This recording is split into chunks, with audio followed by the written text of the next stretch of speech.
Please welcome to the stage our conference moderator, Claudia Brüninghaus.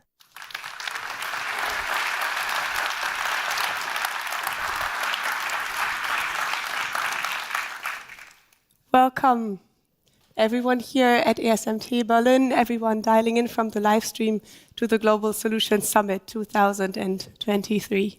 We are thrilled to see you here. We are very excited that all of you at home and in your offices all over the globe took the time to dial in. And I know that many of you have made a lot of efforts to be here today. It's been long travels for many of you. It's been a lot of emails back and forth about visa, about train strikes, about where to find the link to the live stream. So we are very happy you're here. I'll be your conference moderator. I'll be guiding you through the next days to come. But obviously, I'm the least important person in all of this, because this is all about you. This is all about convening, about coming together, about sharing perspectives and the things we know, and about learning things that we don't know yet from each other. You're one of thousands, actually. That's a nice thing to say. We haven't seen so many of you here in a long time today, so make the best of the fact. Be in touch, share what you know, meet at ESMT and you online. You can have us follow your trains of thought if you use the hashtag. That's GSS2023 when you take the discussion online. Also here at ESMT, be welcome to do that so that we can connect with the people who can't be here today. Very much against my nature, I'm going to leave this floor to all of you now, but I'm going to be talking much more later, I'm afraid. I'm hoping that my voice will carry through, but I'm very well taken care of by everyone in my team. And for now, I'm going to leave the opening to this summit to our founder and president, Professor Dennis Stoll. Please.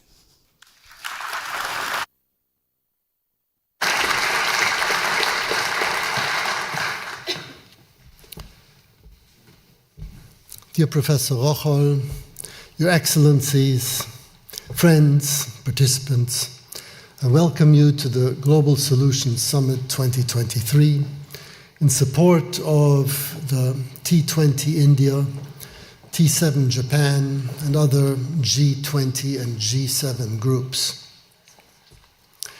The Global Solutions Summit takes place in troubled times. Global crises are proliferating, and we know that around the world a deep resignation is setting in, that we are locked into an economic and political system that privileges the pursuit of narrow self-interest over the self-interest embedded in the common good, that excludes far too many from fair participation in prosperity, that does not distinguish between needs and wants, and that is headed for environmental collapse. Economic and political success are increasingly becoming decoupled from social and environmental prosperity. And the many crises that we face in the world today, financial crises, misinformation, digital manipulation, conflicts of identity politics, climate change, biodiversity loss, and much more, are all symptoms of this decoupling. Where does the fault lie? Does it lie with market economies? Does it lie with democracies? These are the questions that I've discussed with people in many different countries and cultures, and I'm amazed at the degree of broad agreement that I've got with the following 5 insights. First, economic decoupling is not the fault of market economies. Market economies are systems that enable people to mobilize resources in the pursuit of given goals. And if these goals are specified inappropriately, then the market economy will function inappropriately as well. To correct this problem, we require new goals, new measures of national and business success that includes not only economic, but also social and environmental prosperity. Second, political decoupling is not the fault of democracies. Democracies are systems that empower people to engage in collective action to tackle collective problems. And if a democratic process leads to social alienation and disempowerment, well, then it is time to reform that process. And empirical evidence indicates that people do manage their collective challenges well, provided that their political process generates strong identities, that the process itself is participatory, inclusive, and fair, that agreed behaviors are monitored, that there are graduated sanctions for bad behavior and graduated rewards for good behavior, that there's fast and fair conflict resolution, that the authority to self-govern at local levels is recognized, and that collaborative relations among participatory political groups is encouraged. Democratic processes need to keep adapting along these lines. Third, market economies and democracies are not ends in themselves, but rather means to promote human flourishing. There are many different kinds of market economies embedded in many different kinds of societies and polities, and many different kinds of democracies that give people diverse opportunities to either assume or delegate the authority to govern. But when particular forms of democracy or particular forms of market economy lead to decoupling, then it is time for systems change, a change in the economic and political system. And this is fundamental and vital and hopefully needs to sink in this conference. Fourth, systemic change cannot be achieved through incremental adjustments with everybody acting on their own. No, it requires instead a fundamental transformation of our mindsets and the rules that govern economies, polities, and societies. So the change that we require is one where economics and politics should serve society, not the other way around, where citizens should be able to pursue their life goals in harmony with nature and their social fabric, and where businesses should be able to compete for profit, suitably redefined, while at the same time enhancing environmental and social sustainability. And this type of systemic change, very fundamental, requires collaboration among all the relevant stakeholders at the level that matches the level of the collective challenge. So to recognize where the collective challenge lies, climate change is global, water shortage is regional, and so on, is absolutely critical, and that's where we need to collaborate.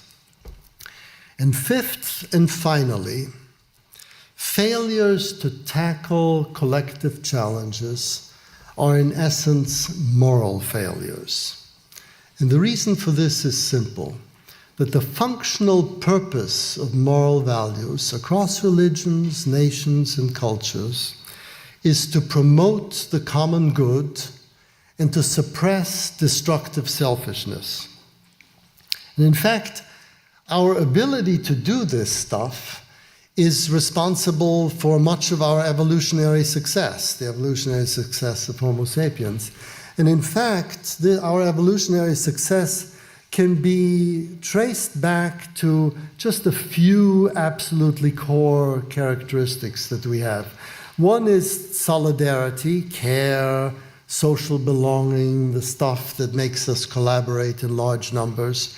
The other is agency, our ability to shape our life through our own efforts. The third is gain, our ability to satisfy our basic material needs. And the last is environmental sustainability. These factors, solidarity, agency, gain, and environmental sustainability, SAGE, they embody a sage approach to life, a basic wisdom. And they correspond to moral values: care, liberty, utility, ecoethics. And the pursuit and satisfaction of these moral values is a deep source of human flourishing. Now, the Global Solutions Initiative seeks to put these insights into the service of global problem solving. And as one of our projects, conducted in conjunction with the New Institute and the Institute of New Economic Thinking in Oxford, we're launching an initiative to measure solidarity, agency, gain, and environmental sustainability, and to do so with the same regularity as GDP is measured for gain. And so far, our data set encompasses 168 countries, and we plan to measure business prosperity along analogous lines. So our ambition is that some broadly accepted version of these measures will become the basis for new reporting and accounting principles, new incentive and governance systems, all in the service of recoupling. Now, the implications of this for public policy and business strategy are far-reaching. And in concluding, I just want to give you 3 examples. One is digital empowerment. The SAGE approach to digital governance gives people, first of all, access to digital services, and then control over their personal data and the terms on which this data is shared with others. So this digital governance reform respects the agency of people and the solidarity of their communities in global commons. And the Global Solutions Initiative, together with the Global Initiative on Digital Empowerment and the New Institute in Hamburg, is mobilizing global efforts in this direction. Secondly, climate action. Climate policies and green business strategies are often designed primarily around environmental and economic concerns. Now, a SAGE approach to climate policy is not only environmentally appropriate and economically feasible, but it's also socially acceptable in the sense that it promotes personal agency and the solidarity of communities. And finally, monetary and fiscal policies. The SAGE approach to monetary and fiscal policies pursues not only economic goals within planetary boundaries, but also promotes solidarity and agency promoting measures that empower people to shape their destinies and to strengthen their communities, all as part of the monetary and fiscal policies themselves. Now, you, dear participants in the Global Solutions Summit, will all be coming with your own recommendations for the G20 and the G7. And it's clear that different cultures, nations, religions will require different pathways towards human flourishing, but all leading to a common goal, which is thriving societies, civic empowerment, economic sufficiency, and worldwide environmental sustainability. And in this spirit, let us seize the opportunity to work together for a systemic change that promotes human flourishing for all. Thank you very much, and it's now my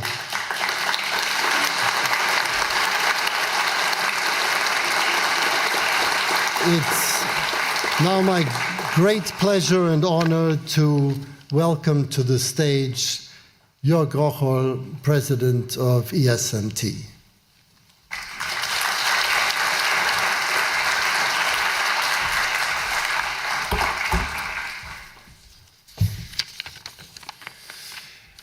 Thank you very much, Professor Snower. Thank you very much, Dennis. Thank you very much for the kind introduction. And it's not only to thank you for the kind words, but also for the great cooperation over the last couple of years, for many years now. Excellencies, ladies and gentlemen, a warm welcome to ESMT, to the Global Solutions Summit. And as we heard, and as we are all very delighted to see finally in person again.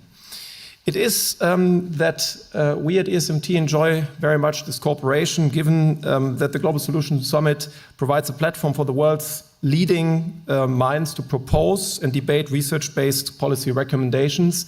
Dennis just mentioned some, probably many of those challenges that we currently face geopolitically: climate policy, energy transition, global health, and the need for multilateralism, combined with all the major parts we need to deal with: the Russian war against Ukraine, the energy and supply shortages, cyber threats, very important pandemics, and as I said, climate change.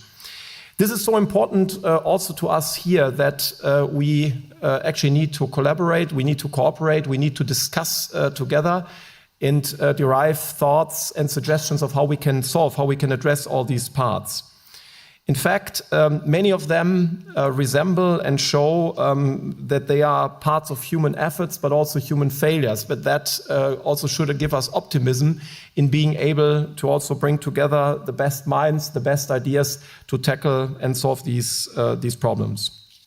Here at ESMT, and many of you know, but those of you who are here for the first time, I'd like to just say, this used to be the headquarters of socialism on German soil, this very building. You can see here 40 meters of Meissen tiles in the way in which the East German government viewed itself and how it actually thought of itself, its life, industry, but also leisure and other activities. And this is a place now that hosts ESMT, an international business school that has it as its mission to educate entrepreneurial leaders who think globally and act responsibly. And this is a very important part, as the young generation is a very fundamental part of the solutions we would like to tackle, as I'd like to always come back to as something our students said about themselves, to actually be the change makers we need to tackle the challenges we just mentioned. We have here almost 90 different nationalities, 90 different nationalities of students, and I'm very delighted that the program also includes 30 of our students, so that also the voice, the views by the young generation will be also reflected in their thoughts, in their views. And in that sense, what I mentioned, the fact that this used to be the headquarters of socialism on German soil, now maybe resembles one of the nicest ironies we can imagine, that now globally minded entrepreneurial leaders and also young leaders come together here to think about a sustainable future. And therefore, let's be reminded in our discussion here that we can bring together these different perspectives. We need to bring together these different perspectives to come up with solutions that transcend the day, that are originated here, but will help us going forward in finding very important solutions. So therefore, let's take this joint responsibility of acting together and working on long-term solutions. I'm very delighted that the Global Solutions Summit takes place here at ESMT. For those of you who would like to learn a little bit more about the building, its history, there will be also guided tours during the day and also tomorrow. So please make use of them to not only see this one, but also, for example, see the former Chancellor's office and many other secret parts of ESMT. So in that sense, let's have a very lively, inspiring discussions, lots of new insights, and let's try to provide the basis for tackling all these significant problems we currently face. And let's use our ingenuity, our creativity, our thoughts in best thinking about how to tackle them. Thank you very much.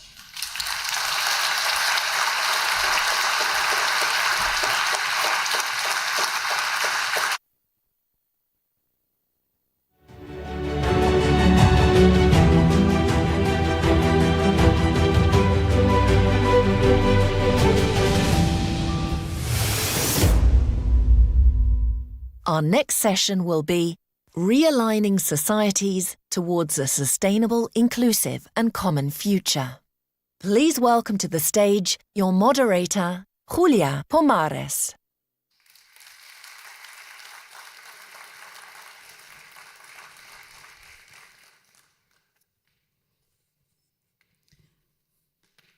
Good morning, everyone, and welcome to this opening plenary of the Global Solutions Summit.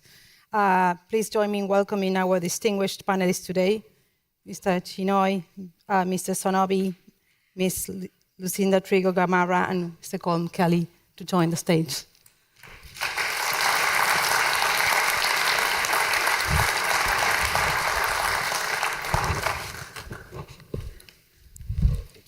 Thank you. Hi.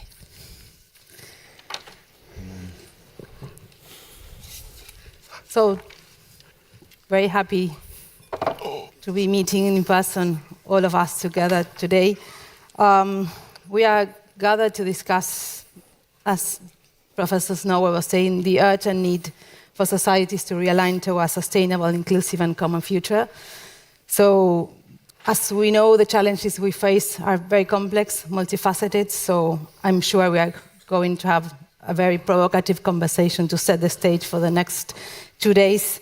So our distinguished panelists today bring a wealth of knowledge and experience from corridors of power to activism and corporate responsibility. So I'm sure we'll have a very multidisciplinary conversation today here. So let me start by Suchan. You are well committed to T20 this year, co-chairing this network.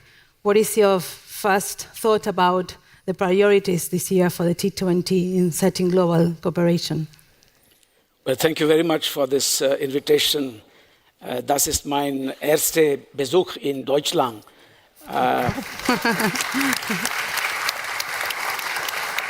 Und ich freue mich sehr, hier zu sein. Danke für Ihre Einladung. Thank you very much for this invitation. Let me begin by firstly stating the obvious that the G20 for India is an exceptionally different one. It is aimed at building consensus on the fundamental principle that the entire world is one family. So that's where we proceed from. Therefore, our logo, as you know, is One Earth, One Family, One Future. Now, the problem with realigning societies is that you could as well have said realigning nations. I don't quite think the Westphalian notion of a nation-state is past. It has evolved differently in different geographies. Europe, in fact, is very different from other parts of the world. Here, it is more appropriate to speak of realigning societies which have a transnational connotation and which also bring in the intrinsic role of civil society, of big business, big tech, etc. But in Asia, the geography from where, for instance, I come, there are other contextual things that are very important, such as history, civilization, the ability of Asia to have, for instance, made great progress on the economic front, but having failed to build a common security architecture. Some might say that is now proving to be true of Europe as well. So when you speak of realigning societies and from the perspective that we have of treating the world as one family, the short point here is that the global architecture that we have put in place since 1945, it's not easy to dismantle. In fact, global orders do not change because of a change of heart. They normally change because of large events, economic, political, military, cataclysmic events at time. That's been the history. We have seen that the structure that's been put in place in 1945 has failed to deliver, essentially because of great power contestation, but more fundamentally because of the intrinsic exceptionalism and privileged positions that are inherent in the system.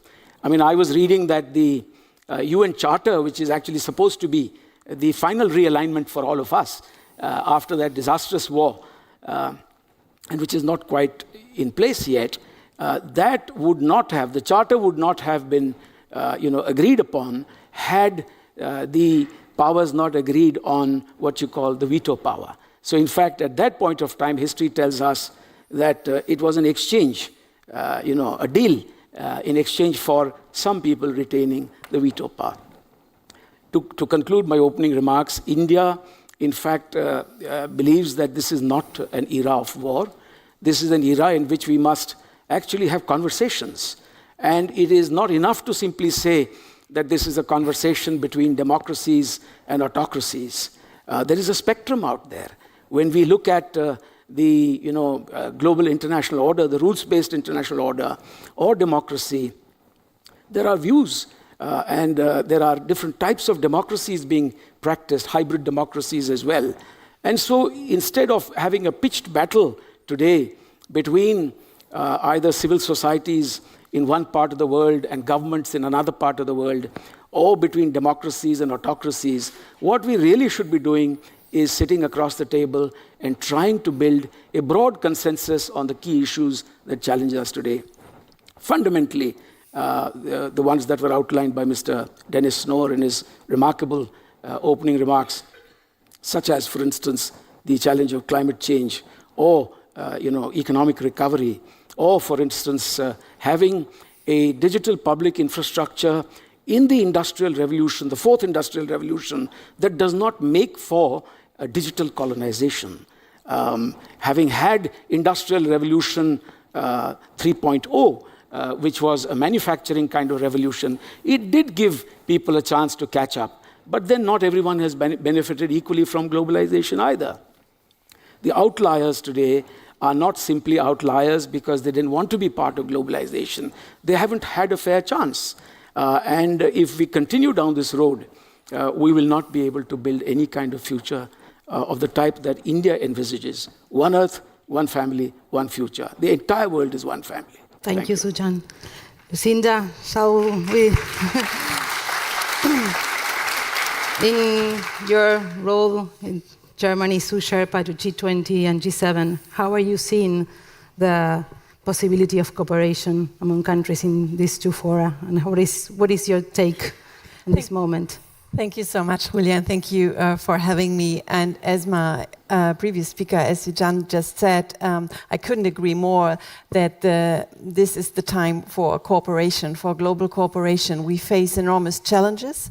Some of them, the most important, have been mentioned by Professor Snow in his opening remarks and also by Sujan now.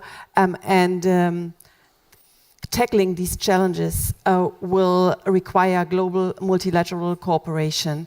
No country, region, no global institution, no governance forum in the world will be able to tackle those challenges alone. We need to stick together and to cooperate. And as we look ahead to the G7 summit that is taking place in a couple of days in Japan and Hiroshima later this week, and as we look ahead to the G20 summit in New Delhi in September, I think the message needs to be clear that both G7 and G20 have very, very important roles in addressing and providing solutions to the challenges we face, and they need to cooperate.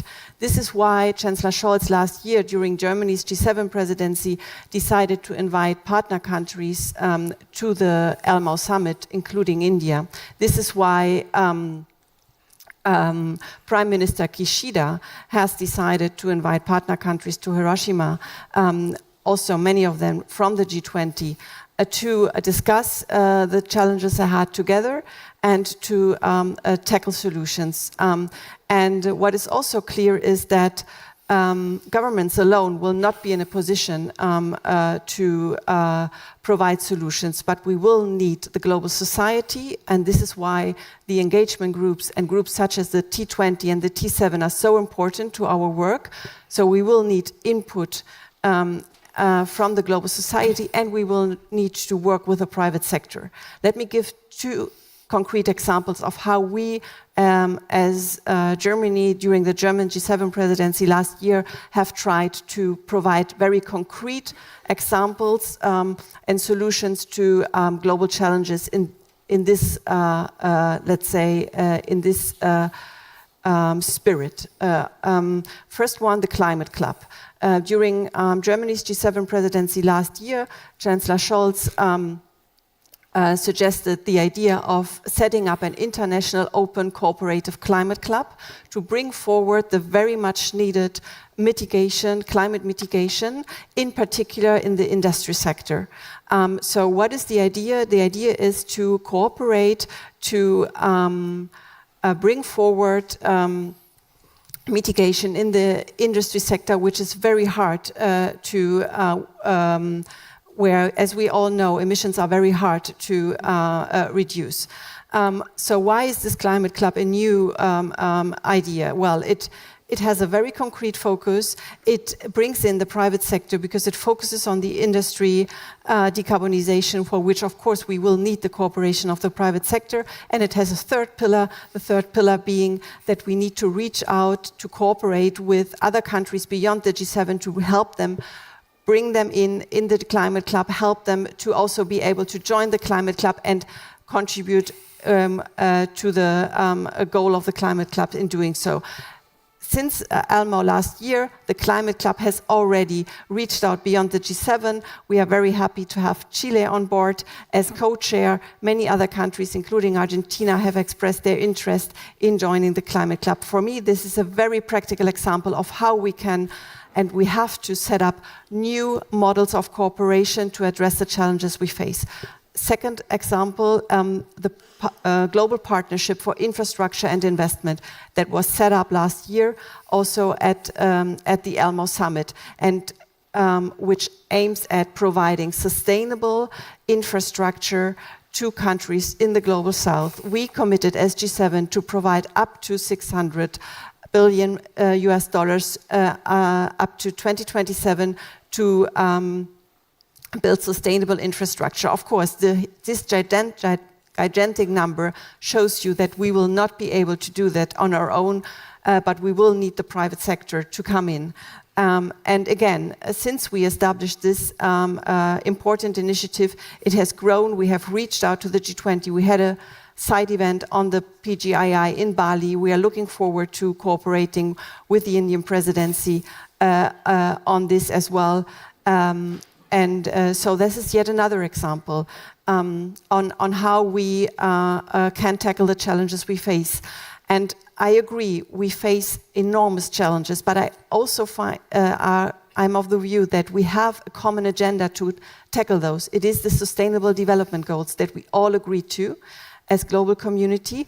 It is the Agenda 2030. We are halfway through this year, and we are facing a situation where we basically are falling behind almost every sustainable development goal. So we have to use this year to see where do we stand and what do we have to do to achieve the goals until 2030. And we are extremely grateful to the Indian presidency that they have put the sustainable development goals and the issue of global development at the center of their agenda. And we stand ready to support the Indian presidency in achieving a successful Delhi summit. And in that respect, I couldn't agree more that we need a reform of the global institutions, of the international financial architecture. And we are working on it, actually. This year, the reform of the multilateral development banks is a major topic, both for the G7 and the G20. And we have to look at all the international financial institutions and analyze for all of them, do they still face the right membership and governance structure? Is the governance structure representative of today's global economic realities? And the second question we have to ask ourselves is the mandate of this institution still the right one for the global challenges we are facing? And we are doing this with the multilateral development banks, with the World Bank, and we are actually adapting the mandates of these institutions and making them fit for the future. So I agree, the challenges are huge, but I think we are doing a lot to tackle those, and once again, we need to do that together, and the G7 and the G20 need to work cooperatively together to achieve this. Thank you, Lucinda. Thank you. Let's turn to you, Com, from the private sector view. Lucinda, providing a more optimistic view about what we can achieve, was talking about the role of private sector in not only governments being involved in this change. We are now clear that we have global problems. I think the symptoms are shared by everyone. Do we have global solutions to those global problems at the moment? What is your take? Well, first of all, I wholeheartedly agree. The private sector, market economies have to be part of this solution. The problems are so significant, so pervasive, that we have to keep our economies function to meet the needs of people and planet. And we have to go through the institutional framework that, in the way that you've described, to make it fit for purpose, to bring it to deal with today's world, with the ambition that we should have to reflect on the outcomes we want for our people, for our family on a global basis. But I do want to go back to what Dennis said in his opening remarks, and he talked about recoupling, because we have a decoupling challenge. And I'm a little worried that we are not necessarily recognizing the fact that we have a pretty serious design problem with our market economies. Because to be blunt, our market economies were not designed to address the kinds of problem that we are now facing. They're not designed to address climate issues. They're not designed to address issues related to nature, or indeed to social inclusion and fairness and equity. That's quite a significant, serious problem for us collectively if we intend to use market economies in order to respond to these kinds of challenge. Which means that we have to deal with the symptoms by definition, but we have got to get after this design issue. We have to ensure that our market economies and the institutional framework within which they operate are intentionally focused on delivering the outcomes that we want for people and planet. That is not the case today. That is not the case today. And that means that without that focus on orienting the system in that way, we will continue to have tremendous frustration at the failure to respond, but we will also make these issues worse. And I think we see these issues continuing to deteriorate very much as you described earlier. Just to be clear, that sounds like a very negative statement. It's intended to be in some respects, but just to be clear, there is some progress being made. And if I take climate as an example in the business community space, there's increasing anxiety on the part of many business leaders about the need to respond to the climate issue, for example. And we see increasing participation in what I would describe as coalitions of the willing. So businesses coming together in order to harness their collective potential to respond to these issues to drive change. The problem with coalitions of the willing, there are really two risks. One is that coalitions like that of the willing of volunteers tend to fracture under pressure. And we're already beginning to see evidence of that. When the pressure comes on in a system which is designed to encourage different activities, those coalitions tend to start fraying around at the edges. The second, in some cases less obvious, but actually in some respects even more serious problem, is that for many it is advantageous to stay out of these coalitions, which means that we end up with beneficiaries in the category of business and others who choose to continue to participate in the old system with old behaviours and old decisions which drive the outcomes that we continue to have concern about. So there's no question in my mind that we have to recognise this global interdependence in a respectful cultural manner. We have to reorganise our institutional frameworks in order to make them fit for purpose. But we also have to intentionally orient our market economies and then the behaviours of businesses in order to align with the outcomes that we clearly have a common interest in addressing. Those outcomes will be very different in different cultural contexts, different realities, places with different histories and so on, but there are some realities which are totally shared, and climate and nature are two entirely obvious ones. We cannot do this without collaboration between the stakeholders that we're talking about. So that would be my ask. It would be to do more, go more quickly, demand that we support the agenda that you're describing and are willing to support the changes, and expect us to be held accountable on that basis as well. Thank you, Com. Well, Mr. Sonova, after these interesting remarks and especially different views, rather optimistic, rather pessimistic, what is your take? And now leading the G7, this new network of think tanks. What is your take about how challenges are going to be met by global institutions? Yeah, thank you, Julia. So, and thank you very much, Global Solutions Initiative, for giving me this opportunity to speak here. And I would like to congratulate the Global Solutions Initiative to convene so many people, the different people. Some are from China, some are from Africa, and then the private sector, policy makers, ambassadors, and then students and the think tank colleagues. And congratulations on these people who participate this great meeting.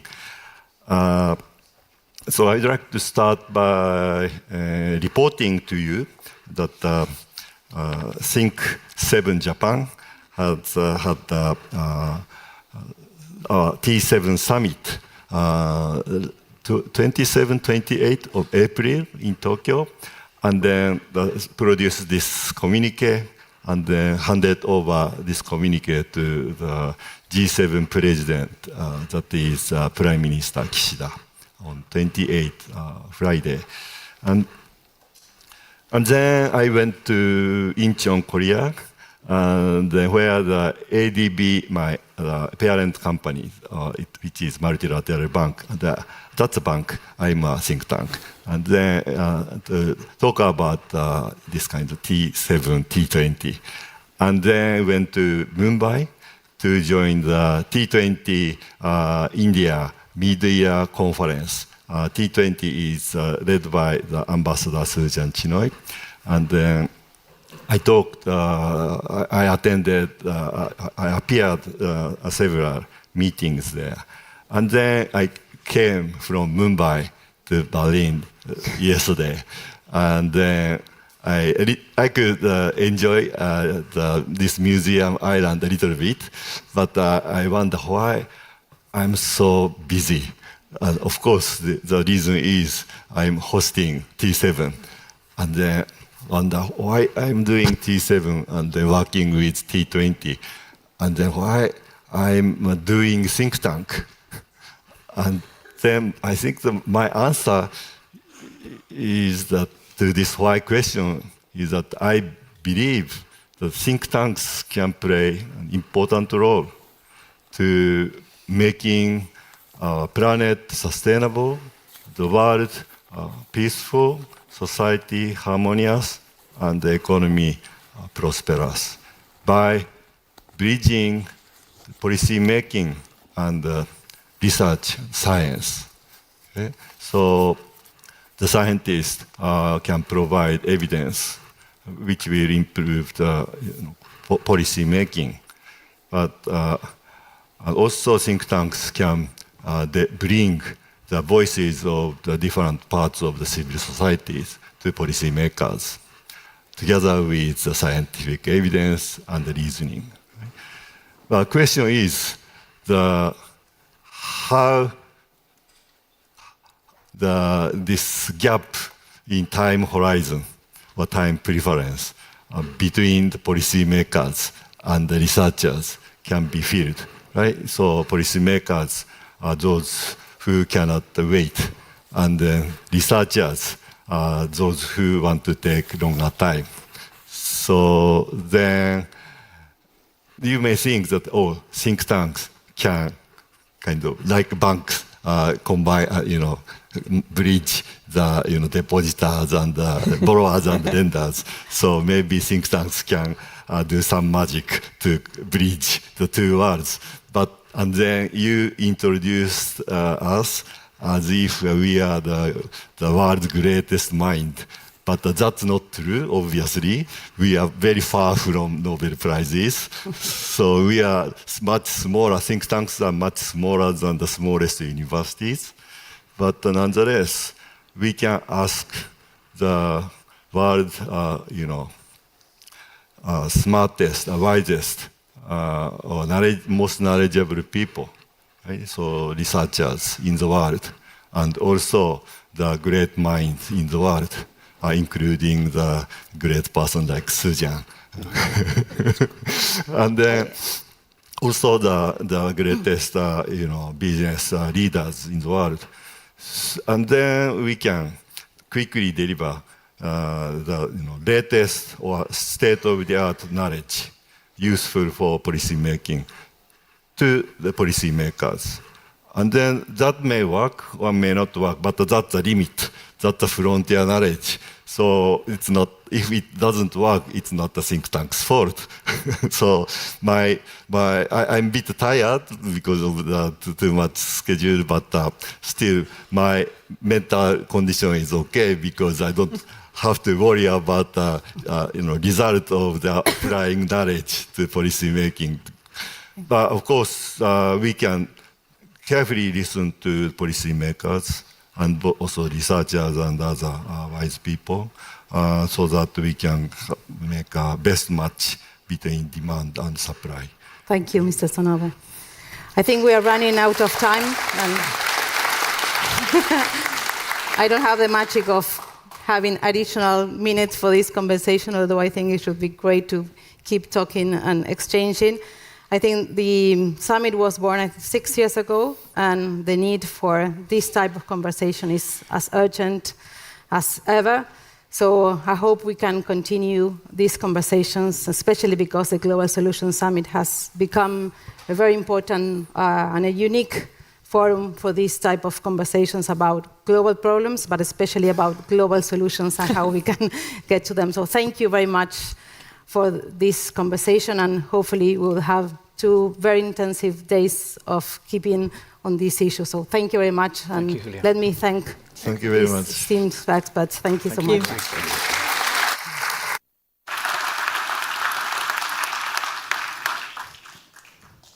Well, so this is the very first example of what we're going to do to you these days, a lot. Thank you very much, Julia. So sorry to cut you short, but actually, the program is meant a little bit like that. We will never finish discussions on this stage, and we don't want you to. We want to shoot up some balls into the air. We want to introduce people to you and also positions and perspectives for you to build on, for you to start conversations from and to be in touch. That applies to the web stream. Please use our hashtags.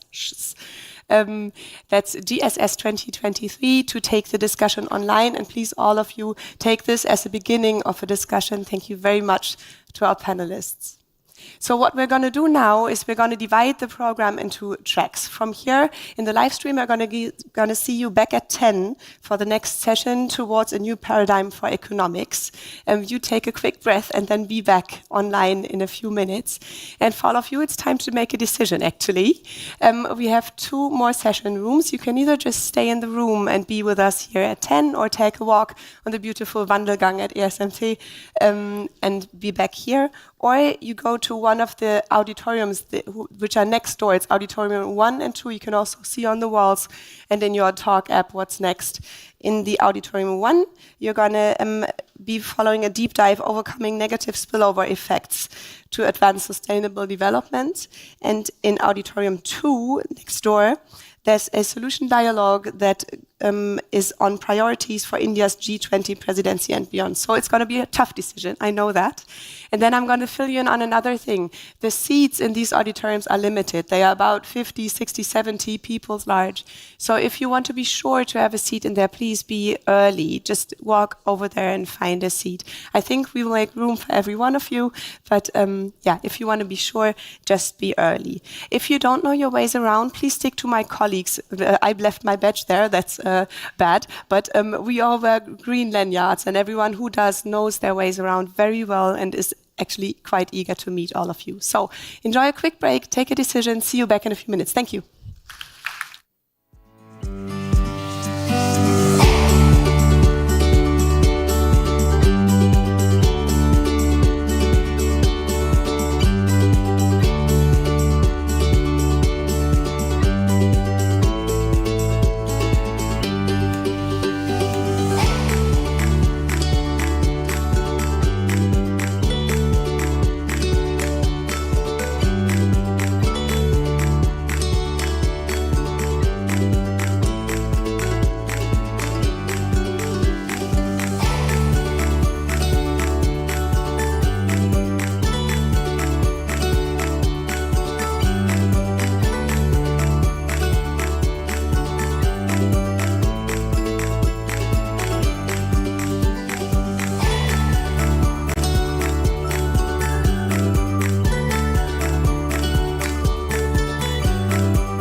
find your seat, as the next session will begin shortly.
Our next session will be Towards a New Paradigm for Economics.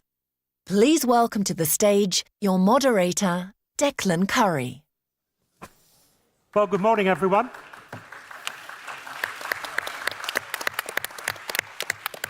Good morning, everyone, those here in the room in Berlin and those of you watching us remotely. Welcome to our discussion about a new paradigm for economics. I'm Declan Curry. I'm a journalist and broadcaster. I've been covering business and the economy for media outlets around the world for about 30 years, and I've been involved with Global Solutions and its various incarnations for at least the last 15 of those. I'd like you please to join me in welcoming our speakers. We have Salma Abbasi, Heather Graeber, Moritz Schullerich, Dennis Snower, and David Sloan Wilson. Give them all a round of applause, please.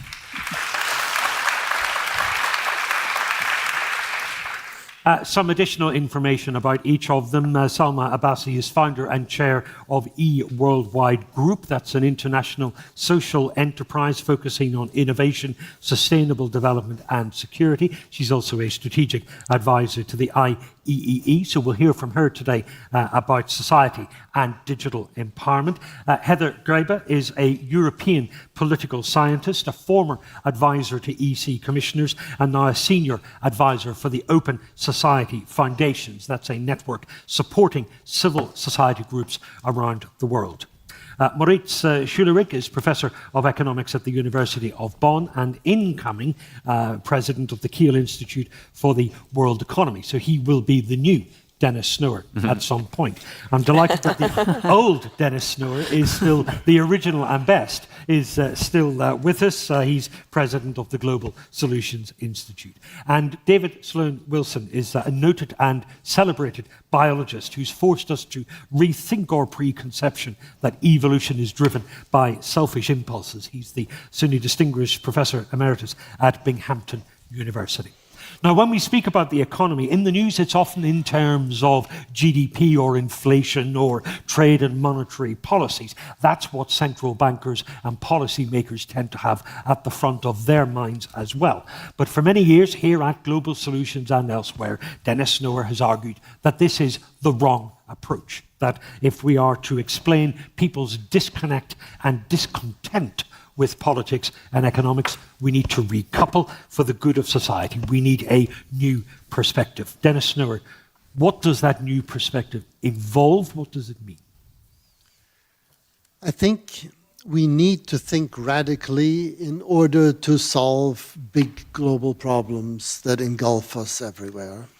And we heard in the previous session that what is required is nothing short of a redesign of our system, and the redesign of our system can only follow from a change in our thinking about how the system operates. And David and I have been working for some time on articulating what such a new paradigm may look like. And I think if we keep the following 6 points very briefly in mind, then we're on the road to a completely different track. The first is that we as participants in the economy are not just individuals. We also participate in social groups, in political groups, in higher collectives. And our participation in those collectives is just as important a role that we have economically as is our individual participation. The second is that economies are embedded in societies and polities very fundamentally. You can't understand what economics is about unless you understand the social relations between people, if people trust one another or not, and whether they care for one another. Totally different economic relations result. And so thinking, as we often do in the public discourse, that if we've got a problem, then it needs to be solved by either the government or the market, leaves out something really important, and that's society, are embedded in social groups. So that's sort of Isn't society and government the same thing? Isn't government the representative, the delivering arm of society? Now that is a wonderful comment midstream, because that's what government ought to be. But in the process of the increasing complexity of our polity and our societies, we've delegated more and more responsibilities to government, and as a result, also our ability to accumulate information through the internet has grown so much, we feel that we're not represented enough by government. Because you, in your opening remarks this morning, you talked about how the scale and the nature of the challenges that face us should make us consider radical approaches. And you talked about the current sort of democratic systems, democratic networks, and business and economic networks being means to an end. Now, that made me worry slightly. Were you saying that we need to move beyond democracy? No, I don't think we need to move beyond democracy or that we need to move beyond market economies, but I do believe that their goals need to be changed because they are simply instruments to achieve human flourishing. And if we just keep these central elements of human flourishing that I mentioned in mind, solidarity, agency, gain, and environmental sustainability, and see that these are means to living embedded in good communities, having a sense of being able to shape one's life through one's own efforts, satisfying one's basic material needs, and not killing nature, that will get us onto the right track in thinking what should be our goals for nations and businesses. Okay, thank you. I know you have other points you wish to make. We will come back to those. Salma Abbasi, let me bring you in. You're an advisor to the high and mighty around the world, but you're also, I know, even recently you've been researching with communities that in the United Kingdom would be seen as deprived and left behind. So you have such a wide perspective on this. What are your thoughts? Well, first of all, I completely agree with Dennis. The sense of urgency is critical. We are at the tipping point when you look at the deterioration of society.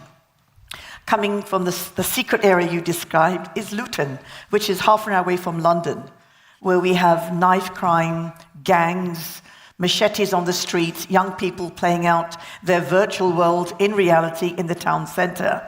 And people are pretty helpless in this strife that is going on. And this does not describe the part of London that I'm from. So no, we're only 40, 50 miles apart, and it could be a different planet. Absolutely, absolutely. It's like a horror movie playing out. Now, what I believe are the fundamental challenges that we have is the misrepresentation or the non-representation. We have these broadening divides. As a technologist, I'm an advocate for technology. I love working with the IEEE, Advancing Technology for Humanity. However, who controls the reins? We have the economic divide, which is very evident around the world. You can look at India, who's going to be hosting the G20. You can look at England, any country. There's a huge divide growing. There's a social health and educational divide.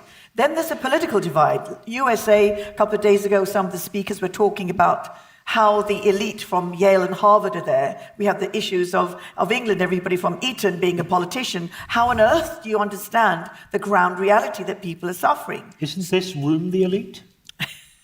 This is the problem. Because everybody's representing the people, the society. Where is that consultative process with ethics and with equity? You can have a consultation, but what does that mean? Did you listen? So then let's go on to the digital divide. Now, lucky we're two ladies on this panel. The gender divide, the gender digital divide, the gender health divide. So women are being marginalized across the east and the west, the north and the south, whatever you say. Who's raising the families? Primarily the children. So that in itself is a huge issue.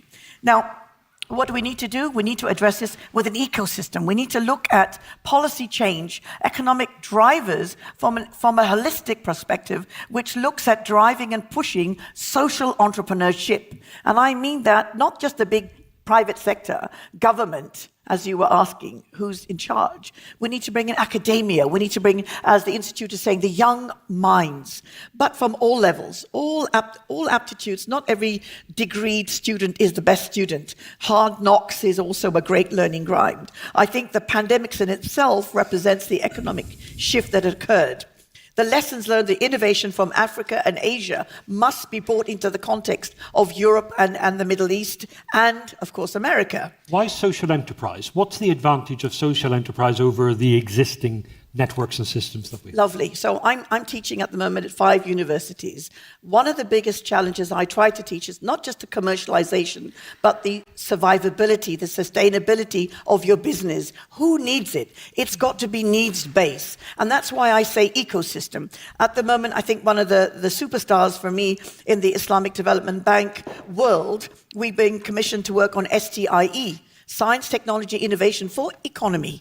When you look at Malaysia's 10-10 vision, it's all these different types of theories, these different types of technologies put into practice from the green economy. When you deal with them in isolation as a government, it's hard to put them together with any meaningful way. Just like digital transformation. I hate the word digitization. Digitization just means electronic doing the same rubbish that you were doing before. Transformation means doing it differently. It's so true. So the renewable energy, the clean energy, the blue economy, space technology, all of these things put together with AI, big data, biotech, humanity at the core. If we don't put humanity at the core, we will not achieve what you want to see in the world. What does it mean? This paradigm shift will be driven by innovation, by people, and by needs. And when we start doing this, governments make their own national strategy. They don't know how to implement it. Honestly, it's a policy, it's a piece of paper. We've got to make it, streamline it, make it meaningful. Have within it, I call the word teeth. In the teeth, it's got to be implementable, accountable, integrated, but made in a consultative process. We are all old. It's the young people. The world is for them.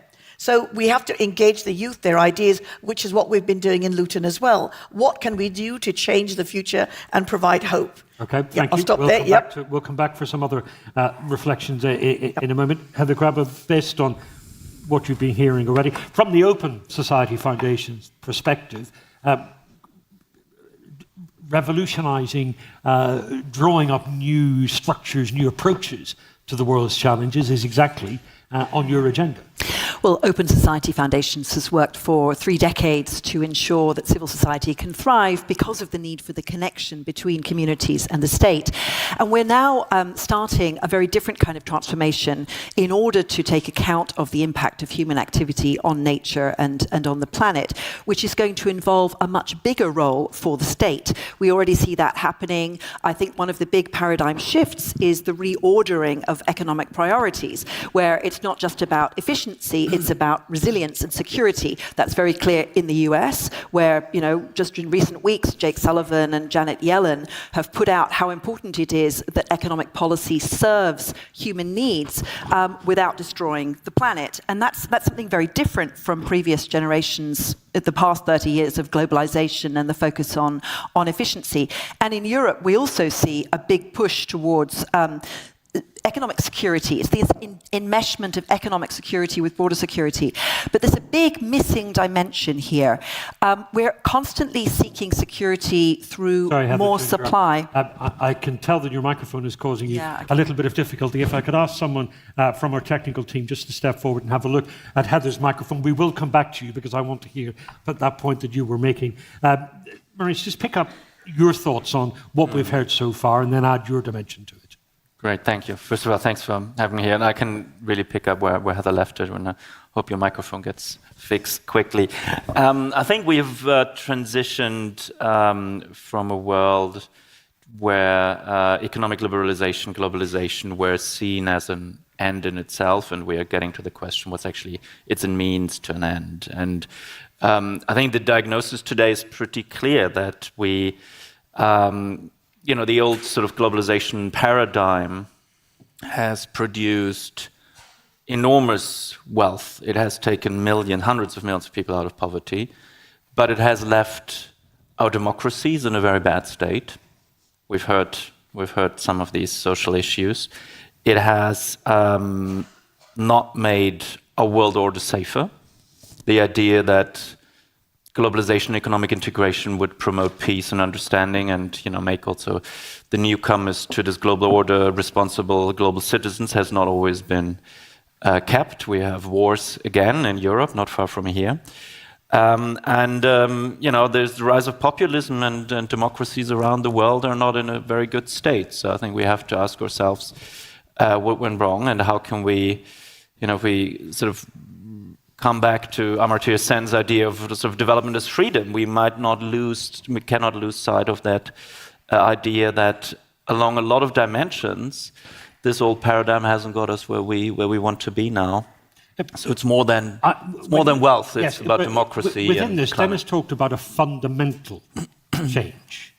The mood I'm getting from you, the tone I'm getting, is that you're not quite so radical in that thinking. Your approach to change is more incremental. Am I inferring that correctly? I wouldn't say it's incremental. I think it's a fundamental shift in how we approach economic liberalization, globalization, in the sense that there's this presumption of innocence that we had before when we talked about FDI, about economic openness, and a lot of that has been lost in recent years. So I think this is quite a fundamental new perspective. I think, as Dennis also said, I would never give up on democracy and I would not give up on market economies because they're our best chance we have to solve the problems that we have. I mean, I would even say they're the only chance if our goal is eventually to increase freedom and human development in that very broad sense in the world. So I very much push back against the notion that some kind of authoritarianism, more populism, or any other supposed shortcuts get us to where we want to be in a more just, greener, more sustainable world. Which echoes what Salman Abbasi was saying in her remarks, that when we talk about solutions, they need to be implementable, but it's helpful if they're from the ground up, if they've come from a common experience, a shared experience, or a perception of need. Well, you're talking to a macroeconomist, so I kind of will believe in the macro and will not give up that notion that there is some role for government and economic policies to steer change on the macro level by getting the incentives right, by making, shifting, and I think this is what we're talking about mainly today, is shifting the, not giving up on the tools we've used in terms of being open, being liberal, being democratic, but shifting the political focus towards a management of globalization that is truly sustainable. And that is, I think, if you want to, I guess in a nutshell, globalization has been economically very successful, but it has been politically mismanaged. And that's why we're here today, to get that management of globalization right. Okay, thank you, Heather. We've, with apologies for the microphone, we've given you a whole new one. I think this is very much the heart of the question. We're seeing a reordering of economic policy priorities from a focus on efficiency, getting those supply chains to be as vertically integrated as possible, and both COVID and then the energy shock and the need for a very rapid decoupling from Russia last year have led governments to put a lot more emphasis on resilience and on a much more reliable economic policy framework, which of course can build in some redundancy. You move from just in time to just in case in the private sector as well as the public sector, and massively more state intervention, definitely in energy markets. We see this in the US, IRA and so on, and also in Europe, particularly through regulation. And I think the big question about all of this is, how can we, in our democracies, where people are asked to vote every 4 or 5 years, be able to deliver a long-term transformational change that involves the whole of the society, the whole of the economy, to recognize the limits of what human activity can take from nature? And that's very difficult to do because people are being asked to vote now for something that will benefit their children and grandchildren. And that's where I think representative democracy, as it has evolved since the 19th century, has its limits in dealing with climate and planetary boundaries, because these are inherently cross-border global issues and they're very long in time. Whereas politicians are elected by the electorate of one very territorially bounded country to serve the interests of the people living now. So this is a big challenge for democracy, and it's also a big challenge because people are not used to thinking that there are physical limits on what we can consume. We're used to just, okay, it's about security of supply. If we can get more supplies, more diverse supplies, dig up more stuff out of the ground, then it'll be fine. But actually, we're really reaching the limits of what we can take from the planet. The Global Resource Outlook of the UN Environment Programme is showing very clearly, we have already tripled the amount we take from nature since 1970. There's been no increase in resource efficiency. We're still using resources as if there is no limit to them. And if we continue without transformation, we will double again how much we take from nature by 2060. And that will be the collapse of biodiversity, the collapse of ecosystems. And we will simply not be able to meet human needs if we continue with this highly wasteful and inefficient way of going about things. So my conclusion from that is the circular economy and then move towards a much more resource-efficient economy is fundamental to security, to economic security. Probably within a decade, that's going to be the case. But politicians who are looking for election in just a few years' time find it very difficult to put that proposition to the public. And that's where this kind of conversation about the transformation that's needed and how to get there is essential to start the journey of thinking about in a much longer time frame than we're used to taking into account. But any solution will still need to... The applause is welcome. Thank you very much. And just to say, whilst we're hearing from all of our excellent speakers, I also want to hear from some of you in this room as well. So in about 10 minutes' time or so, I'll be asking you for your contributions as well. Any solution, though, still needs democratic support. It still needs to come from the people to be accepted by the people as something that they wish to do. How do you get that when people still say, oh yes, we're terribly concerned about the climate, but I want to drive my SUV? Or if it's the governments in India or in China, they say, we want some of the economic growth that the West has had for the last 400 years. How dare you deprive us of that? Well, people want commitments and some guarantee of their future security that their needs will be met. And that's at all kinds of levels of income. So what I think we really need to do is to start looking at a new kind of social contract where politicians say to people, okay, we're now entering a period when we have to do this transformation. It's going to be expensive in the short term. Big investments need to be made.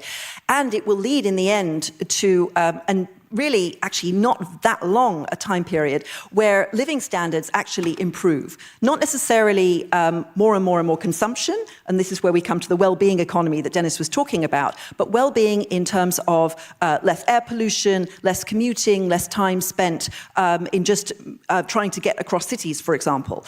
There are plenty of benefits to moving to a more sustainable economy, but you need to have an underlying social contract whereby politicians can say to people, yes, we're entering a period of big public investment and there will be major changes, but your basic income will be protected, your social security is still there, there is still a social safety net for you. We haven't even started this conversation yet. Okay, thank you. And David Sloan-Wilson, your discipline, your thinking goes right to the heart of this, because what we are effectively talking about is, can we persuade people to act together and share a little bit of the sacrifice, or are we hardwired for selfishness?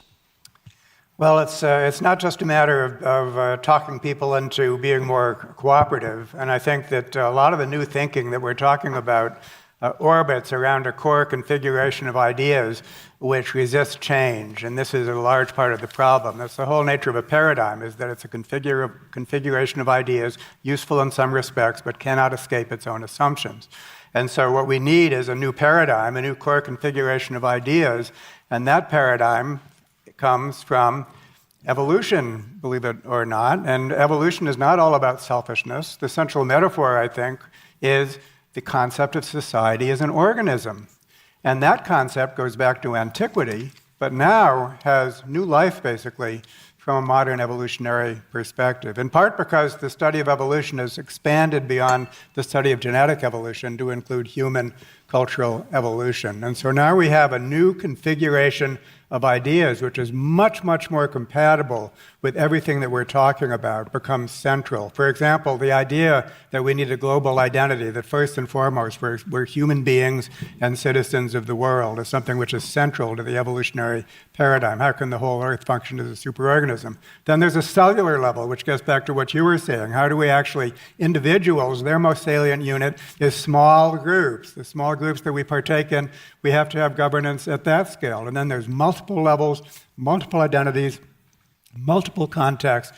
It's hard work to create a superorganism, and we have new tools for doing it. So, but aren't we fundamentally selfish beasts? No, of course not. We're not, and that's always been a vulgarization of evolution. And human beings, Homo sapiens, genetically is inherently cooperative. Individuals never lived alone, always lived in highly cooperative groups, even when those groups were warring with other groups. And so we are much more like ants in their colonies than you might think. And that's part of the problem, is that when we function, when we're made to function as individuals, relying only on our own resources without having social resources, then our bodies and minds regard that as an emergency situation. It's the biggest mismatch that you can imagine. But the suggestion of a colony is interesting, because that might indicate that in any tension over food supplies, energy, water supplies, we will act as colonies against other colonies. The idea of there being a single global solution that satisfies everyone is not there. Oh, it is there, but it has to be constructed. And so we have group upon group upon group. And the level of cooperation has to be expanded at the global level. That has to be a conscious endeavor. But a point I also want to make is that it's inherently participatory. We don't want the kind of global organism in which individuals are skin cells or something like that. But in human society, it is inherently democratic. It's done with, not done to. And that is true from the smallest scale all the way up to the largest scale. So there is something about this new paradigm which inherently supports such things as markets, democracy, rapid competitive processes. We need to find new solutions, and those solutions have to replace other solutions. That's a competitive process, but it's selecting for the right things, basically competing in the right ways. And so there's a whole body out there that I bet that 98% of the people in this room will be newly encountering it. And so I think that and when they do, in my experience, they love it. It's not as if people are closed-minded about this. They're eager for it. So it's a matter of basically transmitting this very new body of information. It's there for everyone to learn about. And Dennis and I, among many others, I think we're passionate about establishing this new paradigm, which will make all of these wonderful ideas, it'll take them from the periphery and will make them central. Okay, thank you. So we've had a discussion of the concept. We've had an element of practical discussion to this as well in terms of climate change. But if we draw out some of the key thinking, and Dennis, forgive me if I'm sort of mangling some of this, economies and polities should reward activities that promote the well-being of people and penalise activities that undermine societies. The economy should be participation in collective endeavours to tackle collective problems, and business should sustain economic prosperity and also social and environmental prosperity. That's the encapsulation of it. How do we apply that to some practical issues? Take, for example, you hate the phrase digitalisation. Yeah. Of society. But if nothing else, the pandemic showed us that we are a much more digital society, Salma Abessi, than we ever were before, and that's only going to increase. Mm-hmm. So how do we take Dennis and everyone else's thoughts about collective activity for the common good and contrast that with a world that's increasingly digital and increasingly dominated by Facebook and Meta and Instagram and Twitter? Who controls who here? Yeah, no. It's a very big, difficult question for me to answer. But let's separate the who controls who aspect, because that leads to what David was saying. A lovely practical example from the pandemic is that we all really demonstrated a couple of things that unite us as human beings in the context of food, where the food is produced in the villages. And currently there's a program that's being developed using smart logistics and supply chains for resilient food systems in Africa, East Africa in particular. And we've been working on smart corridors, refrigeration, clean energy. So integrating all those new technologies that will have less of an impact on climate change, but right skilling and upskilling all the players involved, including the policymakers, having that consultation, that real consultation that brings in the private sector, academia, small SMEs and businesses. We have to invest across an ecosystem that has a governance structure, accountability framework, so that when somebody takes full control, i.e. Facebook, Twitter, there are consequences. They are not today enforceable. Regulations may be there, but the positive contributions to the economy can be seen for sustainability and supporting the SDGs. However, how do we control the disproportionate monopoly? The gentleman from India talked about it. I'm also from India.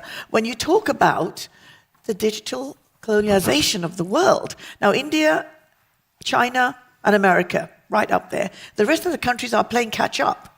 So maybe Estonia, but we've got poor regulations, they're not enforceable. We've got greed, we've got lobbies, we've got corruption, unaccountable scales of corruption, unprincipled players, the bias on the systems, confusion within this whole digitization, vendor-driven, versus what do we need? So we have to look at the systemic approach to what it is we're trying to solve, and then bring in the communities. But one caution I want to put on the table, when you talk about humanity, I'm an optimist, but when our young children, the next generation, are living and breathing online into this ungoverned space and being forced into addictions of things they don't even know, how are they going to be the future of an empathetic society that cares? That's what I'm worried about, the next generation. The 15-year-olds that are going to be the next CEOs of companies or next innovators. But what are the solutions? The solutions is these companies are so dominant, they appear to be beyond any sense of control by national government, by global organization, by local communities. They're a world of their own. Well, I actually don't think they're a world. We use them. We in each country, and in India, obviously we have the ability. We use them as their supplicants. Yes, but we have to be able, they need us. Remember, these social media platforms will not function without the users. So it behooves a government to actually enforce and create a safer space with regulations, bringing in the voice of the young. Why are we signing a Facebook terms of reference? Why aren't they signing ours?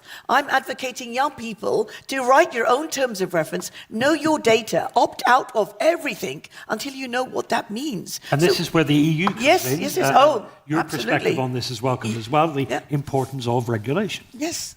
Yes, regulation is often decried as something that, it's a blockage to growth and economic activity and so on. But it's actually essential to ensure the outcomes that are good for society. Because profit alone is not necessarily going to benefit society. Sometimes it may, sometimes it may not. It's actually rather agnostic. So let's make it work for society. But I think it's also, you're pointing also to this whole question of what do we really value? And for a really long time, our economic system has valued productive capital, really overvalued it. Yep. We've undervalued human capital, which is why people are treated either as just workers or consumers rather than as whole people, and that's beginning to change now. We're seeing the way that companies treat them differently.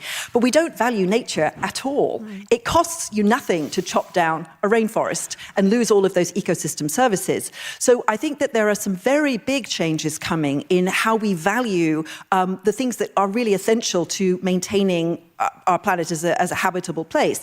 So we've really got to internalize the externalities that economics has completely ignored for a couple of centuries now. So one would be, for example, to value ecosystem services, which suddenly would up the GDP enormously of a lot of developing countries because they have those ecosystems, which we've already lost in most of Europe and the United States, for example. That means new accounting standards, new ways of measuring GDP. We've got to move beyond GDP. But it also means coming to the very controversial issue of taxes, because the fastest way to reprice things and revalue them in the economic system is to tax them differently. So tax labor less and tax resource use more. Now, the question is how to do that in a fair way. And this is where having a fair transition depends on having a social contract, where people aren't just told, okay, the price of driving your car is going to go up dramatically. And they're like, well, how do I manage that? How do I afford that? Well, then the price of other things will go down. The price of things that are not damaging to the planet will go down. That means having accounting systems both for emissions of activities and products, but also the biodiversity impact and the resource use. So, and this is something that no politician wants to put forward at the moment. And it's where you need to have a connection between what Professor Wilson was talking about, that the global good is something that everybody really does benefit from, and the idea of positive competition rather than dog-eat-dog competition. And you can only really do that at the political level. Okay, Heather, thank you very much. Maurice, I want to bring you back in. By all means, reflect on what we've heard already, but there's another hard issue that I'd like you to address as well. Many of us in this room will have had similar conversations to this 12 or so years ago in the aftermath of the financial crisis and the credit crunch, and we all said the banks have to change their ways of working. We need a new paradigm for banking. Here we are now in the present day. We have 3 American lenders collapse. Credit Suisse had to be rescued in a shotgun marriage. The banks are at it again. They're as bad as they ever were. What was the point in having all that discussion about a new paradigm when clearly it led to nothing? Very good point, and it connects really, really nicely to what Heather just said. I think to make a case for economics as we used to do it, we have a concept, namely the concept of externalities, that captures a lot of what you're saying. Not a lot of what you're saying about the dark side of data usage, what you're saying about resource taxation if we don't internalize the prices. So there is economics talking about that, and it also talks to your point about the financial sector, because what we did 15 years ago after the global financial crisis, we thought like these big systemically relevant financial institutions create externalities because they take risk, and then when they go bust, society has to step in and rescue them. And the answer for that is regulation, yes, and getting prices right. So sitting here as an economist, I think I'm very sympathetic to having more broad and more inclusive concepts of development and of measuring progress, GDP, etc. But getting prices right, getting incentives right, we're still an intelligent species, and we react to incentives in one way or the other. So that is an important part of the transition. And I think in the financial sphere, we've just failed to properly address the issues. I think that the approach to banking regulation that we've taken since the global financial crisis has, we're honest, it had failed before. It already failed. We had to rescue and intervene in outsized ways again and again. So central banks have to run faster just to stand still all the time, because the amount of leverage and financial risk out there has just continued to go up. So I think we are at a point where we have to think much more broadly about financial regulation going forward in terms of actually changing the system and not just tinkering with some details. Thank you very much. I'm conscious that we have just 5 minutes or so left, and I want to get in some views from the floor as well. Now, I have to confess, I don't know how we're doing this. Do we have a microphone in the big ball? Is that how we're doing it this year? Or it's the more traditional approach of someone handing a microphone to you? Who wants to make a couple of points? We'll take the lady in the front row just here, please. Just wait for the microphone to reach you, then tell us who you are. Okay, thank you. It's my pleasure to be here today. It's my first time to be in Berlin. You're very welcome. Congratulations for the great work that you are doing. So we know all of us that the current economic theory is mainly concerned with the factors which affect the wealth of the nations. But based on the SDGs, we are looking for a new economic paradigm based on happiness and well-being of a human being. And the best way to achieve this goal, as I think, is to focus on participatory democracy and approach, as mentioned and indicated by the goal number 17 of SDGs. So we should work on a true and efficient partnership between government, civil society, and the private sector. So we have to work on the harmonization of interest. Okay, thank you. And which organization are you from? I represent International Organization of Local Government. Lovely. Thank you so much for your contribution. Let's see if we have a thought from this side of the room. There's a lady here 3 rows back, if we can get a microphone to her. And then, hello, Irene. Nice to see you again. We'll have Irene as well. So this lady here first. Just tell us who you are. My name is Sayyeda Aisha Farooq. I'm a migrant from Pakistan and living in Germany. I'm a university lecturer and social scientist. It is so amazing to see you, gentle people, talking about society and digitalization and all the developments that is the global north is enjoying. My question is to you.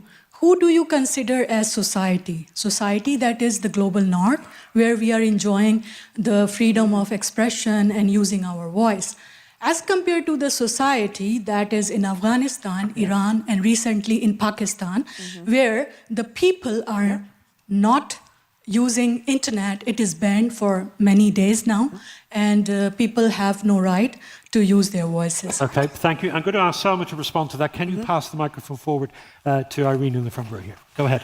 Thank you very much. I think you're spot on. It's the value of life. Where does democracy matter? How can Imran Khan be put in jail, be not a matter for Rishi Sunak to say, it's not our business, it's their business? We have double standards, and the sad thing is everything's online, so the population, the governments are losing trust because of this lack of equality and equity in everybody's lives. The education issue in Afghanistan is just kind of under the radar in many, many places. The society, from the way I'm working with the Pakistani community in Luton, is everybody you can think of. But starting with the mothers, because the patriarchal society exists live and strong, misogynistic in societies there, we have to take great pains to identify the beneficiaries and the cross-section who are the players in the society. The boys and the girls at all age groups and all academic aptitude, especially those out-of-school kids. Thank you. Got to stop you there. Yep. Irene, just a minute, please, if you could. Okay. I'm struck by the dichotomy between long-term planning, which we need to address issues, and the 2 4-year elections in every democracy. That was a terrific point. President Biden passed an infrastructure bill that is long-term, but in its impact, but because people don't see it, he's punished by it as being seen as not doing anything. So, you know, even when a politician does right, he doesn't get awarded for it.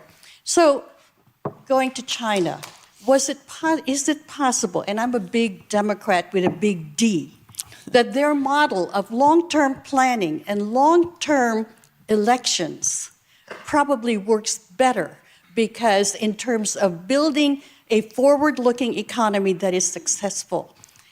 Hurts me to say this, but given what the model that you have talked about, it's something that is worth thinking. Thank you very much. And in case you're wondering, why has he been so nice to her?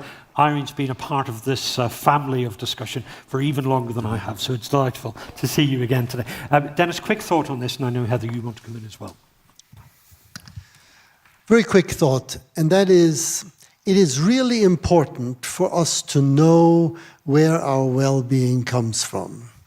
If we assume that it only comes from the satisfaction of our consumptive wants, then we're on the wrong track. Because in practice, we plunder our planet in the hope of achieving a well-being that we never achieve because we have identified consumptive wants as the center and ignored our other needs. And if we continue to understand better what you have put into the conversation, which is our participation in collectives. Society starts in small groups, our families, immediate communities, and builds up from there. This is absolutely essential for our well-being, and taking that into account will change the mindset of people and drive democracies and market economies in a different direction. Dennis, thank you. The clock shows we're out of time, so last 30 seconds, and David Sloan Wilson, I'd like to hear from you. Well, democracies actually have a pretty good record in planning long term. We've created huge social security systems in Europe. We've built and planned major public infrastructure. It's not that democracies can't do this. It's that politicians have to put forward a social contract that shows people why investment now will benefit them in the future. And I think that what we need now for the transformation that's coming is actually to deepen democracy at local level in particular.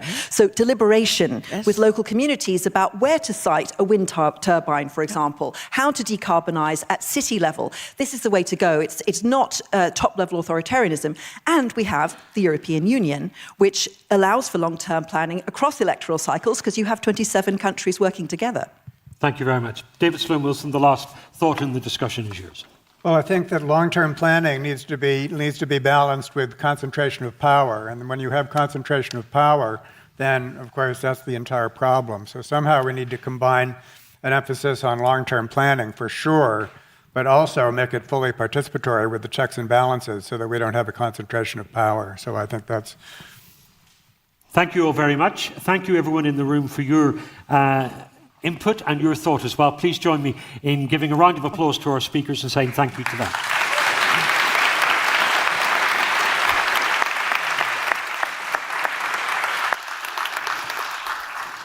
So thanks to all of you. You've given us a lot of food for thought. And I'm going to take one that Dennis Noer just said, society starts in small groups. So let's create some. We're going to give you some time for a break. You in the live stream, we're going to see everyone back at 11:15 for the Solution Forum on Solving Global Challenges Together. So a panel at the core of our very mission here today.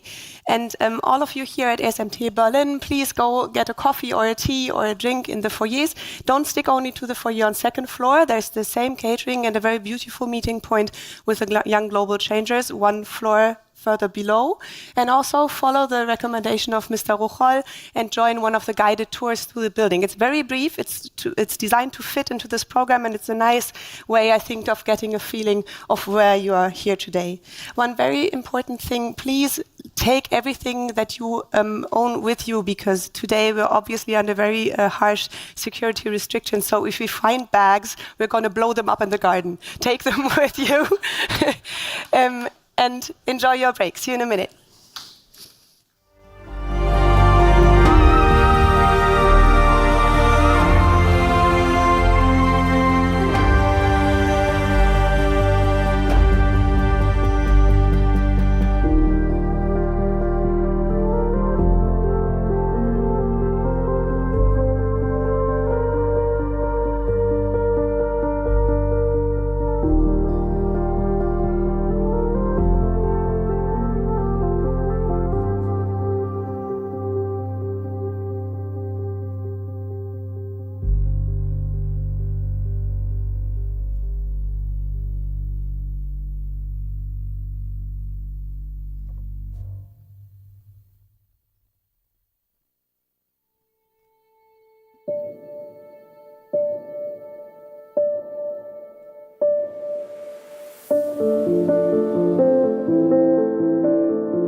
Our next session will be Solving Global Challenges Together Towards a Global Approach of Peace, Dialogue and Capacity Building.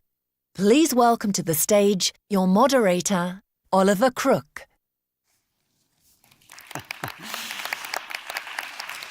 Thank you very much. Thanks so much for coming today. Yes, solving global challenges together towards a global approach of peace, dialogue, and capacity building. Lofty subject, indeed. We've got a panel here with a lot of experts from a lot of different backgrounds, people from different places, solving different problems, but unified in their effort to attack these complicated and related issues. And so I'll introduce them now. So Anna-Katharina Hornage is the director of the German Institute of Development and Sustainability. She's also professor of sustainable development at the University of Bonn. Ronnie Chan is chairman of Hong Leung Properties. He's an active member of a number of other efforts, including the Better Hong Kong Foundation and the China Heritage Fund. Luciana Servo, president of the Instituto de Pesquisa Económica Aplicada, which I'm not sure I nailed, but whose research informs the government of Brazil's public policies and development programs, and Andrea Schall, who is the director of global relations and cooperation at the OECD, a sort of ambassador to the G20, G7, and a great many other nations. So yes, you're all involved in appraising highly complicated issues and proposing policy solutions and designing them. So I'd like to ask each of you just sort of briefly as we begin the conversation, what do you see as the sort of most pressing global issue now? And maybe I'll start with you. Well, we've been thinking in Brazil for until the last 4 years that we are going a scale of growth and also inclusive growth, and also thinking development as an environmental issue. But the last 4 years show that we have a lot of challenges, and these challenges were disruptive in Brazil. So we have to rethink the way we do policy in Brazil, and also not think nationally only, but also globally. So from IPEA, and when Brazil assumed the G20 presidency, I will be the lead chair in Brazil for this task. And we are getting together Brazilian institutions to think about global solutions for our problems. We have a lot of problems. We have problems of inclusion.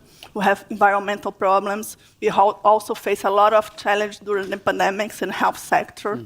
So we are now thinking how you do different, not incrementally, how Mrs. Noah said, we cannot do incrementally, and think about this issue and bring them to a new form of doing public policies. And for this, we should, for sure, engage in a global debate. So for IPEA, it's fundamental to be here, to be debating these global solutions with all the T20 task force. Thank you for that. And Anna-Katharina, what would you say is the sort of the main issue that occupies you at the moment and kind of that requires global attention to solve? Yeah, thanks for having me. And if you look at the issues at hand here also for today and the coming days, I think the ongoing disruption of global trust is probably the biggest challenge that we have at the moment. And since a number of years already, we observe social polarization processes since many years across the globe and across actually all types of countries in terms of income groups of countries that go hand in hand with political autocratization processes in some countries. But now we have also the situation of Russia's war in the Ukraine and global reactions to it. And I think if you look at the elections on the level of the General Assembly of the United Nations, we know that there is a substantial need for dialogue and for discussing our differences, and then, of course, turning towards where we converge. Mr. Chan. Well, coming from where I am, I live in Hong Kong, which is now part of China. That which looms high above everything else is really the conflict between the United States and China. When the number one economy want to pick on the number two, it won't end well. Dennis Noah said this morning that decoupling will change everything. And sure enough, we are seeing that happening in front of our face. In 4 areas at least. Number one, academic exchange is now being curbed. Number two, certain products, in particular sensitive products, are also being curbed. And number three, people's exchange, we're now sensing that, even experiencing a little bit of that. And then finally, capital exchange, capital flow is also being disrupted. I know that there are many other very critical issues in the world, such as sustainability, something that occupies my mind a lot. But that said, in face of a geopolitical threat, let's hope that it doesn't get to a kinetic war situation, but nonetheless, the threat of it is so serious that it is just changing everything in our calculation as a business person, as an investor, and as policymakers and decision makers. And Andreas, you sort of speak to almost everybody, so I'd be curious to see your perspective. Yeah, thanks so much, Oliver. Pleasure to be with you.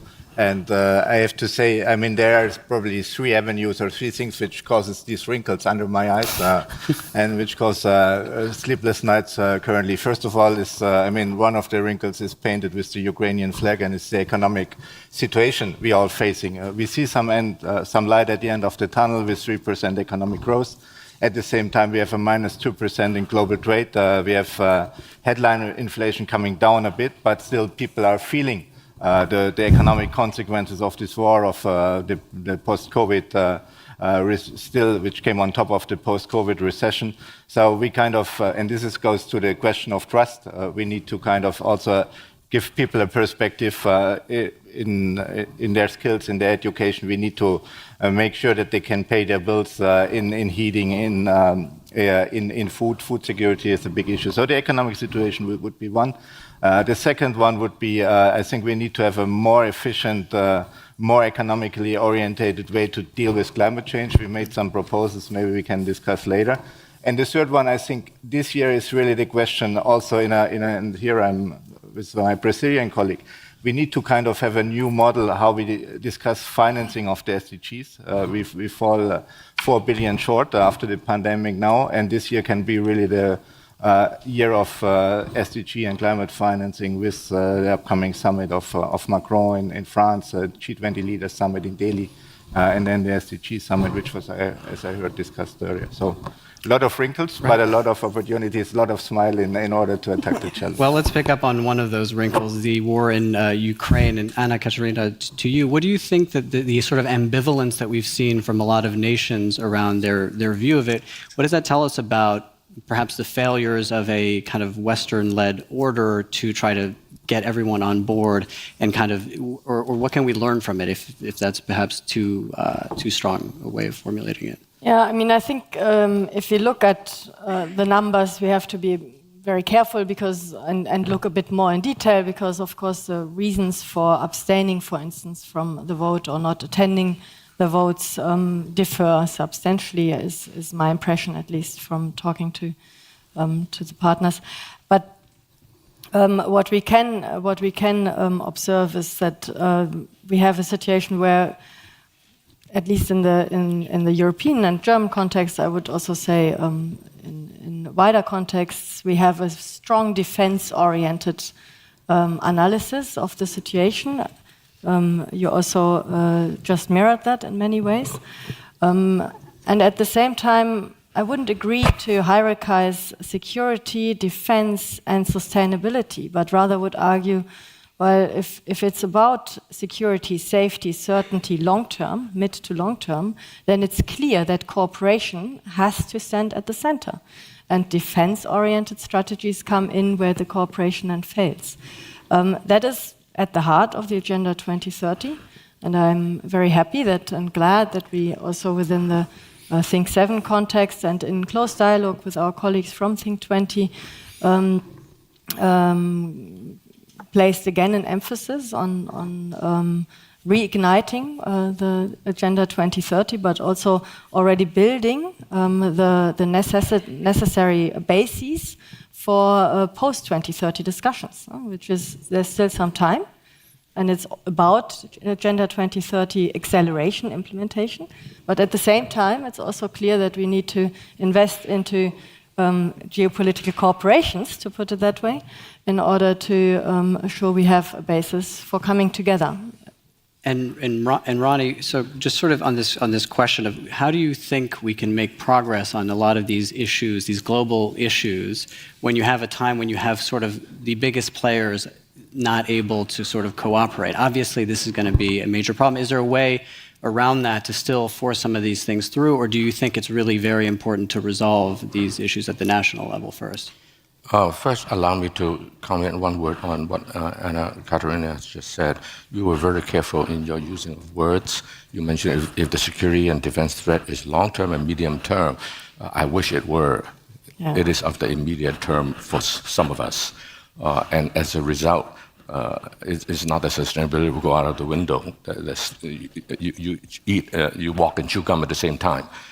But that said, I think the situation there is really quite serious. As far as your issue, Oliver, I'm a small guy. When I'm a small guy like me, you don't count. I'm serious. Ever since I grew up, I know that I don't count in many occasions. And so you have to be careful to keep yourself alive. And as you indicated, when the two biggest players in the world want to, in one way or another, decouple or even couple, engage, except in the wrong way, such as military, security, defense, and so forth, then that's really a serious situation. I think that what the smaller guys, if they can somehow collectively do something, and the key word is collectively. How do you get them to collectively say something? And Katarina, you were also very careful. How do you look at the numbers? 85% of the people in the world did not condemn, but they did not sanction some of the things. And so you do have some collectivity here. And does it not send a message? And if you are part of the 15%, ought you not also be humble from a little bit, like small guys like me are forced to, and perhaps look at the situation in a slightly different way? And do you think that just to bring the question to you, do you think that there is this ambivalence on the subject of Ukraine? Do you think that it is in part due to the fact that there has not been a sort of collective view in the kind of Western-led order? Do you think that there has been a shortcoming there, or do you think that, I think this what's happening is something like what we see during the pandemics. I work for 20 years in the health sector, and we cannot be unaware of the pandemic was coming, and all the social determinants, all of the things. So these conflicts are part of not acting when you know that the conflict is growing up. Like the pandemics, I think we have to rebuild multilateralism to think globally and think on the G7 and then also in the G20 and how to grow the collective bargaining, to think collectively. You think only bilateral, you think only in the ways that you do commercial agreement. This will bring pandemics, wars, and conflicts that cannot be solved collectively. But so, and if we take the pandemic, because that's a good example of a truly collective problem that the entire world sort of experienced simultaneously in quite a personal way, much more than many kind of more abstract issues like financial crisis, let's say, and your expertise being in healthcare. Do you think that what do we come away from that concretely, and what do we learn about how to deal with these kinds of problems, and how can we apply that to other issues, other global issues? I think the most important thing that we knew and about these pandemics is we think only about international countries, not about globally. There will be spillovers. So we try to take the pandemics in the national view, and when we see this spread all over the globe. And in Brazil, for example, also the national view, not cooperating with all the countries, and this brings a lot of challenge. Besides that, in the health sector, we know that we cannot think only in health as a sector. We have to think in all the determinants of health. So the economic market way of thinking, the economic way of thinking and exploring the territory, not thinking in the urban system and not thinking in the health system and the educational system, as an integrated part of our society, brings us through the pandemics. This is all a disaster that was built by this way of exploring the natural resources, exploring the other resources. We're not thinking about how it will be in the future. If not change this view, do a mindset change, as Mrs. Noah was saying, we will face another pandemic soon. So. And I'll put the question to you, Andreas, also who interfaces with a lot of these countries and a lot of them developing nations about kind of what do we learn from the pandemic and how to address those global crises. And what do you hear also from them about what is required from these multilateral institutions more broadly? And when the crisis, if the COVID crisis, if had anything positive, it showed us the need for international cooperation. And here I'm with Anna Katerina and also with Luciana. So really the opportunity to cooperate and to find joint solution, to agree on systems for track and trace, to agree on vaccinations, to really also discuss things like intellectual property rights on vaccinations, to come to a new balance between North and South. So there are a number of lessons to be learned from the pandemic. And Indonesia, during its G20 presidency, did fantastic last year in order to kind of make it precisely this dialogue, create an additional fund at the World Bank for pandemic preparedness. So this is something where I think we really learned. And I mean, this is also something we can take for the current situation. I mean, if you ask G20 leaders in Bali, for example, 95% of the people in the room would say that a just peace in Ukraine is good for the world economy. And Prime Minister Modi said this should not be an era of war. So everybody thinks that we should act together on some of the things. The question is just the way. But even in the war situation in Ukraine, there are positive signals like the Black Sea Grain Initiative allowing export of Ukrainian and Russian grain and fertilizers through the Black Sea. So there are a number of things. I'm not too hopeless that we cannot come to solutions as discussed today.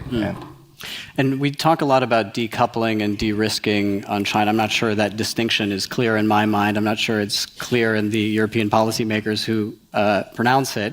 What we talk less about is détente. What do you think the avenue is for there to be a sort of thawing in the relationship between China and the United States? What is required to try to get past some of these national hurdles in order to get on the same page to deal with a lot of these global crises? Well, frankly, I am a little bit pessimistic. I always tell people I'm pessimistic, but I'm not passive. I still do my best every day to hopefully contribute a little bit. But when you have the biggest nation in the world want to go a particular direction, it is impossible for any of us to really pull it back unless you can figure out a way to tell them that your self-best interest is perhaps not what you're doing. And a lot of people know that. But if somebody doesn't want to listen, they don't listen. Today, dialogue is valuable because increasingly there's monologue. And if I engage in monologue, nobody will listen. I'm nobody. But if I am somebody and I have a monologue and my way or highway, then you have the whole world that is affected. I think that, again, major players in the world, such as EU, such as India, such as some of the big groupings, Brazil, from the South America, I think they together is the only hope we have to hold back from the madness of some of the things that I've been watching in my part of the world. And I think that a lot of people hoped that climate could be this sort of issue where everyone has a stake and that everyone's sort of interests were fundamentally aligned on this. But I think that there has been some disappointment in terms of that really being a guiding light that everyone can agree on. I'll ask you, why do you think that is, and what can we do to reframe this conversation meaningfully, not just sort of abstractly, to get people thinking about this in a collective way? Because, I mean, again, the premise of the sort of globalization age is align everyone's economic interests and everything else will follow. We've learned that that is perhaps not so. So can we do that with climate?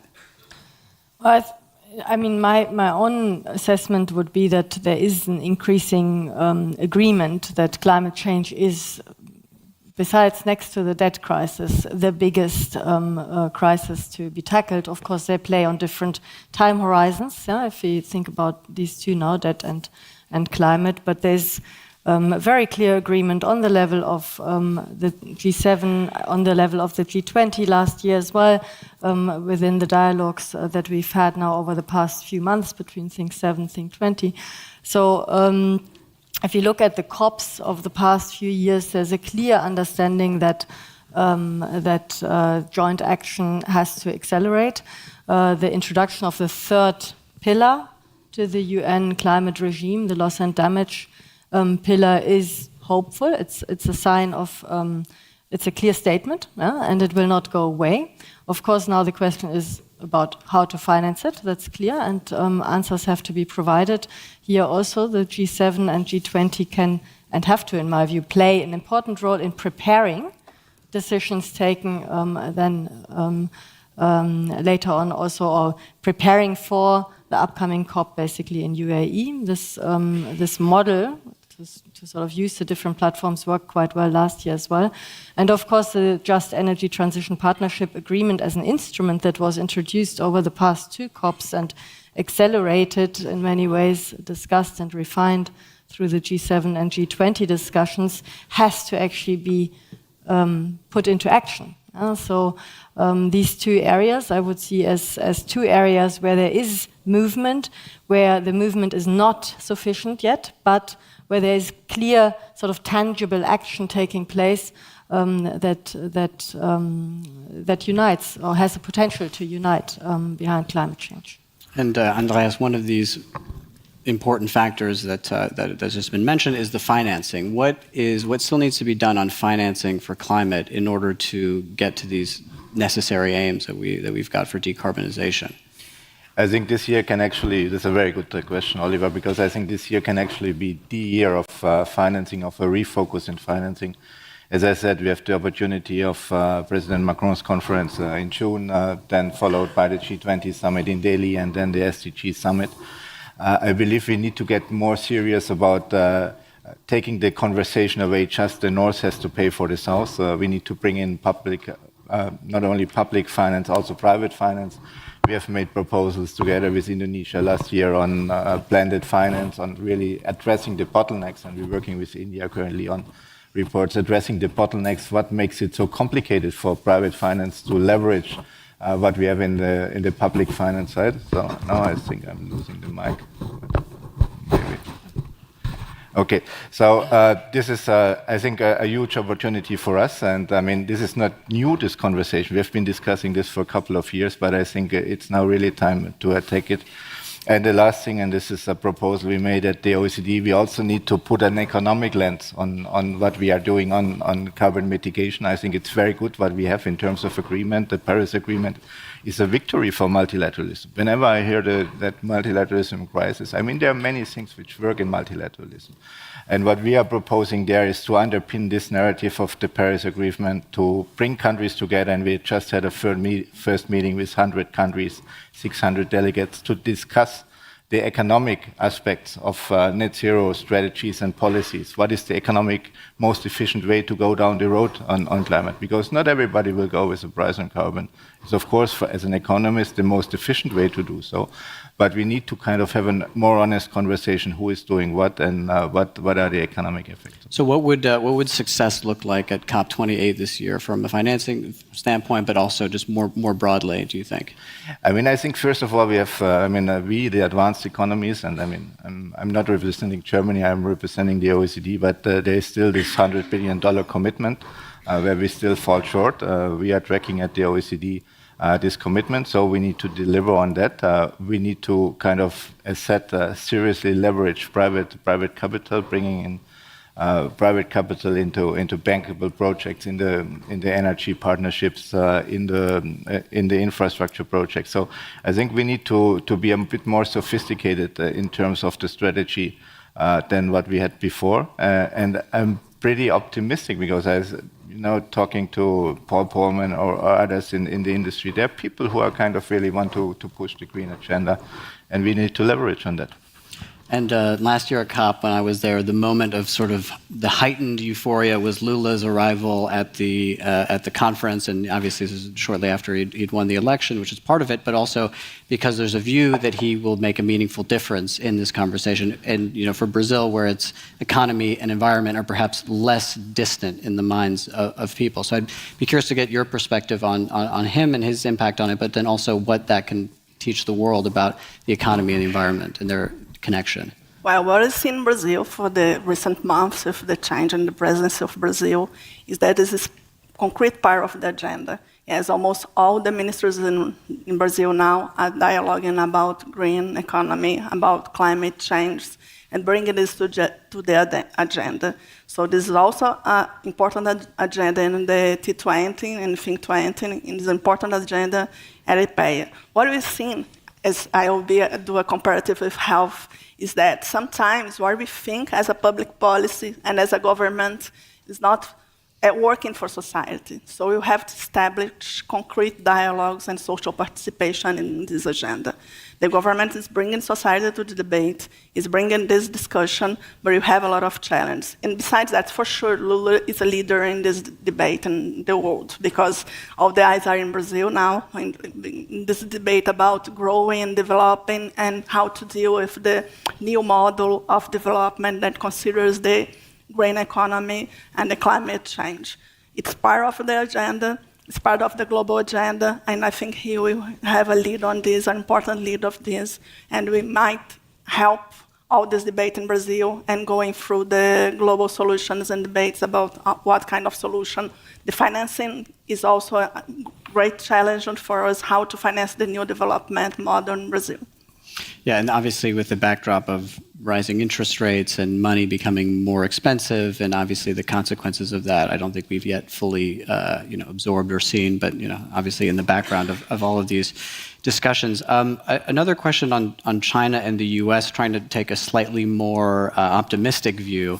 As China sort of rises in power and in prominence, obviously part of its agenda is to try to be a sort of force for good or to try to broker deals, to try to develop. Is there, this will sort of for both of you, is there a possible scenario in which you have sort of two competing superpowers that are both pitching to help develop, and that there's a positive outcome from that? Is that at all something that you think is a silver lining here?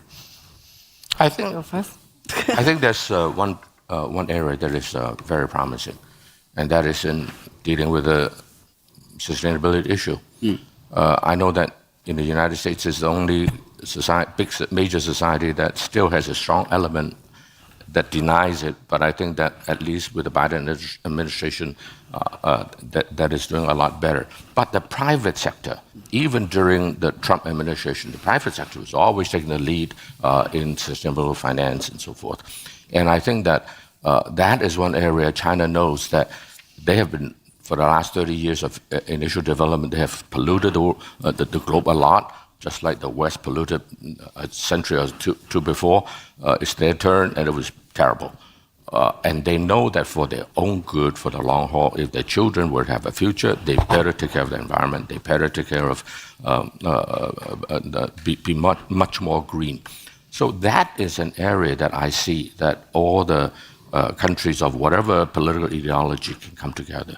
As long as a non-Trump-like person will become the president the next time around, and working with the private sector, which, as I said, is always really a leader in sustainability, that I think there's much opportunity to collaborate.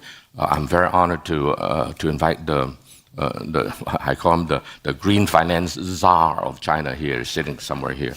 He's speaking in the next session. And he's co-chairing the G20 Sustainable Finance Working Group together with the United States, member of the G20 Working Group. And so think about it. The Chinese guy and the American guy are co-heading a group together. So I think that that is one area. I don't think it will be able to turn the tide as far as the geopolitical defense and that side of things, but at least it is a great place to build relationship on an institution-to-institution basis, government-to-government basis, and people-to-people basis. It's a winner for all. Yeah, I in many ways agree. I would argue that we are somewhere at a tipping point, one could say. We are in a multipolar world order. That's simply, empirically speaking, a fact, so to say. But the question is it a multipolar world order that sort of falls apart into different orders that compete in a destructive manner or that cooperate? I think climate is an area. We've seen the collaboration in the biodiversity field. Kunming-Montreal agreement is a success on that front. Yeah, very good. And it's in many ways an example that we hope to see also in the field of climate. I would argue in the field of water management, we see similar potentials. And in many ways, I would also like to briefly mention the potential of science and think tank communities to play an important role there as a third player, as an investment into the infrastructures needed, discursive, communicative infrastructures needed to actually have these dialogues. And then another question for you in terms of climate. And so obviously Germany's been a very sort of vocal voice in the climate discussion. However, it has also been one that has had a sort of carbon explosion over the last 12 months, in part obviously because of what's happened in Ukraine. But it sort of speaks to this idea that when things actually get really hard, that we are not willing to give up certain things. Do you think that that makes it more difficult for Germany to take a leading role? And what does it tell us about kind of our relationship with how to deal with climate? Well, I think it reminds us of, or urges us to think about something that we might want to call regulated abstinence. That's a direct translation from German. But thinking about, realizing that we need to cut. We need to cut our greenhouse gas emissions. And then still basically using the liberty and making use of the freedom to actually decide ourselves. And that realization, I would say, is slowly coming in. We, in a previous session, discussed the CO2 taxing and the carbon border adjustment mechanism in the European Union, the discussions on it that are highly controversial. I would argue it's the way to go, but not as it is being implemented right now, which has the disadvantage that it was not designed in the WTO, and with that it did not take into account the effects, the negative effects that it also has on a number of least developed countries and low and middle income economies. And do you think that we can break that sort of idea of having to sacrifice in order to make climate progress economically? Is that something that you think is, I think it's a very challenging sell because of the way that the world has developed for 100 years. You are dependent on some of these systems. How do you solve that? Well, I think it's not easy for sure. If it was easy, we would have done it yet. I love this idea of regulate addictiveness. Regulated abstinence? Abstinence, yes. Yeah. I use this term. Because besides that, if you look at Brazil, we are one of the most unequal countries in the world. We have been trying to do inclusive growth without deploying our natural resources. And what we've seen is that we have a lot of challenges in this path. Economic challenges, social challenges. But I think we have to do a mindset. We have to bring society together. The government has to work for the society, not for itself. The market has to work for the society, not for itself. And then we have to think globally. What is our role in this world? What are we doing for this? What is our contribution for this? Decarbonization, the energy, renewable energy in Brazil are growing, but we have a lot of problems in the environmental side, and we have to talk about this. And I think the T20 and the G20 has really unique space for this debate. I think we should use this to bring this agenda strongly and cooperate with each other in this agenda. And Andreas, in terms of, again, the global sort of macro picture economically, obviously inflation has been a severe issue globally. Recession now, there's some questions about kind of how that develops. And there is obviously a baseline of economic well-being that is required you need in order to achieve any of these sort of lofty goals. What do you think that multilateral institutions now need to do going into this very uncertain period to ensure that, particularly for the nations that are most at risk? Okay, now he comes with the $100 billion question at the end.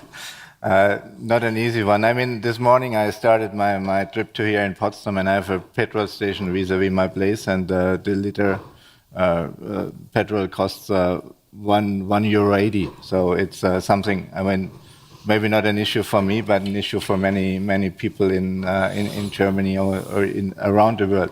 So we need to kind of get inflation under control. I think the central banks are doing their job there. We need to kind of make sure that we come with a sustainable solution on the debt in many developing and emerging economies. And I think we need to kind of, this should not make us shy away these economic issues, that we need to solve this climate picture. And here I wanted to take something up, which was, Ronnie spoke about interests. What is the interest of the countries around the table? And I believe really we have here an opportunity, and this brings me to the point where you started it. I don't think that this focus on a bipolar solution or even a multipolar solution will help us. The point is, we have many opportunities, and there are many countries around the table. For example, India is now putting a new Green Development Pact on the agenda of the G20. There is President Lula coming with a new ambitious agenda for the Amazon.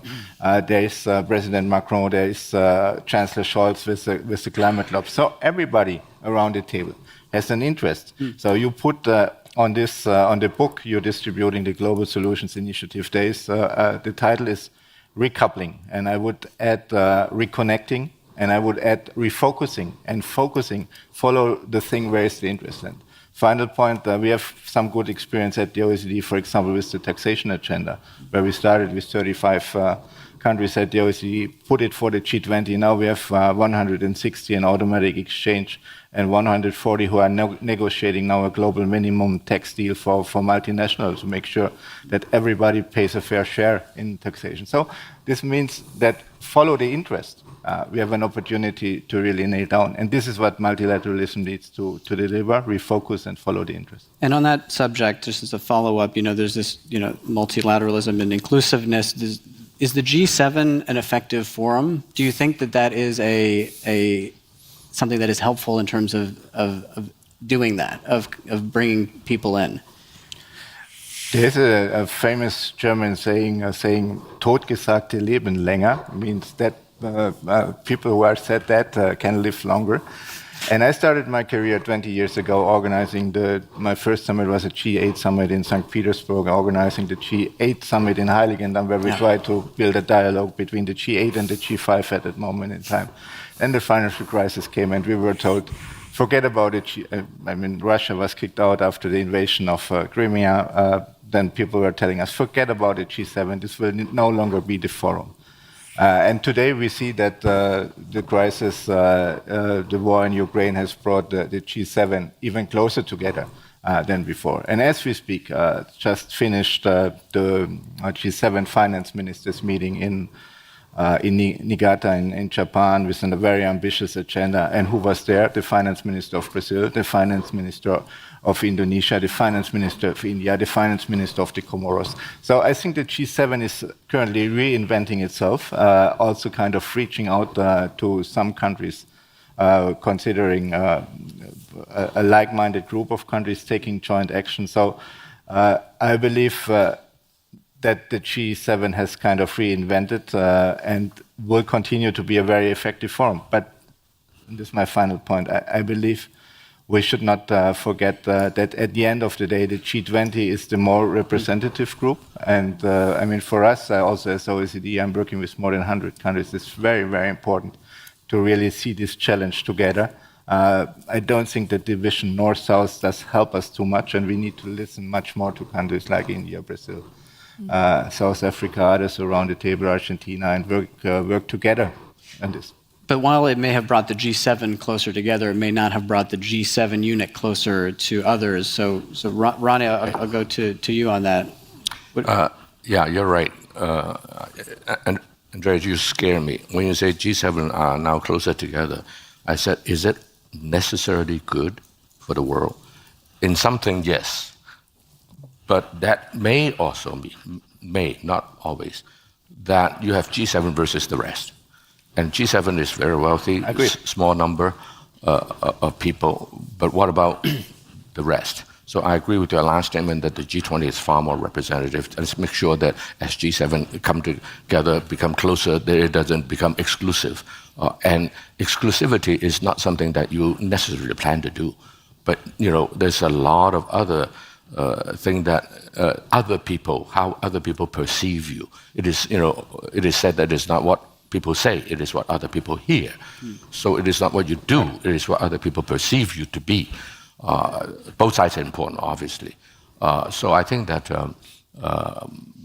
the G20 is really a wonderful area to bring the world closer together. Can I also add that there are many other areas, Anna Katarina offer a few, such as water and so forth. Can I add one or two others? And that is, even, I know that is sensitive here in Europe, even arts and culture. When you, for whatever reason, such as the Ukraine war, cut off a lot of art and cultural exchanges, is it in the longer run good for the international community? I really have my question. And then, moreover, I think the world is changing so fast these days that I offer a thought that you all may kick me out once I finish saying it because it is so radical. I say 5 to 10 years later, who will be the more international of the two major nations, United States or China? I don't think the answer is that obvious.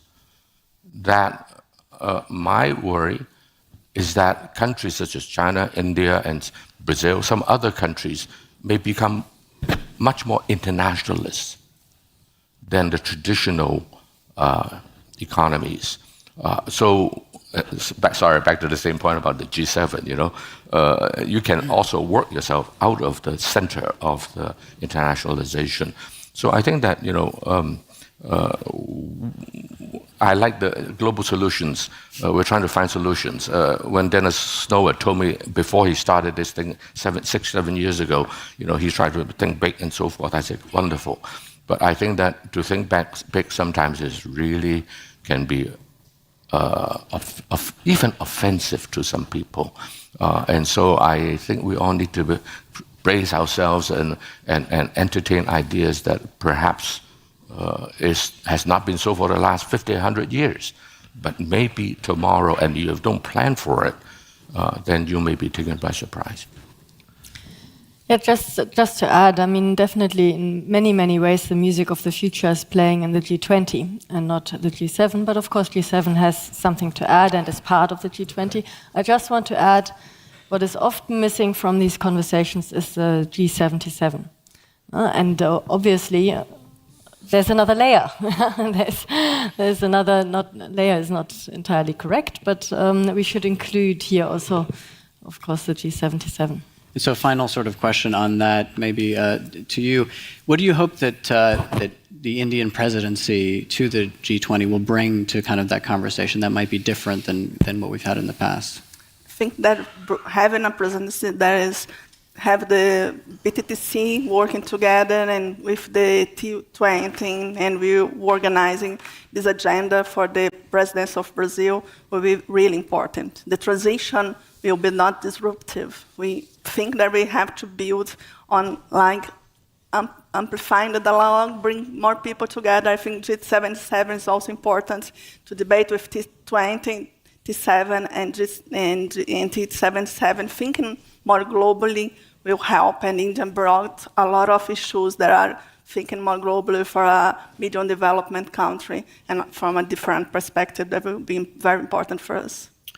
Great. Well, I see the clock is ticking down. I have strict instructions to wrap before the time, so I will do so. And if you could just join me in thanking the panel today. Thank you so much.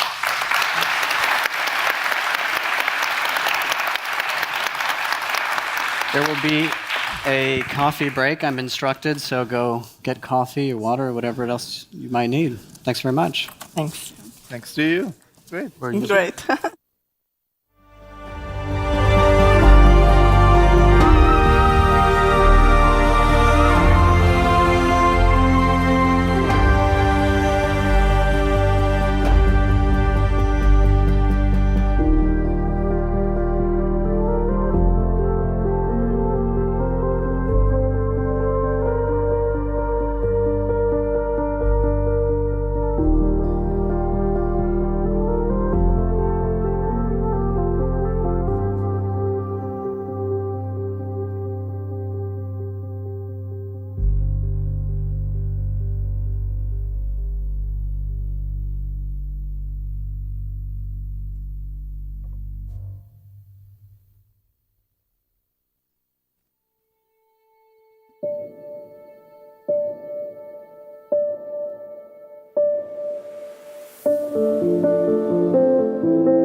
Our next session will be Securing a Clean Future for All, the Pathway to a Global, Just and Equitable Energy Transition.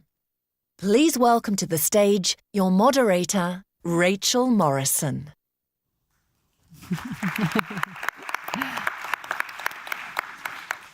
Hello and welcome to this panel session. I'm Rachel Morrison and I'm an energy and climate editor at Bloomberg, and I lead a team of reporters covering the energy transition in Europe.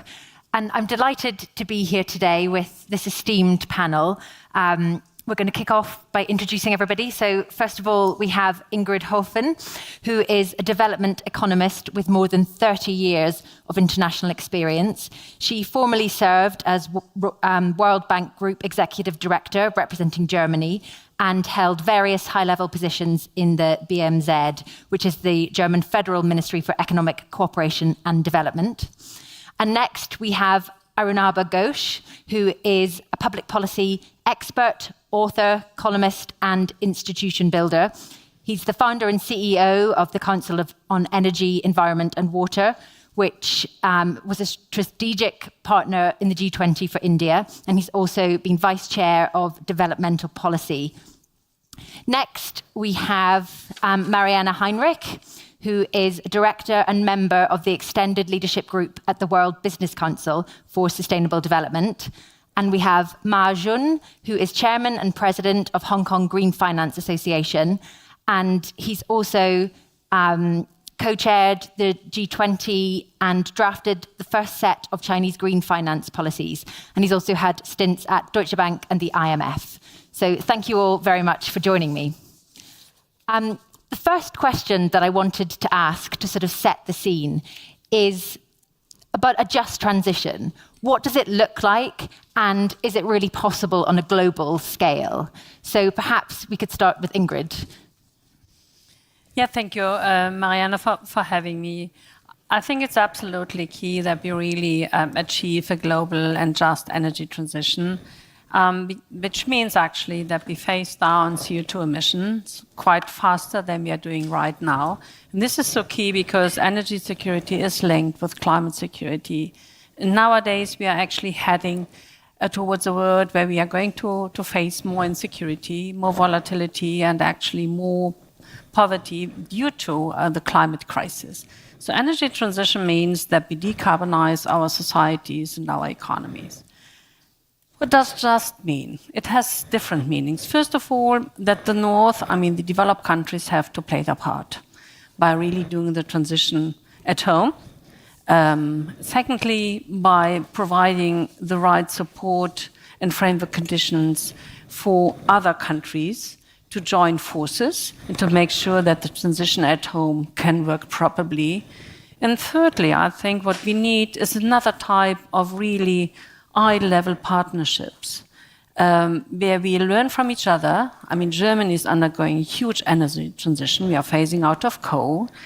There are stumbling blocks in the way, so we are in a learning process. But at the same time, we see that other countries of the so-called Global South are doing the same. Mm-hmm. And it's interesting to see how do they achieve a win-win opportunity where they decarbonize the economy, but at the same time, they create new jobs in new industries that emerge through the extension of renewable energies or increasing energy efficiency in their economies. And thirdly, when you do the transition, and of course, this may be from time to time disruptive, how do you actually create a protection shield for those that may need more support? Training, capacity building, and what kind of actually security system do you build up in order to make this transition, a transition where nobody is being left behind. So 3 pillars actually: doing the homework in the North, secondly, providing actually the right support in view of technology, finance, capacity building, and thirdly, fair partnerships where you really create a level of dialogue that is different from the one that we had in the past, and takes fully into account the departing point from which actually countries start the energy transition. And if you work with Pakistan, this is quite different than working, for instance, with South Africa on a just energy transition. The problems are different, the ecosystems are different, and the requirements and the level of ambition may be different. But what actually is absolutely key and center, it has to be people-centered, and you have to make sure that the transition creates win-win opportunities for those economies. Would you agree? I mean, do you think that people are at the heart of how you kind of make this global? My response would be it's certainly possible, but it is not happening. In 2010, when I set up CEW, India had less than 20 megawatts of solar. Today, it has nearly 180,000 megawatts of non-fossil electricity capacity, and will be the first major economy that by the end of this decade will build more clean energy infrastructure than its entire electricity system existed at the beginning of the decade. So in terms of emerging economies like India pushing the clean energy transition, that's certainly the case. Along with that, there is certainly a huge jobs opportunity. By the end of this decade, we'll have a workforce of over 1 million people in these sectors. So when we think of the mantra of jobs, growth, and sustainability, it's something that is already being demonstrated. But what's not happening? What's not happening is we are not getting the scale of investment at the cost that is needed in order for it to be genuinely just. What's also not happening is that we are not co-developing technologies. We are waiting around whether technology will get transferred or not. So if we take these two critical pillars of the scale and cost of finance at one end and the co-creation of technologies, which gives the very economies that will drive global growth and global energy growth a stake in that clean energy future. Unless that happens, the transition will indeed occur, but it might not end up being very just. I think that's really interesting. And I saw you nodding along a lot there. Is that sort of in line with your view as well? Yes, it is. So thank you very much for having me, firstly. So I completely agree with that, because what I think we see at the World Business Council is that we're looking at very systemic problems. And what it seems like we've done very well in the past until this date is that we've got this clock wheel of things that needs to change. And so far, we've been good at changing individual pieces. Like you just outlined, some things in India are working well, but some things are not working well at all. And I think that's where we have to fully acknowledge that we're looking at very broad system transformation, and nothing works without energy. That's simply a fact. So hence, we're looking effectively at making an economy moving from being fossil fuel based to a low carbon economy. So that then touches up on not only the technologies and the fuels that you use, but it also touches on pollution, education, how to get it resilient for future weather events, adaptation. It's about population growth, catering for the future of others, and how do we actually at the same time protect nature and biodiversity.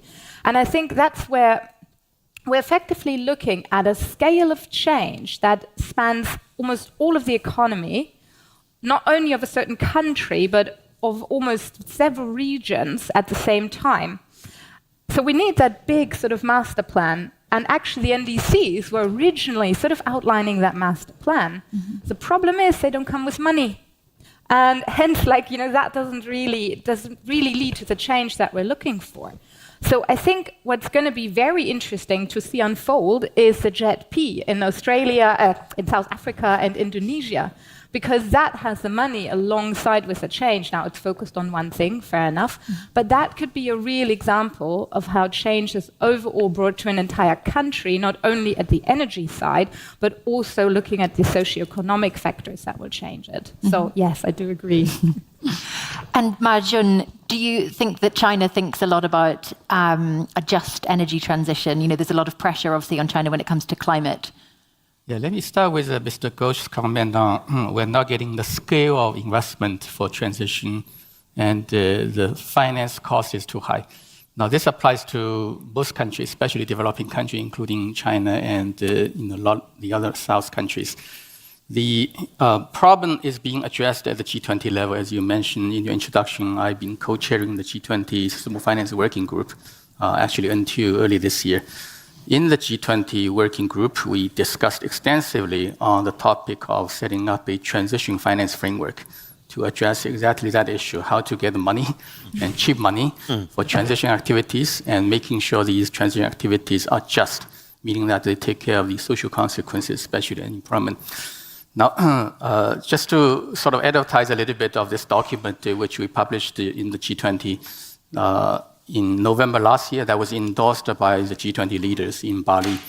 And this document is called G20 Transition Finance Framework, which includes 5 pillars. I think it's, in fact, a global consensus because we consolidate the G7, G20, and many other NGOs' views.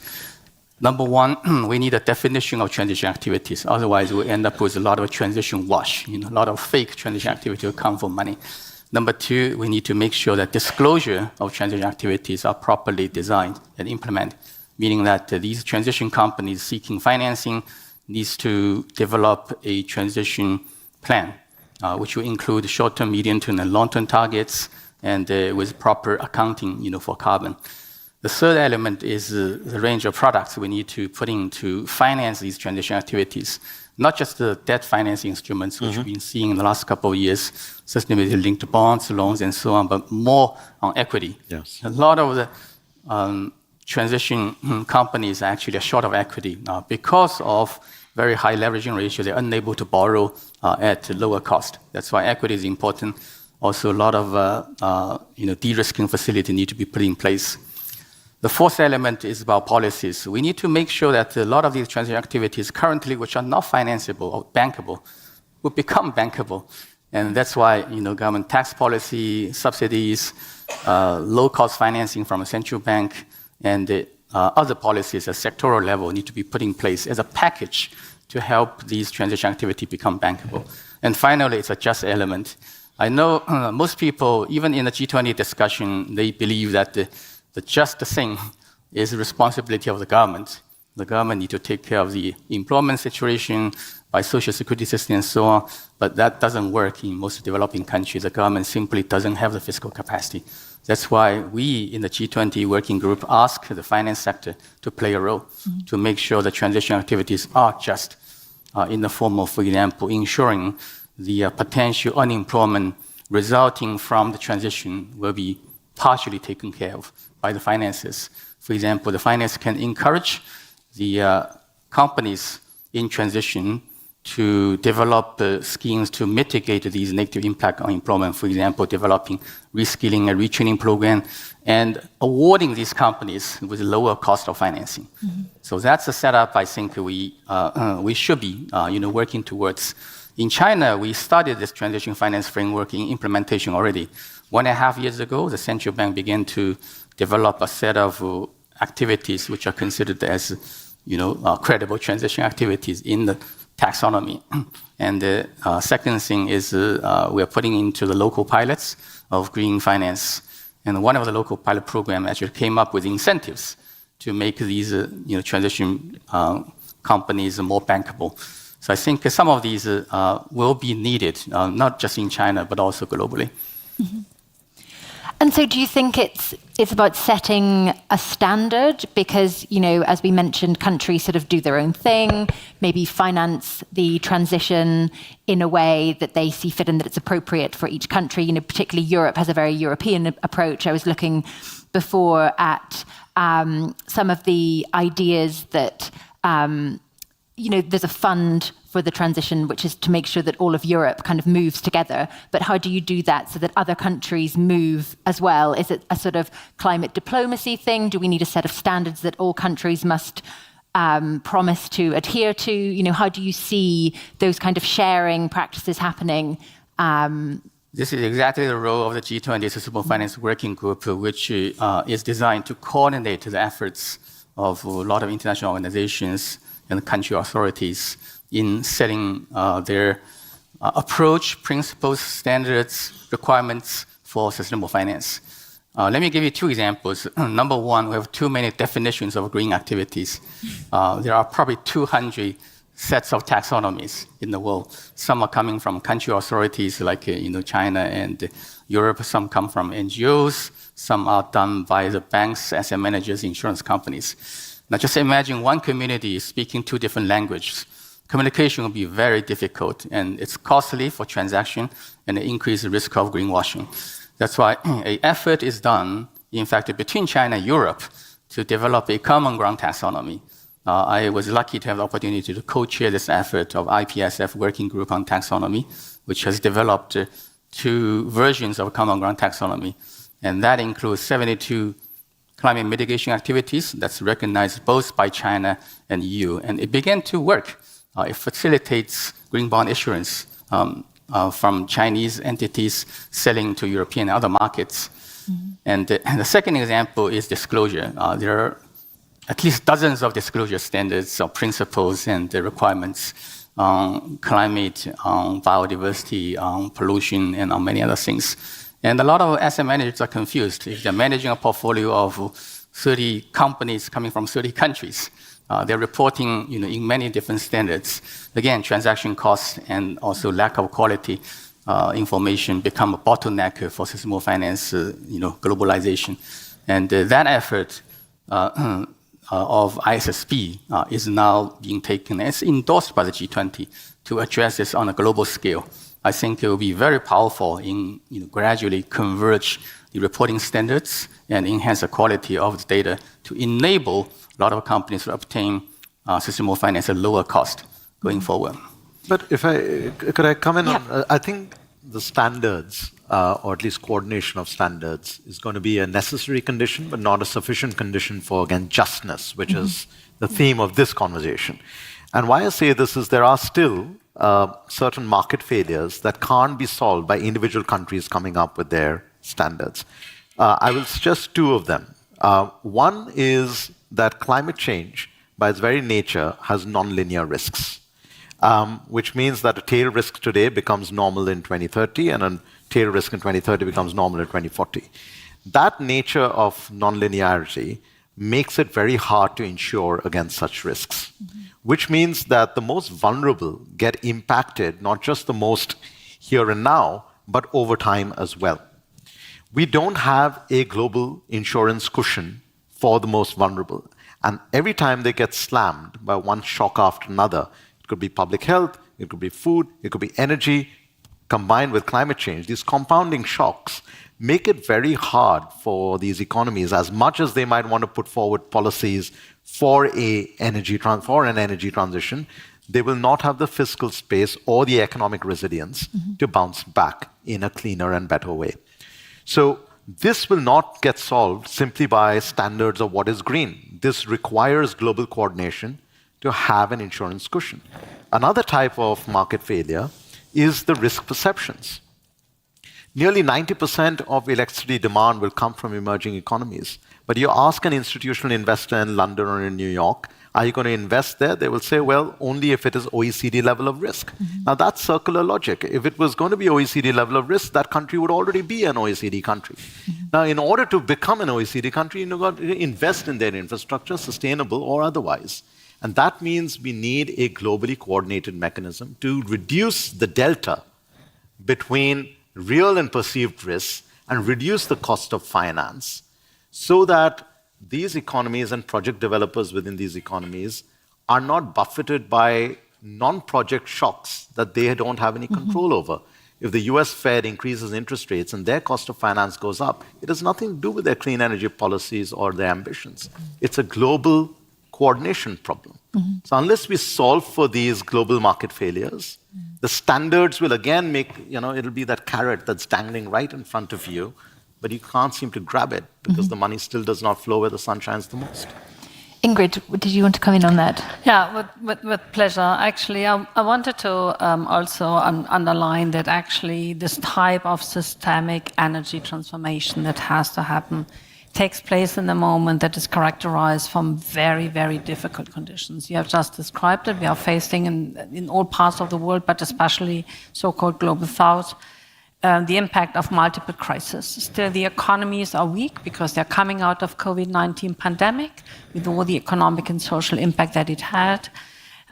Additionally, the climate crisis is already very obvious, and the biggest impact is in many very poor developing countries. And there is no cushion, there is no safety net at the global level to deal with these issues. So one has to figure out, and of course, countries are very indebted. I mean, IMF has recently again published a report describing how many countries are at risk, really, of failing to fulfill their payment obligations. And this, of course, means that they have a shrinking space for budgetary resources that they can invest by their own. And fourthly, very renowned economists say, look, the big transformation can't be done only with market from the private sector or from capital markets. It's in many cases, it's too costly. You have to deal with the de-risking unless we are sufficiently bold in establishing the right mechanisms to deal with those. It won't happen. We have observed this over the last 15 years. We have actually overestimated the risk appetite also of the private sector. Quite frankly, this is actually has been underlined by the chief economist of the World Bank, so it's not my analysis. So how do we deal with this? And fifthly, I think it's also to think about institutions. I mean, a transformation of this magnitude, it's not simply like changing one policy. You need a type of setting of working together, government, private sector, the society, at the local level. You have to think about the right regulatory framework also at home, and to make sure that all those involved have the sufficient knowledge and skills what this transformation is about and what kind of opportunities are embedded. And this is, we face this here in Europe and Germany as well. That's not an easy take to accomplish and to bring across a message that even if perhaps the pathway is a bit stony, but at the end, it's so much better because it actually safeguards not only our planet, but also our livelihoods and our human security at large.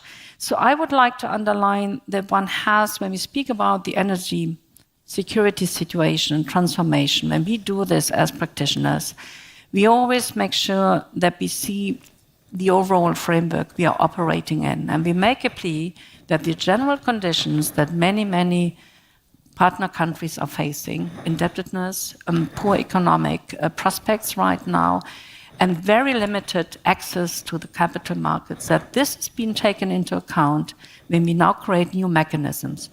And when I speak about new mechanisms, it's not only about de-risking, as has been said, and the right policy regulations, but we also have to be very bold in assuring that we create the global safety nets, insurance schemes, global shields that are needed in order to create the buffers that countries need when they face, very, very big crises like in Pakistan, when extreme weather events can actually harm many, not only people, but actually economies. And it takes so much time then for them really to build back better. It's easily said, but it takes really a lot of support, coordinated support. And nowadays, we are starting to create the solutions. I think we are on the way. We are not yet there. Solutions such as the Global Shield, the loss and damage financing mechanism, the Barbados plan that has been promoted by Prime Minister Motley. So there are a lot of actually good proposals on the table. And I think in order, if you want to achieve really a decarbonized economy and society, we also have to deal with the other side of the coin. Maybe I could just put a number on it for you that my colleagues at Bloomberg New Energy Finance estimate that to get on track for global net zero, investments in the transition and grids need to average $4.5 trillion between 2023 and 2030, which is more than 3 times the total spent in 2022. So perhaps, Mariana, you mean that's a huge number. Do you think that's possible? And what's the sort of role between public and private finance in achieving that? That is a huge number. And actually, I often use a number from Bloomberg New Energy Finance, which looks at how much investment is required either in green or networks against like fossil fuels. And they come out with this ratio of 4:1. So basically, that's what we're aiming for in 2030. It needs to be on an average global basis 4:1. We're nowhere close to that right now. We're at roughly 0.9:1, something like that. So that gives us the scale of the problem in monetary figures. I think I look at this from a business perspective because the World Business Council works with over 220 big global multinational companies. So business is usually the fastest agent of change. So, if you really want to have a system like Flip, like if we look at how fast did everybody have an iPhone, that's what business can do when it's working really, really well. So the question is, how do you create the conditions for business to actually do that in this context? And of course, that's difficult. I think they all want to, because they want to invest in the global south, they want to invest in the energy transition. It's just really hard for them to find those opportunities because it is a future growth market for them. That's like, everything in Asia, everything is moving east, right, and south, so to say. What business, I think, can bring to that is many companies have become very good looking at the high standards that they can set for social and environmental performance. And so by companies coming into countries, they can help with raising the bars for overall sustainability, but specifically social performance. For example, by abiding by the UN guiding principles for human business and human rights. And that's one of the first things that we actually set out for a business agenda in the equity space, and well, we could call it equity inequality. But I think for many years, it was unclear what is the role of business of addressing that just problem. And of course, it's also a very fastly evolving space because sustainability has changed so much, even in just in the last 2-3 years. So we set out and tried to say, okay, so if you are a company and you're serious about your socio impact, and particularly if you're working in a global south setting, then what are the 10 action points of what you can do? And we just looked at that, or published actually our sort of 10 action point agenda a couple of weeks ago. So available for everybody to download, not behind a paywall in any manner. It's actually done by the Business Commission to Tackle Inequality. So business leaders who care about how to tackle inequality, particularly in the global south. So I think the role of business has been controversial, right? No question about that. But I think we can use business better in those circumstances going forward because they are that clear an agent of change that can make whatever deployment we're looking at a lot faster. What about Scope 3 emissions as a kind of measure for business and how serious they are? Yeah. So, well, Scope 3 emissions really depend on which sector you look at, right? So, some sectors don't have a lot of Scope 3 emissions. For others, it's a huge question mark.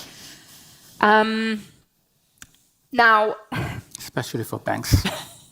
Especially for banks, yeah, exactly. No, complete good point. And they're struggling so much with the framework of how do they actually decide where do they invest. Because actually, I was talking to a bank the other day and they were telling me it's clear to them that investing in a coal plant in Netherlands is not okay. Everybody knows that. But how do you look, for example, at a gas plant somewhere in Asia and South Africa? Maybe that's actually a good investment because it would help emissions to come down over time, but they're puzzled on that. So, side point. But I mean, Scope 3, yeah. It's a huge problem for many companies in terms of the how do they measure it and how do they take accountability for those emissions. And we are trying to build a universal transparency platform that actually helps to address Scope 3 emissions. It's called PACT, P-A-C-T. And that helps many sectors to work with their peers up and down supply chains to really look into how much emissions is there and how am I being accountable for that. Mm-hmm. Perhaps we could talk a little bit about the role of fossil fuels and whether, it's just too idealistic to think that we can go from dirty straight to clean and the role of gas in between, and to the point that Mariana made that sometimes replacing coal with gas is better than coal. And, how do we, I think in some of the economies like China, like India, where, it's just not going to be clean immediately, how do we kind of view the role of fossil fuels? Do they have a role in some places? Are we just going to hope CCS happens? Can we speed that up? Because ideally, we just wouldn't have any gas with CCS. It would just be straight to clean. I don't know who's got a view on that.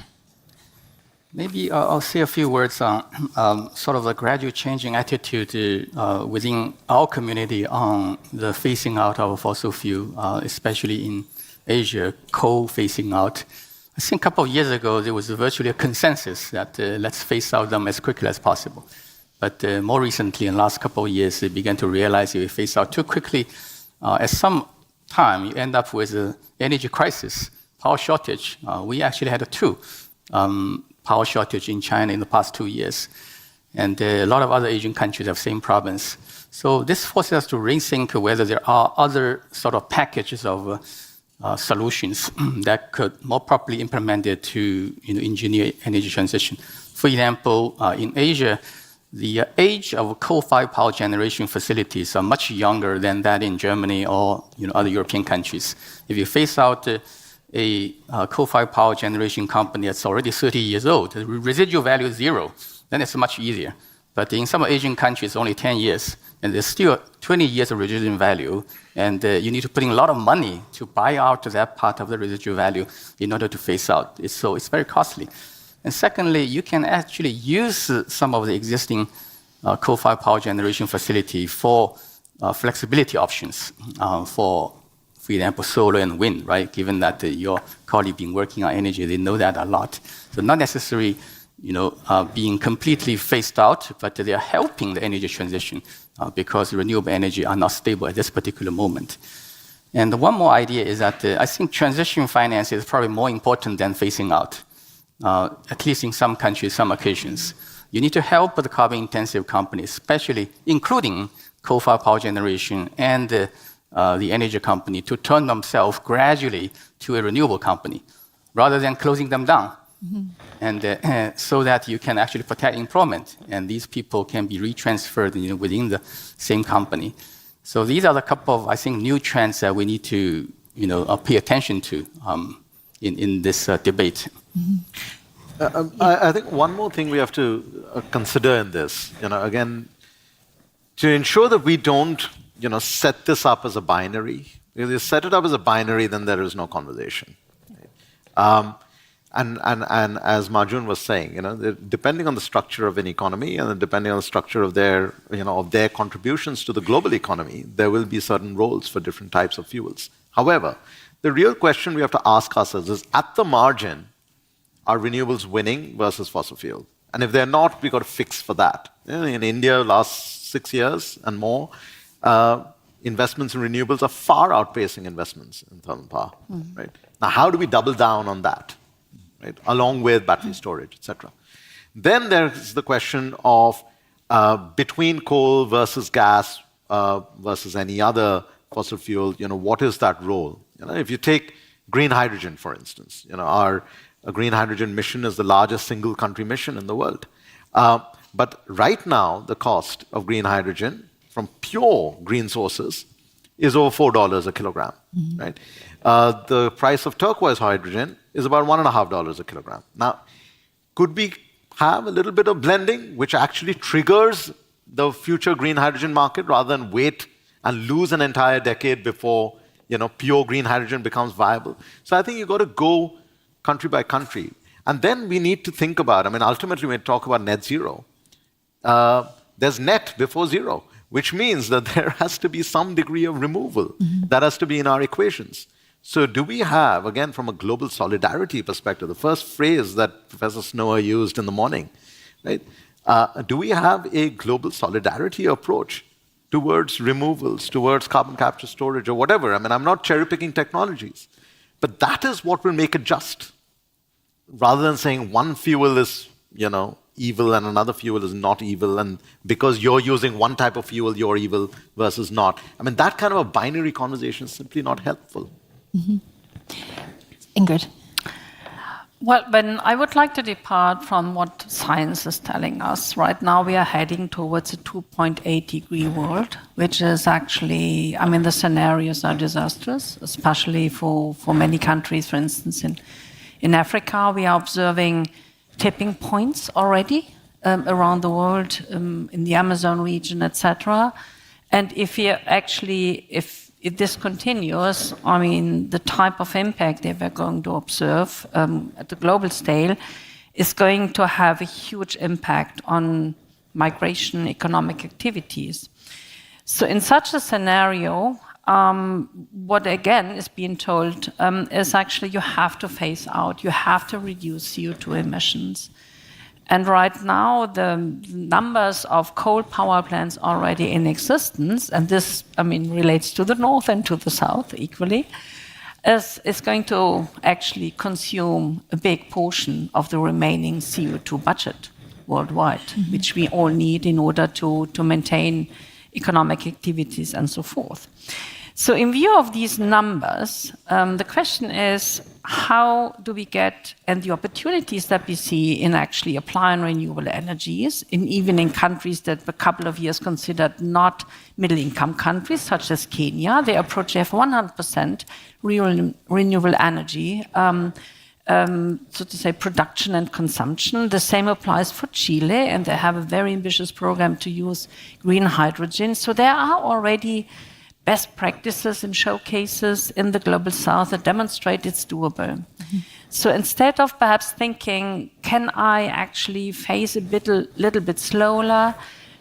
Do I use a bridge technology just as gas? Shouldn't we look into the options that we do have in order, as you said, to triple investments into renewable energy? They have been really on a steep curve over the last couple of years. Do we find options to de-risk actually financing in these sectors? Do we see options possibly to reduce fossil fuel subsidies that are still very huge worldwide and use these tax incomes for other purposes? So perhaps to focus much more of our attention to those options that are already out there. And we have already realized, even for instance, we are working in this sector together with the World Bank in African countries to resolve the issues of baseload, of energy security, and with a combination of technologies, it's really doable. One has to think, I mean, if a coal fire plant is being substituted by gas right now, this is a 40 years investment. So the country has to be sure, I mean, this is really economically wise.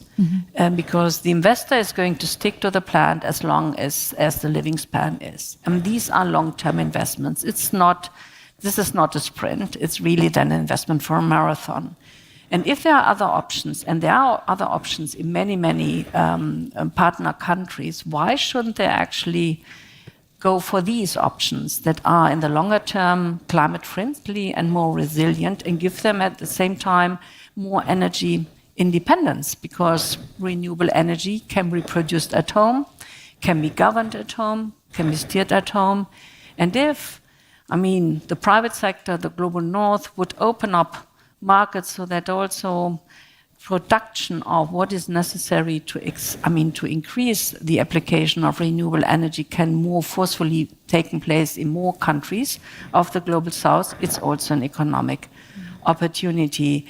And I know that it's not easy to think about the transition, and I would agree it's not black or white, but I think we should, with cool blood, we should assess what is economically wise for developing countries. And certainly we would make a plea not to go into bridge solution, but to go forcefully and follow the good examples such as Kenya, Uganda, Rwanda, to optimize actually the mix of renewable energy application for their own economies. It's going to pay off in the longer term. That's what we see in our analysis. Yeah.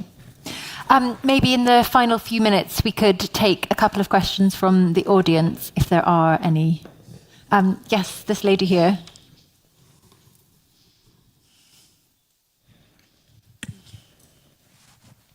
Good afternoon.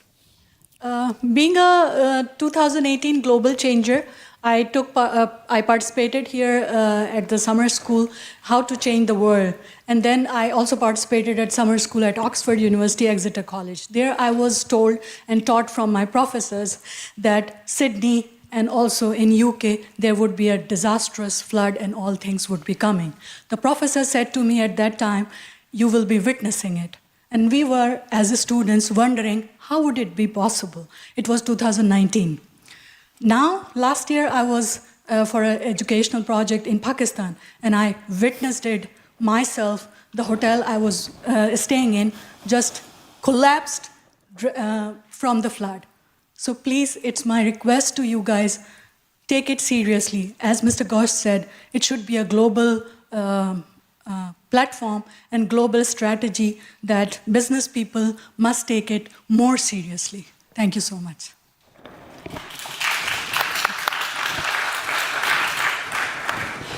Thank you. Yes, we have another one here.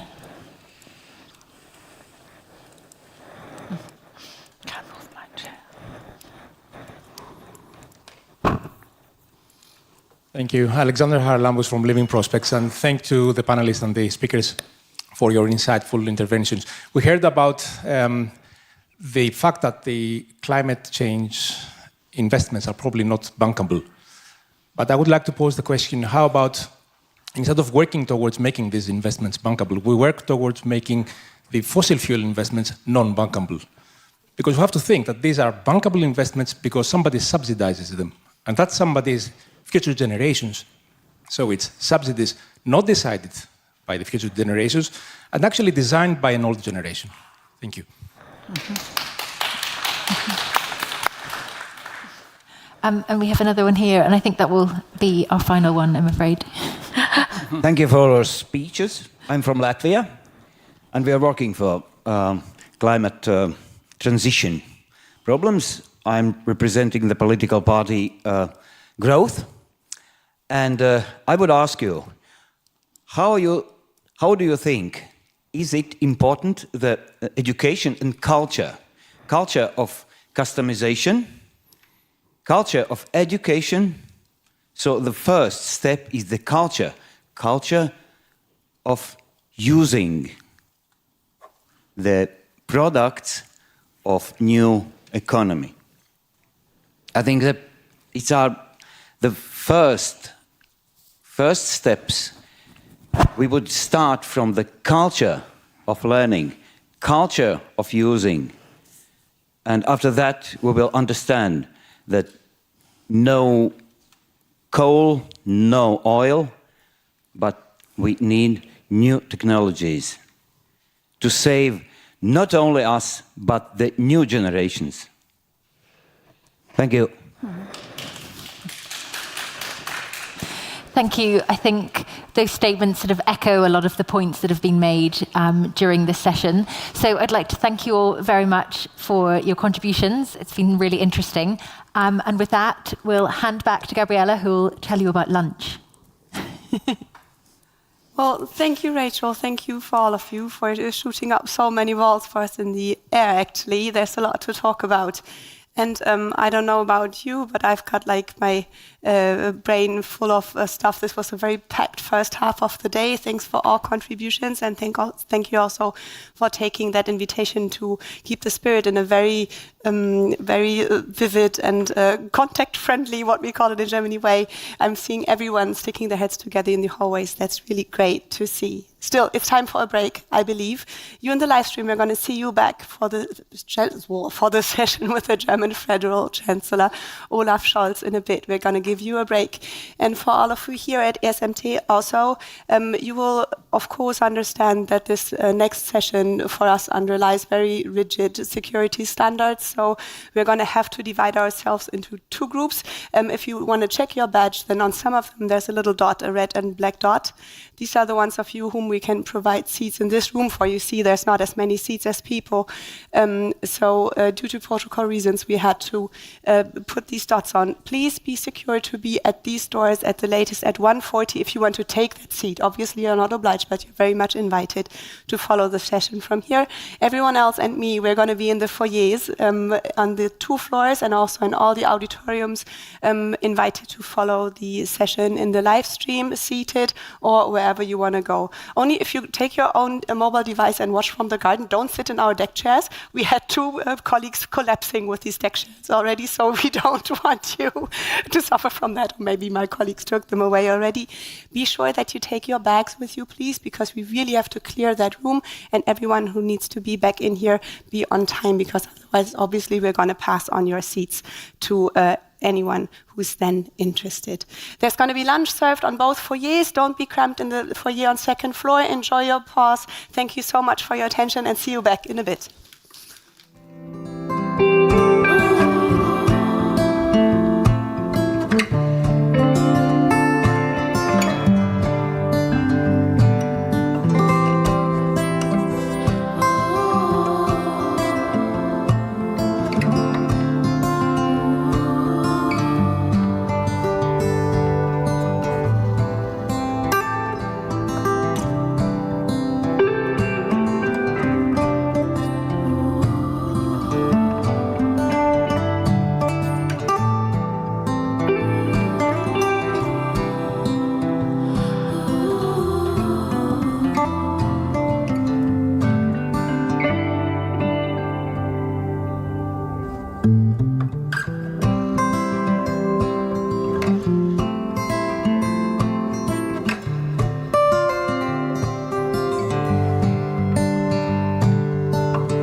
So we've told you all to be here on time. And thankfully, you managed to be here in that room. And sorry for cutting your lunch short. And now happens what always happens. The Chancellor is still in his car, and we are all here. So, but still, I'm very happy that you all found a seat, obviously. Who hasn't yet, please find one. All of us, as far as I'm informed, still have 10 to, at the maximum, 15 minutes to wait. I'm very sorry, and I'm going to ask your patience until the Chancellor has arrived. My team is going to fill empty seats. So please, obviously, we won't make you sit straight for 15 minutes. I promised you there would be room to talk and to be in touch with each other. We're going to leave you to that. But if you have a chair, don't go far, because what we're going to do is we're going to obviously offer seats to as many people as we can. So keep your chair in sight. Give ourselves another 10 minutes to find everyone room in the house and to await the Chancellor. I'm going to be back on this stage once we know that he's close to the doors. Thanks for your patience.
So this looks much better already. Thank you so much for making space for everyone. There's a few last people shuffling in. Also, the Chancellor is arriving at the garden entrance right now.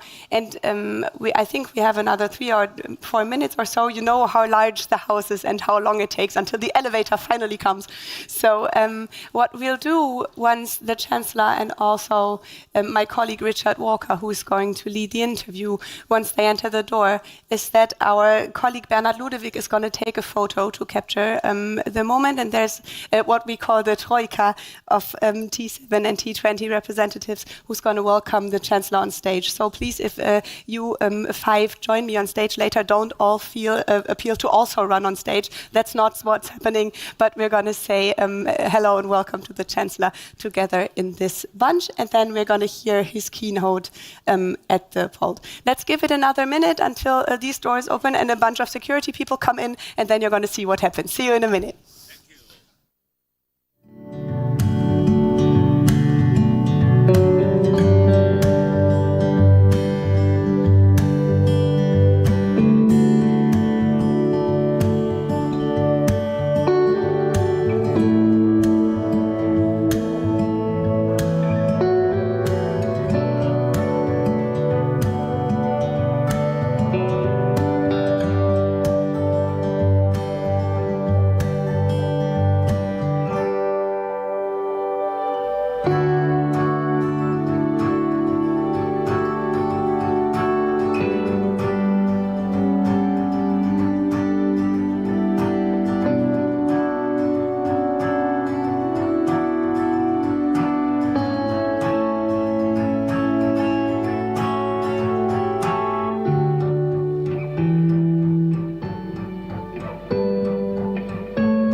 Please welcome to the stage Dennis Snower, President of the Global Solutions Initiative.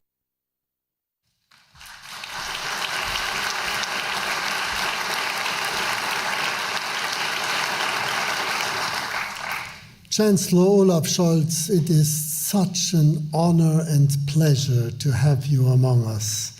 You are an old-timer here. You have been here multiple times as finance minister, and it is wonderful to have you in our midst. In the period that you have been Chancellor, it has been an extremely eventful one. And in our work, we have been truly inspired by what you have done in many respects. Your tireless efforts for social justice, which we share, the substantial contributions you've made to climate action under the G7 and elsewhere. And you have given a big impetus to our international communities in your tireless efforts to solve global problems globally. So without further ado, we look forward to your speech. Welcome.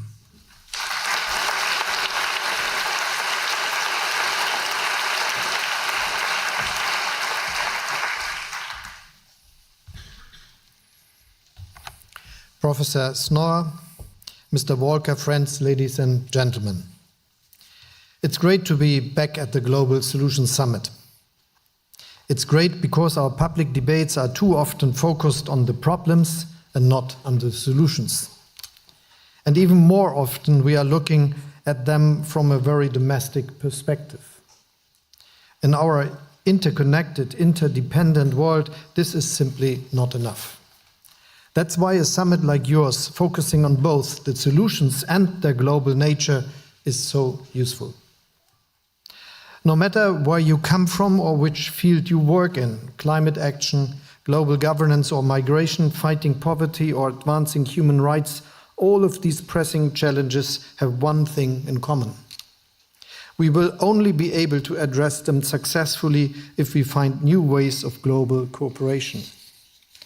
The international order as we know it faces tremendous challenges.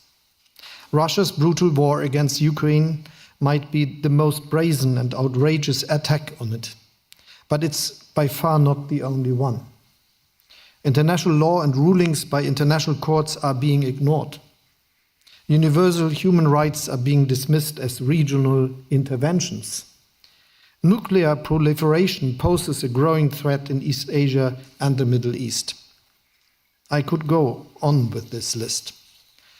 So the million-euro question before us is, how can we maintain an international order based on the UN Charter and on international law in the 21st century?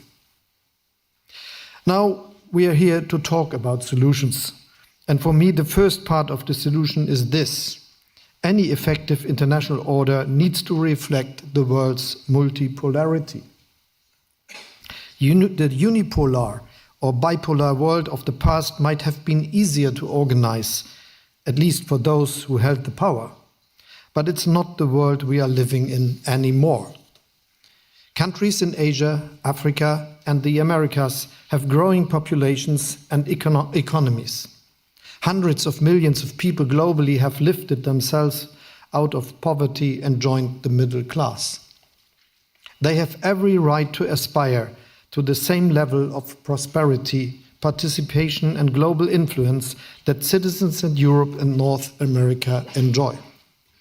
That's what a global order in the 21st century needs to reflect. The good news is that an overwhelming majority of countries in the world agree on the principles that such an order must be built on, with some notable exceptions, Russia being one of them. We all agree on the prohibition of the use of force in international relations.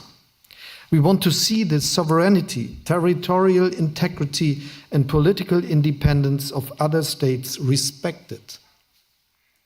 This view is also shared by those countries which were not sitting at the table in San Francisco in 1945 when the UN Charter was adopted.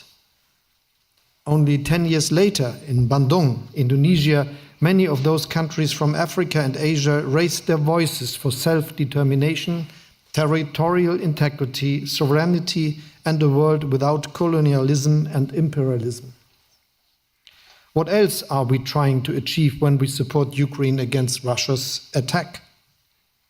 But why then, some of you might ask, do some of these countries hesitate to criticize Russia more openly? Why did influential countries such as India, South Africa, or Vietnam abstain from the relevant UN resolutions calling on Russia to end its illegal invasion?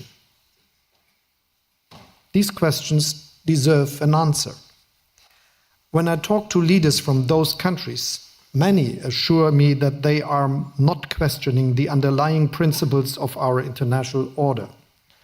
What they are struggling with is the unequal application of those principles. What they expect is representation on equal terms and an end to Western double standards. Don't get me wrong, I'm not saying that all of these claims are always justified. But we must address them if we want to encourage the powers in Asia, Africa, and the Americas to join us in building and defending a stable global order. So what does that mean in practice? First, we need to substantially broaden the scope of our engagement with this global South. If countries get the impression that we only approach them because we are interested in their raw materials or because we want their support on a UN resolution, it shouldn't surprise us that their willingness to cooperate is limited, at best. Rather, our focus should be on what we can offer them and where our interests converge.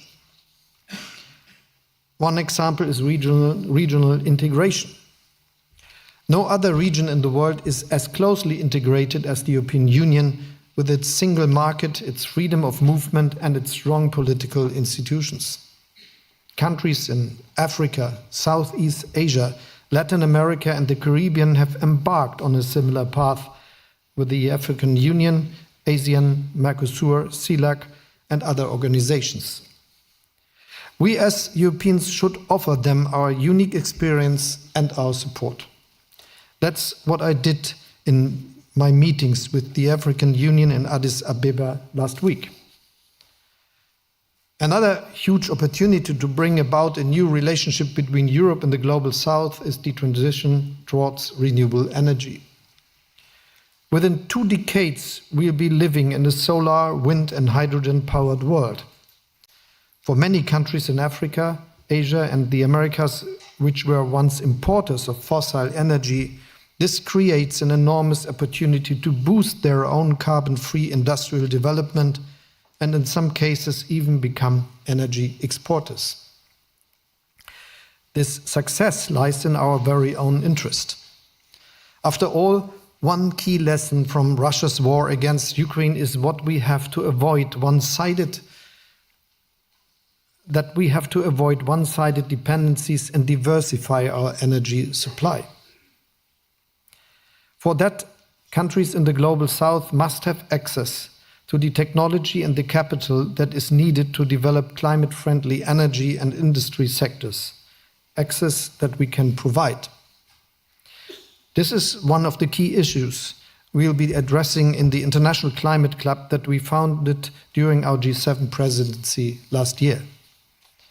Chile has recently joined Germany as co-chair, and I'm delighted that other emerging market economies have also decided to come on board, for instance, Indonesia, Colombia, Kenya, and Argentina.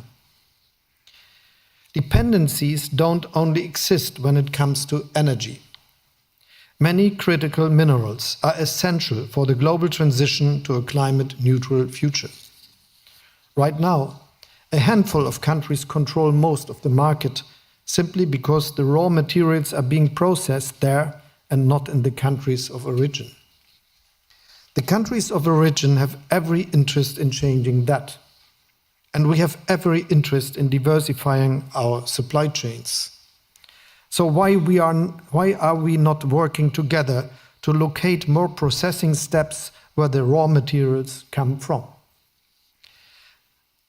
That's why we would not only create greater local prosperity, we would also ensure that our economies have more than just one supplier in the future. If that means adjusting EU trade policies and agreements, we should be open to doing so. This could serve as a model for fair and mutually beneficial trade partnerships in the future. This leads me to the second point we need to address: representation, or rather the lack of thereof. As long as the emerging powers feel that they are overlooked and underrepresented in the international system, they won't fully commit to defending it. That's a question of buy-in and inclusivity. Fixing this will require institutional reforms. Germany explicitly supports Africa's demand to have more seats and also permanent members on the UN Security Council.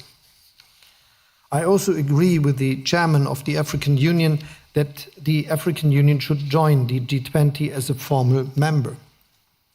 And I hope that the G20 summit in Delhi in September will formalize this important step. The summit can also be instrumental in making our international financial institutions fit for the 21st century. Given the magnitude of the transformation ahead, we need them to boost private sector investment. The World Bank, in particular, could be a frontrunner by advancing the global transformation towards climate neutrality and continuing to fight poverty. How to get there is part of the discussions that we are having ahead of the G20 summit in Delhi. And there's more we can do. Not every step towards greater inclusivity requires cumbersome institutional reforms. As you might know, we used our G7 presidency last year to include leaders of the Global South in our discussions. Indonesia as the then chair of the G20, India as the incoming G20 presidency, Senegal as head of the African Union, South Africa as Africa's voice in the G20, and Argentina as chair of Latin American and Caribbean states. And the results of our meeting reflect that inclusivity. We set up the Partnership for Global Infrastructure and Investment as a sustainable development offer to the world.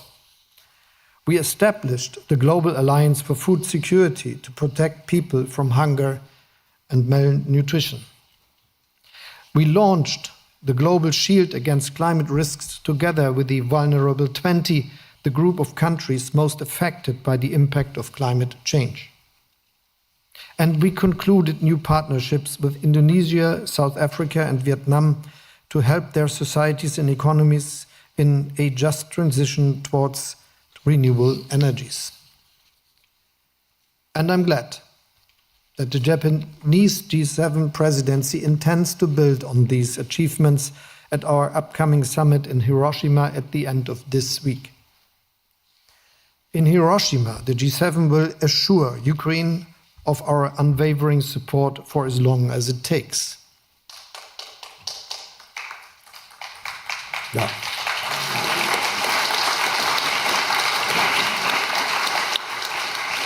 Take steps toward creating secure and resilient economies based on partnerships with the Global South. And act on the challenges faced by developing and emerging markets, ranging from the urgent threat of the climate crisis to the critical need for infrastructure. I will also remain personally committed to working towards a more inclusive, more equitable global order, particularly when it comes to our neighboring continent, Africa. That's why I will invite African leaders and other global representatives to join me here in Berlin on the 20th of November to advance the G20 Compact with Africa. The Compact's goal is to stimulate economic growth and to encourage private investment in Africa. It remains as valid as ever. Its potential, though, has only grown, as I witnessed firsthand during my trip to East Africa last week. Because of Africa's young and growing population, and because many African countries are embracing the energy transition as an opportunity for them. So here's my conclusion. Yes, there are many challenges to our existing international order, probably more than ever before in the past 8 decades.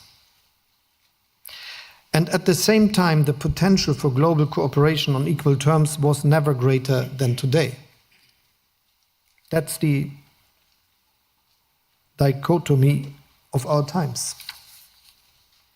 Our focus should be on unlocking that potential, just like you are doing through your work. So thank you for being part of the global solution, and now I'm looking forward to our discussion.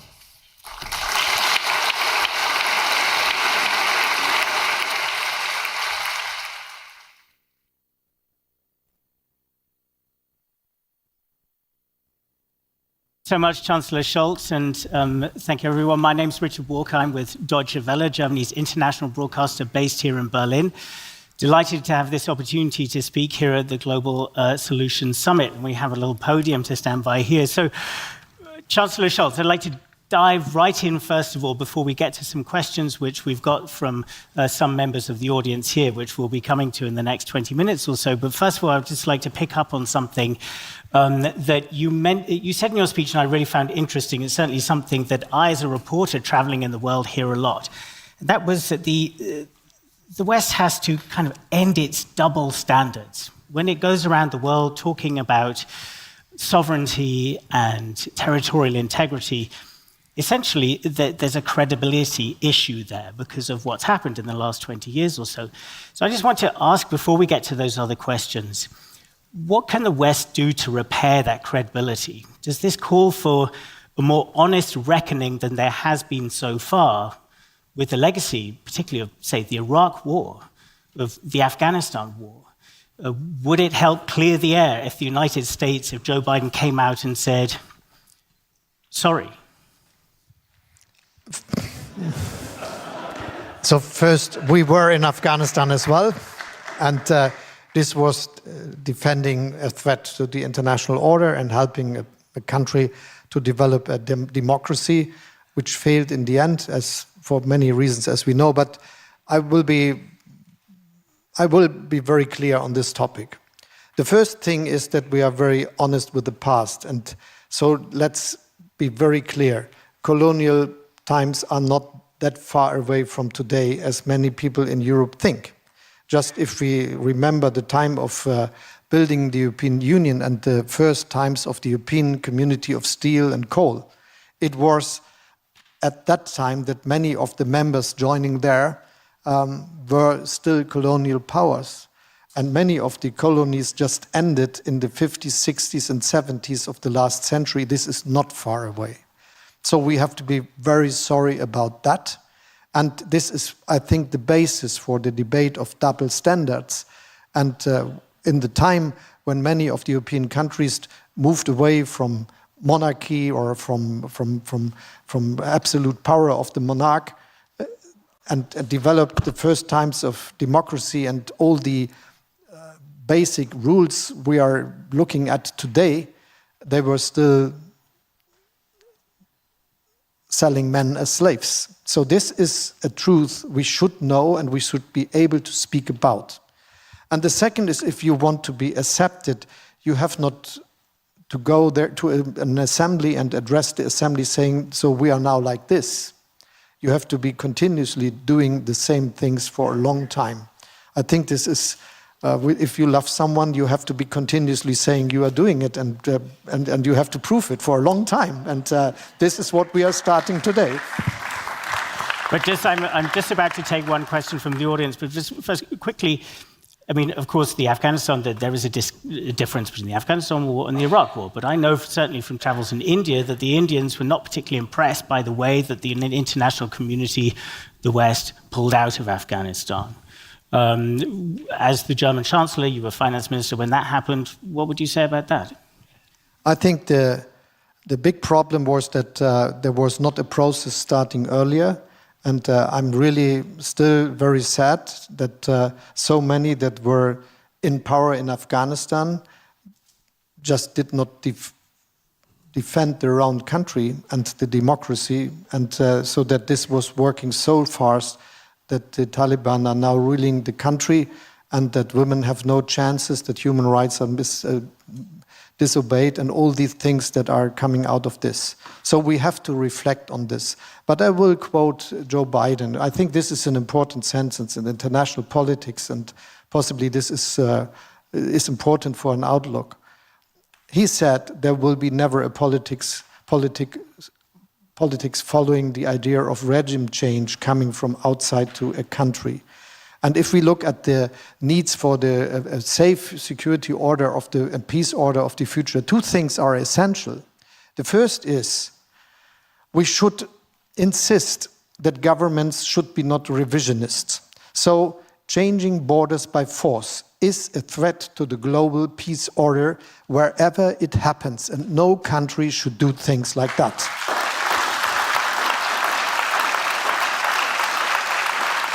And this also is why the question of Russia's aggression against Ukraine is a global question. Because if Russia would succeed, this is a message to many strong states to look at their neighbors and to eat them. And we have to avoid this as a message coming out of this war. The next is, I think, that we should be very clear that what was, I think, starting with what some men in England got from their king, habeas corpus, that if you are dissenting with your government, you are not in the threat of being put into jail. I think this is something which is also necessary for an international peace order. This is what we could ask for, and this is what we should demand from any government and every country in the world.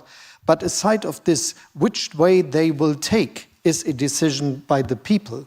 And we should be very, very clear. As a country that made it to democracy and started with this in the 19th century to get there, and coming from a party that was fighting at that time against authoritarian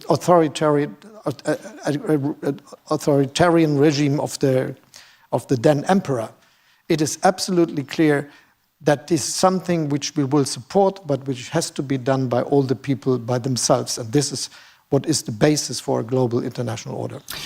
Right, let's get to some questions from the audience. I would like to turn to Agnes Kalibata. She is from the Alliance for a Green Revolution in Africa with an important question. Thank you for having me, Your Excellency. My question is, globally, challenges continue to rage on. We have hunger in Africa that is going on unabated and other developing parts of the world. We have the debt crisis and the climate change that are eroding previous investments. And we have government's capacity completely being eroded when it comes to ability to invest in people, especially if you live in Africa. So my question to you is, the financial systems are not working for us. We also don't see solutions that are being put in place that we believe are putting forward a credible agenda in the very near future. So as a former Minister of Finance, Your Excellency, who did a great job in terms of supporting your countries during the COVID-19 crisis and supporting Europe, and someone we look up to, what do you see is the silver lining for us that live in this type of challenges in the immediate future? Thank you. Yeah, thank you. I think there is a need for a debate on the global financial order and how countries can finance their own development. Many things have to be looked at. I think one is the ongoing process of reform the World Bank is planning. There is a public debate on this question, and it's very important, and we very much support the ideas that are discussed there. The second is that the lenders, the countries that give the money to others, have to find a new order, and that they give, and just to say it, the West learned about its mistakes and built the Paris Club to manage the process of giving money to countries and finding ways how they could be paid back. This was a big reform after big mistakes were made before. Now new countries are coming to lend money to others, and possibly they have much more money involved as is now managed by the Paris Club. And this is why we have to find an order where this process of learning, which we did, is now including all the others that are active on the global market and giving money to countries and private investors and so on.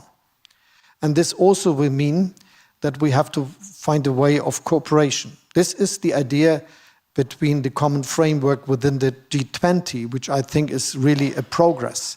And if I see it right, we are making more progress because there is not the request anymore to, if there is a restructuring necessary, to include the development banks. And just for one reason, this would be a big mistake. They would not be able to continue with their activity if their special privilege in this case would be a discussion. And so I think having got this near agreement, I think we can go into concrete agreements with countries. And we are very happy that some, especially of the African countries, are now discussed about that there is discussion of restructuring ongoing. And we should continue with that because there is too much money that is used for not very fruitful investments and government activities in the past. And we have to come back to a very more serious way of support. The last, I think, is that we need to always understand that beside of public investments, private investments will be key. Just looking at Germany, we are doing a big transformation. And within this big transformation, billions, hundred of billions of investment will be necessary to transform the way of producing energy with offshore wind, onshore wind, with solar, to investing into our grid, to do investments into the industrial infrastructure, building steel in a different way, doing different ways of producing chemistry, and so on. But if we are doing this, we have to understand that this hundreds of billions will be private investment. And all the government support we are always discussing about will be just a small part of the most necessary things to be done. Understanding this, and this is the last sentence, I would say we need to create an atmosphere for private investments where companies are ready to do this because they are sure that all the treaties they sign will be fulfilled, that agreements about payment will be not questioned, and that they can get their money in and out. And this is the idea of compact with Africa. And this should be the conclusion of this. We have to do also this for having more investments into, for instance, the African continent. So I would like to stay in the Global South and turn to Ambassador Sujan Chinoy, who's the chair of the T20 India, following on from that. Thank you very much, Excellency, for your thought-provoking remarks. You spoke with great candor, and your remarks also demonstrated deep empathy for the Global South. So my question to you, sir, is how can Europe, especially Germany, support the Global South agenda to which Prime Minister Narendra Modi attaches great importance during India's G20 presidency? And by this, I mean not only a just and equitable green transition, but also the reforms of the multilateral financial institutions, the IMF and the World Bank, and especially addressing the debt distress in a large part of the world, particularly the low and middle-income countries that are badly affected today. And just before you answer, Chancellor, we're running out of time a little bit. I'd like to bring in a couple more questions, so maybe we'll make that as short as possible given the scope of the question. Please go ahead. No, I just meant that we'll bring in a couple more questions. We're running a little short of time. Yeah, so I will be very short answering you. First, yes, the most important thing is we will support the Indian G20 presidency to be a success. And this is what we started to do when we were acting together in the last year, but we will continue to do so. And with my visit in India, I tried to be helpful in this agenda. And the second is, that I think we are going to discuss the necessary reforms. I already spoke about World Bank reform process, which is taking place there. And we are very much willing to do the steps that will help that there is a fair international financing order. Because I would like to move straight on to Dean Tetsushi Sonobe for the T7 chair from Japan. Thank you very much, Chancellor. So as you know, many developing countries compare assistances from the G7 members and China. And some developing countries abstained from the United Nations voting against Russia's invasion in Ukraine. So when the relationship among developing countries and major powers becoming somewhat similar to the Cold War type relationship, what principles the G7 members should G7 members have to navigate their cooperation with developing countries? Yeah, thank you for the question, but we have some members of G7 from the European countries, and there is a very good and intense cooperation between all the members of G7. And I'm very proud that the Japanese presidency is now working hard to continue with what we started, to open up to the global south. And with the invitation of Indonesia, India, South Africa, Senegal, and Argentina to the G7 meeting here in Elmore, we started with this. But this is something that, as far as I understand, will be continued with the G7 presidency of Japan and will be very helpful and the right thing to do. On the other hand, I think we have to avoid a new split or Cold War. But this is something where we have to act. And it means, at the first place, that we find a way how we can convince countries that they have to stick to the principles I spoke about, not being revisionist, not to try to change borders by force, and to act according to the idea of rule of law and the basic principles of democracy. And that's one of the questions to be tackled, and I think we will be able to do this. And the last thing, understanding that the world we will live in is a multipolar world, as I tried to say in my speech. It is not bipolar, not tripolar or something else. It is multipolar. But it is not a good place to live in if we are not making it multilateral. That cooperation is key, but looking at the principles, for instance, of the United Nations. I mean, you emphasize in your speech, of course, that you have this vision of a multipolar world, but the forces of this kind of bipolarity that we're seeing between the US and China are very powerful, a very deeply problematic relationship at the moment. Just before we turn to our last question in just a moment, how concerned are you that, I mean, we're living through a war that few feared would happen in Europe. How concerned are you that in the coming years, there could be a war between the US and China, that Cold War turns hot? But first, it depends on all of us and how we act. And no one is planning for something like this. If I understand the United States president correctly, he is not acting into this direction. He has no plan like this. So the perspective must be that we are absolutely sure that obeying international law and sticking to the common rules of international order, being not revisionist, is the key for all what we can reach. And the next is that we are looking that the rules we are discussing should be followed at all places. So if we discuss about on fair level playing field, it is something that must be done in all partner countries. This will help as well.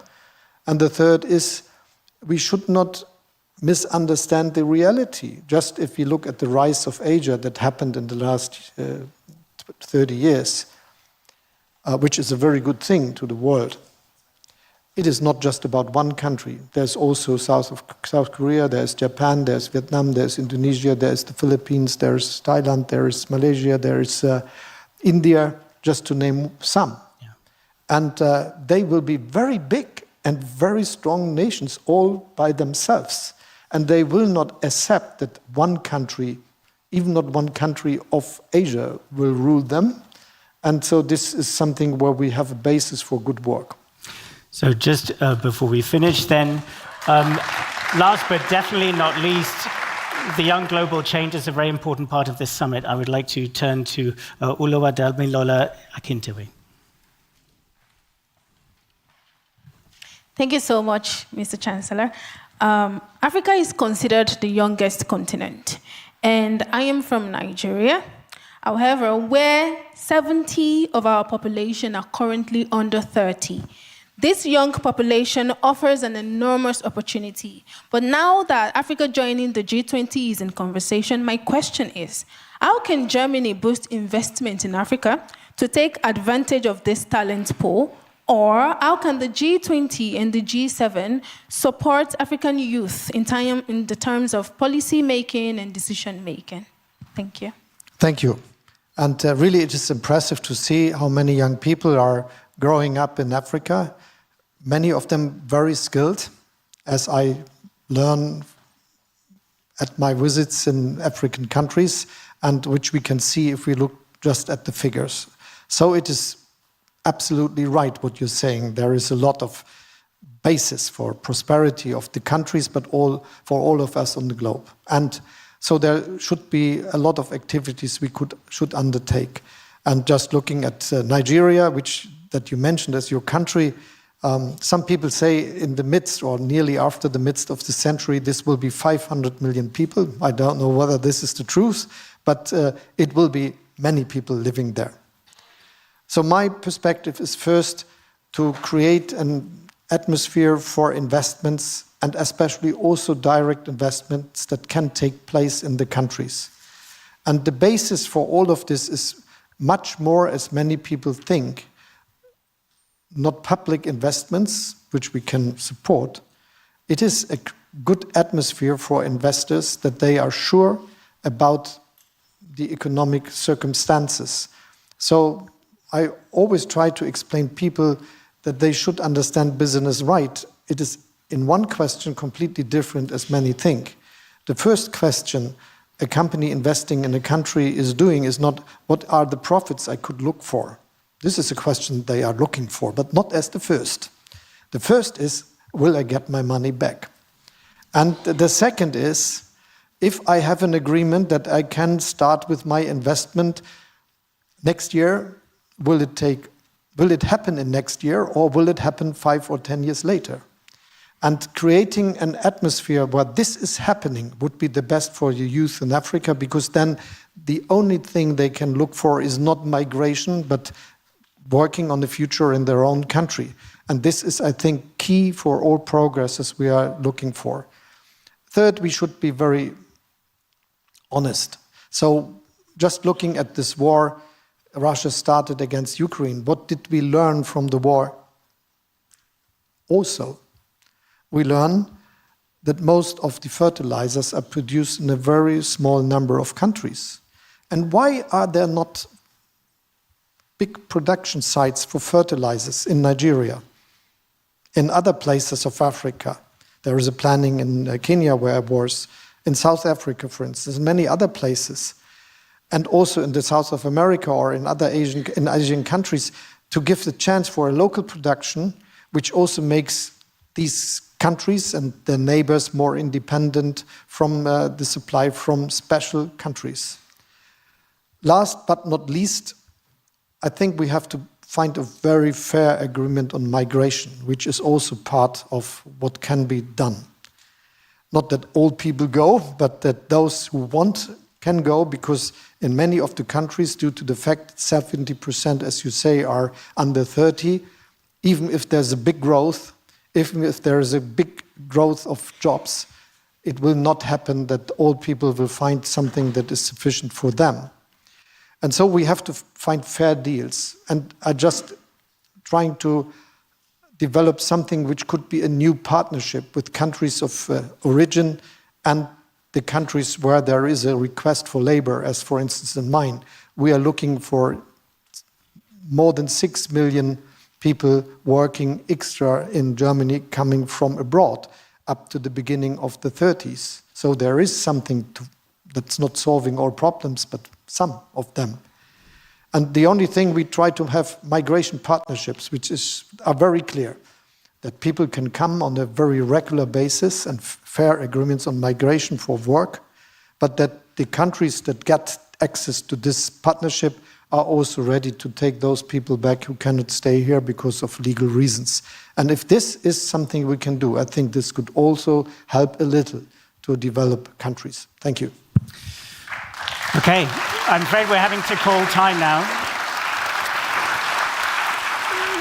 So interesting to talk to you that we could have carried this on for much longer, but I'm going to ask Professor Snow back up onto the stage. Thank you very much, Chancellor Scholz. Thank you. You can take it. Chancellor Scholz, this was a very inspiring speech and very inspiring discussion.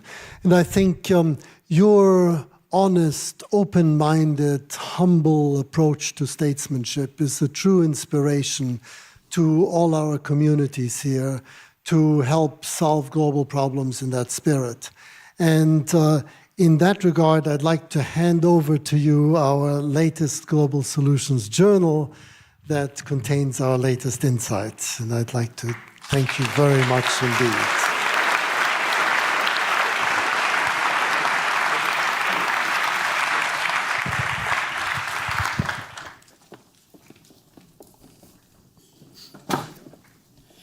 So this happened. Now I've got 2 microphones and it's 3. I don't need that many. I'm going to put this here.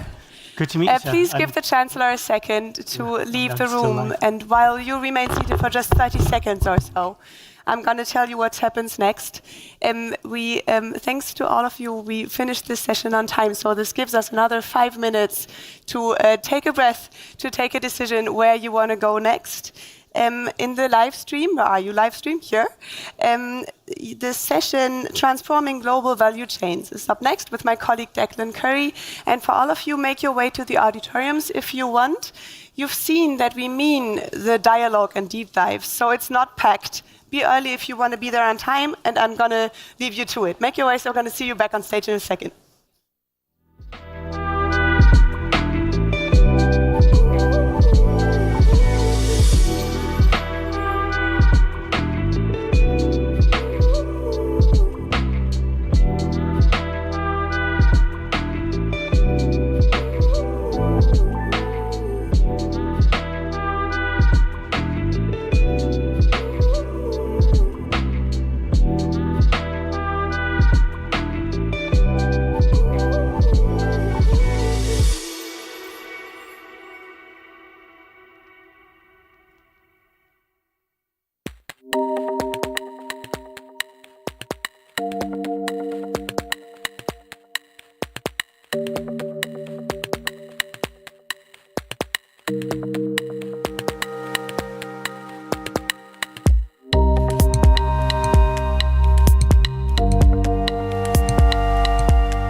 Our next session will be Transforming Global Value Chains, Good Jobs, Sustainability and Gains from Trade. Please welcome to the stage your moderator, Declan Curry. Well, good afternoon, everyone, and welcome to our discussion about transforming global value chains, good jobs, sustainability, and gains from trade. You're very welcome here in the room in Berlin and watching us remotely as well. I'm Declan Curry. I'm a journalist and broadcaster. Please join me in welcoming our speakers, Petra Gistenhoven, Muriel Penico, and Dominic Wahre, and joining us remotely, Helena Laurent and Danny Roderick. Give them all a round of applause, please.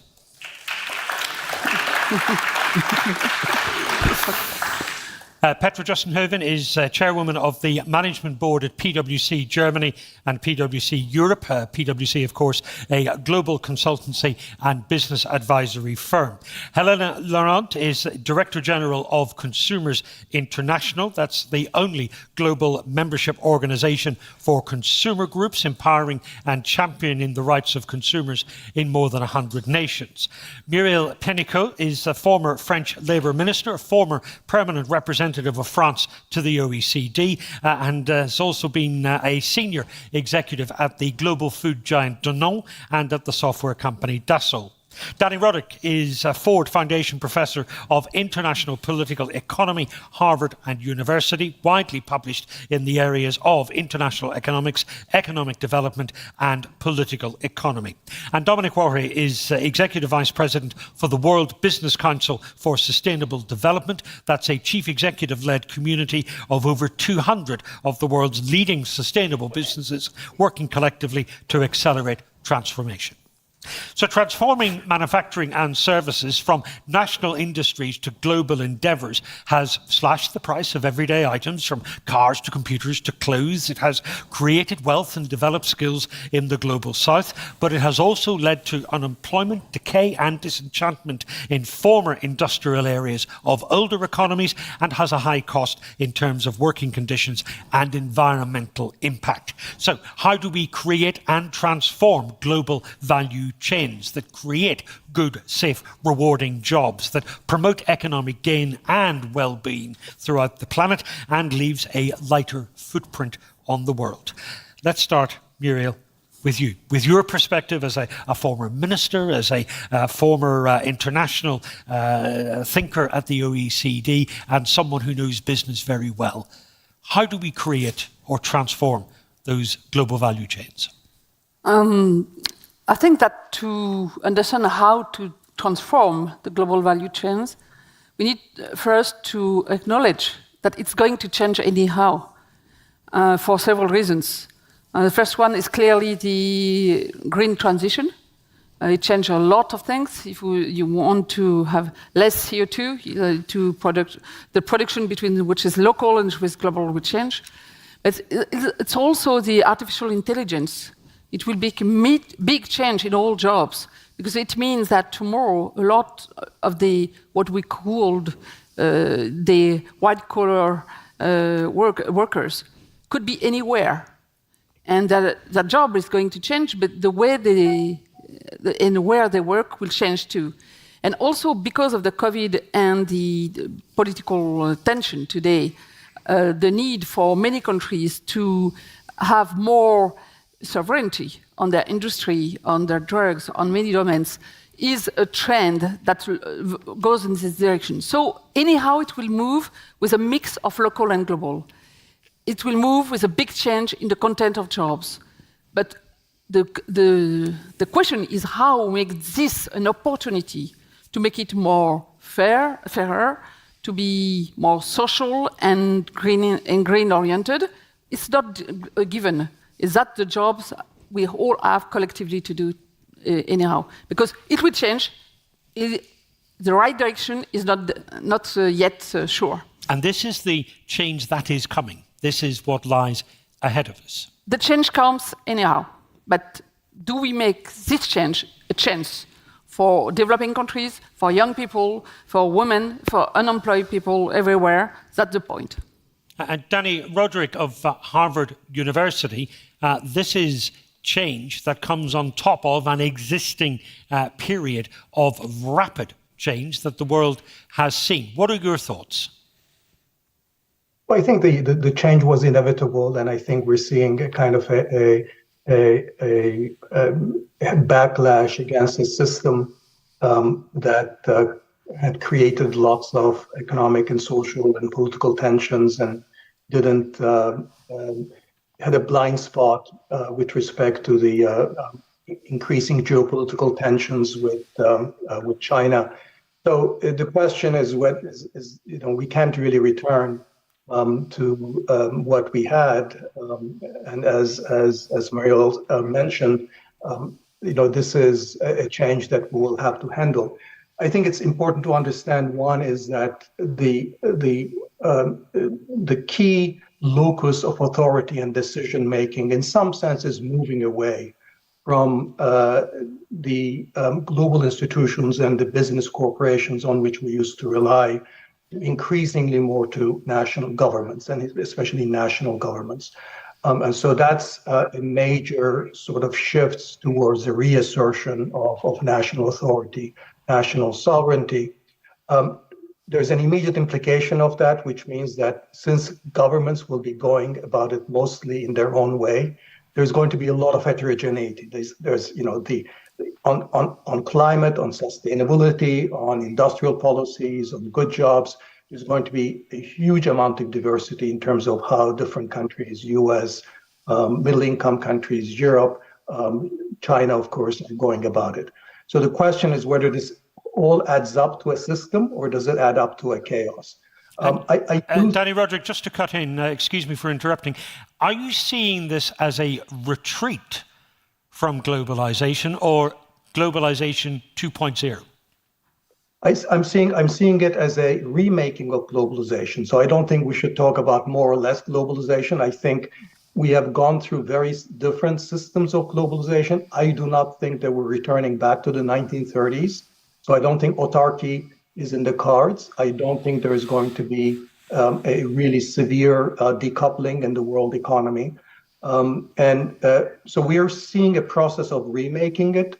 And I think we can really imagine a healthier globalization as well as one that's sort of an uglier version, which perhaps would be much more driven by geopolitical competition and a new kind of a Cold War with China, that I think would be an ugly scenario, but one in which governments are legitimately embarking on fixing their own economies and societies and fixing sustainability problems could conceivably return us to a healthier form of globalization. Thank you. Helena Laurent, Director General of Consumers International. Let's bring you into the discussion, because I know you think that multiple historic shifts are needed in the marketplace and shifts that benefit consumers. Tell me more. Yeah, it's well, thank you for the opportunity to join and to be joining virtually because of injury. I hope everyone's well, and it's great to see everyone there. The interesting thing is consumers are supposed to benefit from value chains and from our current trade regime. Right now, whichever consumer organization we talk to around the world, they have three very common concerns. The first is, of course, the cost of living. Even though you see commodity prices coming down, the cost of living is top of mind around the world. That comes up on top of concerns about what the digital future brings us. Yes, aware of potential opportunities, absolutely, but the scams, the risks that come online are those that consumers everywhere find really difficult to deal with. And then this growing concern, real concern about what is happening with our climate, but lack of clarity about what to do about it. And so I'm hoping that the new forms of globalization or new forms of system help on those fronts, right? And that can come, in our view, from bringing the consumer need, the consumer protection back into some of our trade thinking. It's actually quite rare that you have trade agreements or trade policies that explicitly talk about consumer protection and what it means for people on the ground, and then better forms of actually checking what's happening at that national level and how it's working for people, so we have a more agile approach, agile responses to shifting to what works. And thank you, Mira. That's precisely the point. Listening to what you've said, to what Helena said, to what Danny has said, there are three quite different agendas on what is needed to bring about this systemic change in global trade policy. Now, you're someone who knows about the thinking that's done at a global level on trade. How do you possibly come up with trade agreements that satisfy all those different aspects on those agendas? So first we have to accept that there is a part of contradiction. It's clear that the first phase of globalization, as Elena said, has led to, for the West, to a very good purchasing power, because products were produced somewhere where people were less paid, and sometimes not with a decent job, so with a social burden, but at the same time it was good for the consumer. Somewhere else. But it did so also this create, kind of contradiction does exist. But it did also create wealth and opportunity and jobs in those areas where they did not exist before. Not always a good job, but jobs. And it destroyed jobs in the West, but more purchasing power, if I make it very simple, and the opposite in some area. But today, there are a lot of different challenges. In China, the middle class has raised now to supply their own population has become something very important for China. For Africa, it's very important that they have a lot of raw materials they can produce to get jobs, not only having only immigration as a whole. And in Europe, the purchasing power is challenged, but also the jobs of tomorrow, because as I said, a lot of jobs can come back, but probably more can go away, especially white-collar workers. So when you put all that, the question is not that there are contradictions, is how we put the multilateral system around the table to find the best way. And that's where we have a problem, is that our international bodies are very segmented. So, for instance, the WTO, where we negotiate treaties, trade treaties, until now, has never taken into account seriously the ecological and social matters. If we don't... They've not been in the agreements. No. And it's the same countries around the table, but not with the same lens. Because it was too difficult, or because it wasn't thought to be important? Because it will bring to other problems. Because if you take into account the social conditions, then the country that will be happy will not be the same that if you don't make a condition. The same for the environment. So, as I love to quote McCartney, former governor of the Bank of England, a French person, you see, and because he was saying there's a tragedy of horizons. Horizons of time are different for countries, for continents, but also between the economic, social, and ecological goals. But probably our opportunity now, the scale and speed of change is so huge in front of us. If everybody is going to lose if we don't ally. That's my hope, that we go on a stronger multilateral agenda, like Chancellor Scholz called for it, and is very committed. He told us that. That's the key point to go ahead together. Okay, thank you. Petra, PwC, PricewaterhouseCoopers, advises companies around the world on sustainability and value chains. In those conversations with the leaders of business, do you get a sense that they recognize that change is needed, that they see it is urgent? And if that's the case, what do they think they need to do? Yeah, so looking at some facts, we interviewed at the beginning of the year more than 4,500 CEOs around the world, and they do need and recognize the need and the urgency for a sustainable transformation. So just to give you two numbers, in Germany, every fourth of the CEO says, and worldwide, more than 40%, that their business model is not going to be viable in 10 years' time if they just don't change the course. So it's a clear matter of fact. There is recognition of the fact we need to sustainable transform. Now, what they do is looking into also their value chain, in terms of transformation in the different aspects. And there is the prosperity, we know about the financial KPIs, it's the economic piece, but it's also the ecologic and the social piece. And I think there is, and I go back to what Mirel just said, this big question of alignment, alignment of the policies the companies need to follow, rightly so, of the short-termism versus the long-termism, and also what you just said, the common global narrative, the common global standards. And there are some gaps in all those three, which we need to fill going forward, but I think the willingness is there, the urgency is there. Now it's about the how to move forward very fast. Okay, thank you. Well, one example of the how, Dominic, you might be able to provide, because your council has been working on how you scale up sustainability across value chains in a number of different sectors. Tell us more about that. Yeah, thanks, Declan. I think that's the kind of the word of the conversation, if I may, which is, okay, so we understand we have a systemic, multi-issue problem. We heard about a multipolar world. Given that, we still need to create lots of jobs which are good and fulfilling and fair in terms of pay and rights. And we need to live within our planetary boundaries. And we have probably about 9 billion people on the planet, over the next few decades. So how do we do that?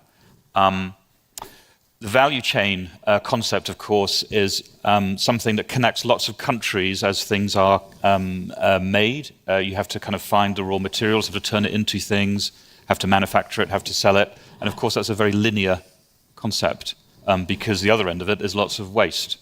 And indeed, the kind of notion of an extractive industry sort of exemplifies that challenge. I think it's a thread, Declan, that brings together a lot of the different things that we are saying. So just to be clear on that, so in the past, companies knew there was a demand for a product, they made the product, they sold the product to the customers, and then at the end of it, well, that wasn't their problem. Now you're saying it should be. Well, you could say the same about GDP as a macroeconomic indicator, same throughput with no kind of circularity attached to it. Imagine if you're Zambia and it was always your copper, right? And go figure. Because then with the technology that we have today, that can go all the way through the system and come back, and you can invest in high quality jobs and cycling of the copper in Zambia. Plastics is a kind of topic du jour at the moment. 1.8 billion tons of greenhouse gas emissions comes from plastics, about 3.4% of global emissions. That's more than aviation.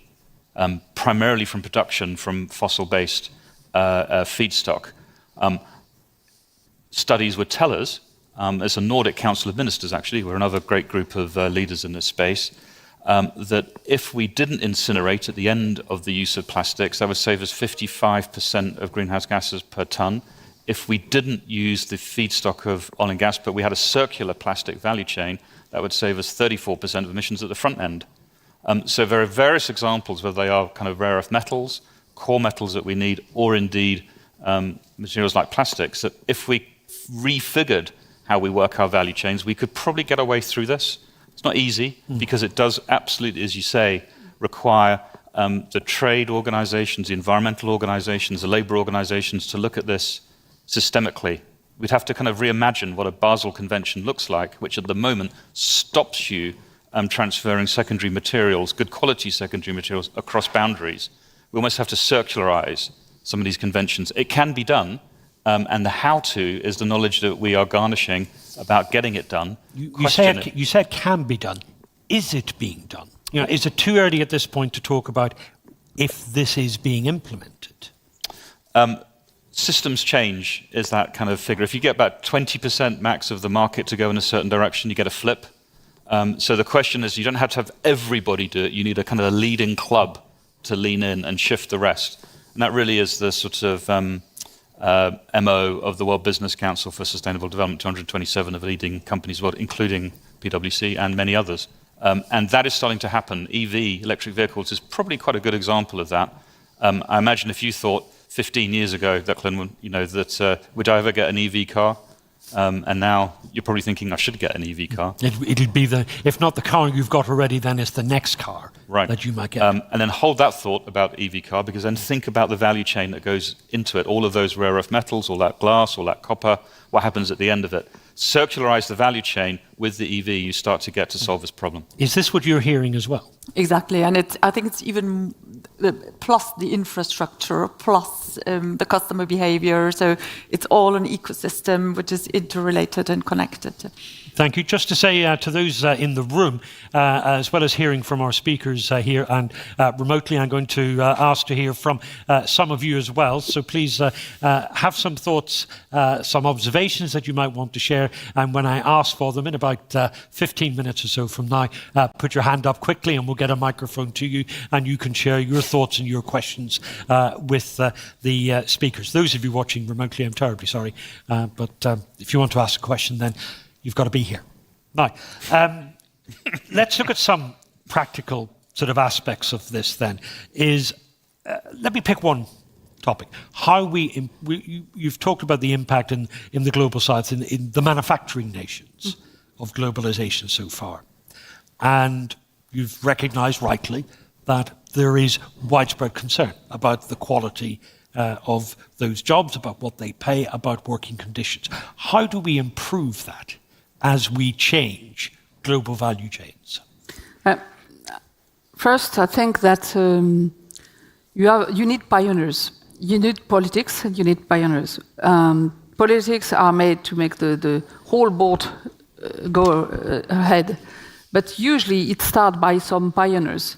Can be companies working with NGOs, with unions. You need this kind of leaders. And I fully agree with what you said, Peter. I'm also a senior advisor and a board member of several global companies. They are all on the sustainable agenda, and not only for compliance reasons.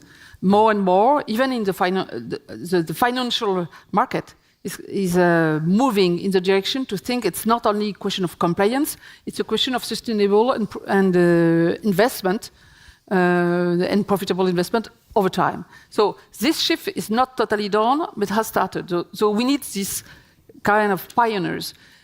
Something very important that they take in consideration the social part. Today there is a lot of attention on the greening economy, not yet enough on the social part. All the move we have said about the AI value chain changing with more local and global and greening economy, it's more than 1 billion jobs that are going to change since from now to 2030. That's tomorrow morning. Because of automation? Because not only automation, greening, agriculture is changing, energy, raw material, management of water, of resources, the whole industry is changing, the whole construction. So it's different jobs, and sometimes not always at the same place. In India or in Poland, 80% of the energy comes from the coal. If you close the coal, how you convert all people in renewable energy or nuclear from one day to another, it's not easy. And usually it's not the same region. So it's a question of territories also. So if we don't anticipate all the social burdens, the social risk and opportunities to get new jobs and sometimes very often better jobs, then we'll have a huge social problem. And then for governments, they will go back for the short term. Sure. And but if they are going back and forth, then the company will be lost because they cannot build something that will change every morning. But in terms of how this is to be done, what is the mechanism? Is it to write it in to global trade deals? Is it companies such as those that PwC advises putting it in their terms for their engagement of suppliers? What's the mechanism? You need three things at the same time. You need leading global companies, because the value chain is dependent of them, doing the work on sustainability, on the greening economy, working with NGO and working with unions on the social part first. Second, you need government at the G7, at the G20 to push our multilateral organization, WTO, to work with the ILO, with greening, it's everywhere, nowhere, to work with the other organization to have a common agenda to put that in the treaty. And third, you need, from a global perspective, to encourage the finance system to invest in this mid-long term agenda, because otherwise, I mean, they are prescriptive the economy. Otherwise, it will not last. Helena Laurent from Consumer International, when we talk about how we get better jobs in the manufacturing nations in the global south, how we care for people whose jobs may be changed, replaced, lost by automation, what is the role of regulation? What is the role of local regulation? I think there are two things here, right? Many companies will say, but how am I supposed to chase a future unless I'm pushed by regulation? Where is the consumer? Where's the market for this? And what am I leaning into? What am I building towards? So we would look at two things. I think you've got to keep the trust with people who've got to come through this journey as workers, as consumers, in all aspects of their lives. That trust is essential. And the second part is, if you read the IPCC, there's a lot that has to be done through people's adoption, consumer adoption of new technologies, all right? So we've talked a lot here about the value chains and the push from the back end. We've not talked about the shift to sustainable consumption and what that means. And let's face it, what sustainable means if you're a consumer is really complex. We haven't clarified that for people. So I think there are two bits. One is at local and at international level saying, all right, what is our view of how to maintain trust? Remember that consumer rights are not just about access and economic choice. It's product safety. Safety actually means sustainability these days. It's about information. It's about redress. Can I trust that this system will look after me as we go through it? And on the technology side, or the shifts that we need to see in consumer behavior, you've got a similar set of principles that you can have in place. Now, locally, that's the only way in which you can see if this is working. And we haven't really got the systems in place right now to give the feedback loops on, is this moving us in the right direction? We've got a couple of examples of that, say in digital finance, where you can get consumer organizations talking to regulators about what's happening and what the impact is of their policies. That sort of agility and network needs to be in place if we're going to get movement happening as fast as we need it to. Thank you. You were nodding in agreement there. I'm struck that we are still looking at sort of parallel approaches to this. We've got the governmental regulatory approach. We've got businesses and leaders in the boardroom. We've got the impulse from consumers. When do they align? When do they stop being parallel tracks? Yeah, so I think there are a lot of movements towards that directions. Are we there? No. Yeah. Is it a long way to go? Yes. But we see, and I think that's a positive, incentivization for that behavior is key. And what happens, there are a lot of movements, for example, the Value Balancing Alliance, which goes for let's measure impact of businesses. And I think that leads to transparency and data, and this leads to trust, what we've just heard. Yeah? So creating that transparency and data is very, very important. So you see policymakers going ahead. So we have one of those laws right now in Germany, but other nations have done likewise. It's a law, you could call it the Act of Corporate Due Diligence Obligations in the Supply Chain, and it looks after transparency on human rights. It looks after, for example, the aspects of environmental destruction of hazardous waste. Yeah? So what does it do? The large companies, they are going first, and they can be the multipliers. They need to look into their value chain, not only to the first-tier supplier, but to the end-tier suppliers going ahead. And now that you need to do that, you see more. And then you see all those aspects. And decision-making is about to change, considering just the aspects we have mentioned. And I think that's the way we have to do. So your question, is it aligned? Not perfectly yet, but it's a way going forward. And I think the challenge we have is, measure what matters and focus on the real important thing. So that it doesn't go to the other side, that this regulation, which has a really good intention, incentivization, doesn't mean it's a burden of administration. Yeah? So we need to keep it together, doable, focus on what matters most, transparent, and so that we can have transparent and comparative data out from it. And then we see sort of businesses reacting in the right way. Yes, go on. Yeah, just to continue on that, two concrete things. First, measure is needed for progress, fully agree. There's a measure we know and we don't act enough. Each time a company or a country empowers economically women, the GDP grows. The Global Summit of Women has shown that. A lot of studies show that investing on women empowerment makes more stability, more growth, more resilience, more innovation. So why isn't it happening? Why are we not doing faster? Well, why are we not doing it? A lot of reasons. We can do the whole day on that. But I just mentioned that to say that we have a tool on that. Second tool, I give you an example because you wanted a concrete example.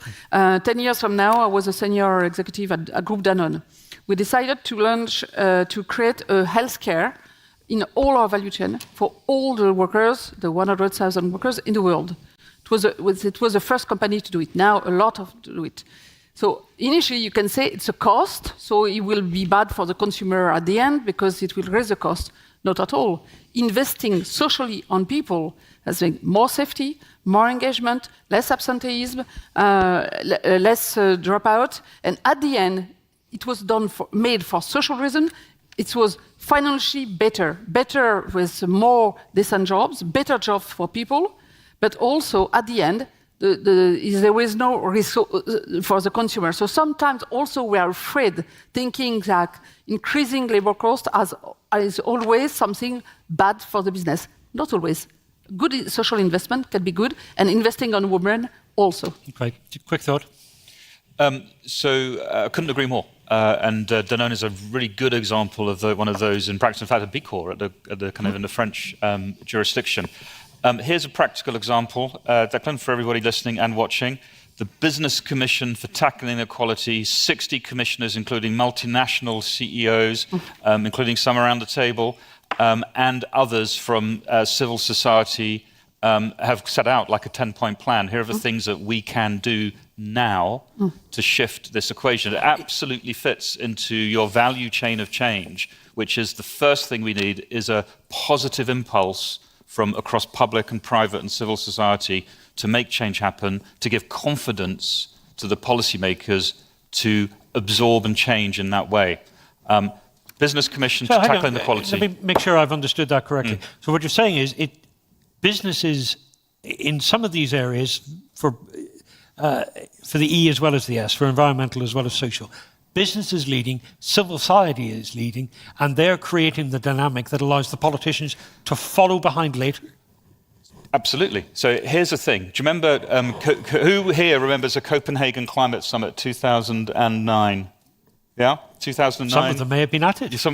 Was anybody there? Anybody at it? All right. So remember that period after when it dawned on the international community that international governance alone won't solve the problem. And now we don't think twice about innovation, business, technology, finance, partnerships, helping to solve the climate challenge.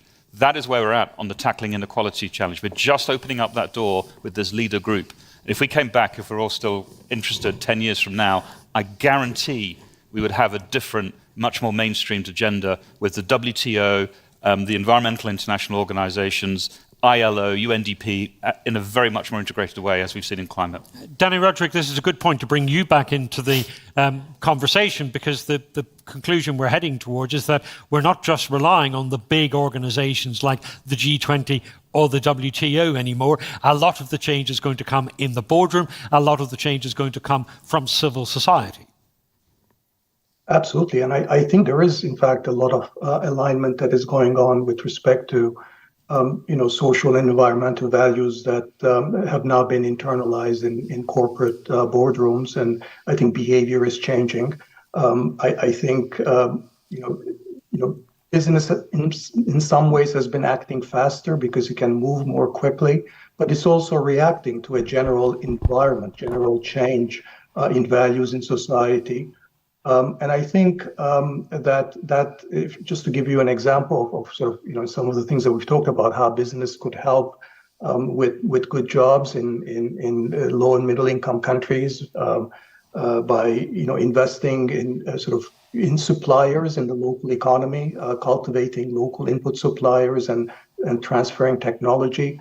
By helping uphold labor rights and setting up a good example for sort of relations with labor relations and labor rights in those settings, and also being responsible in the use of technology in the way that they adopt and adapt technology is not simply, for example, to monitor workers and getting productivity that way, but actually using digital and AI tools to augment the skills that less educated workers have, to actually empower them to provide customized services rather than using technology simply to replace or displace workers or to turn them into sort of monitored employees with very little agency and autonomy. So there's all these ways in which I think business can contribute, and I think that's the good news. I think sort of what we also, however, need to take into account is that for the most part, if we're answering, for example, the question, where will the good jobs come from in the world economy?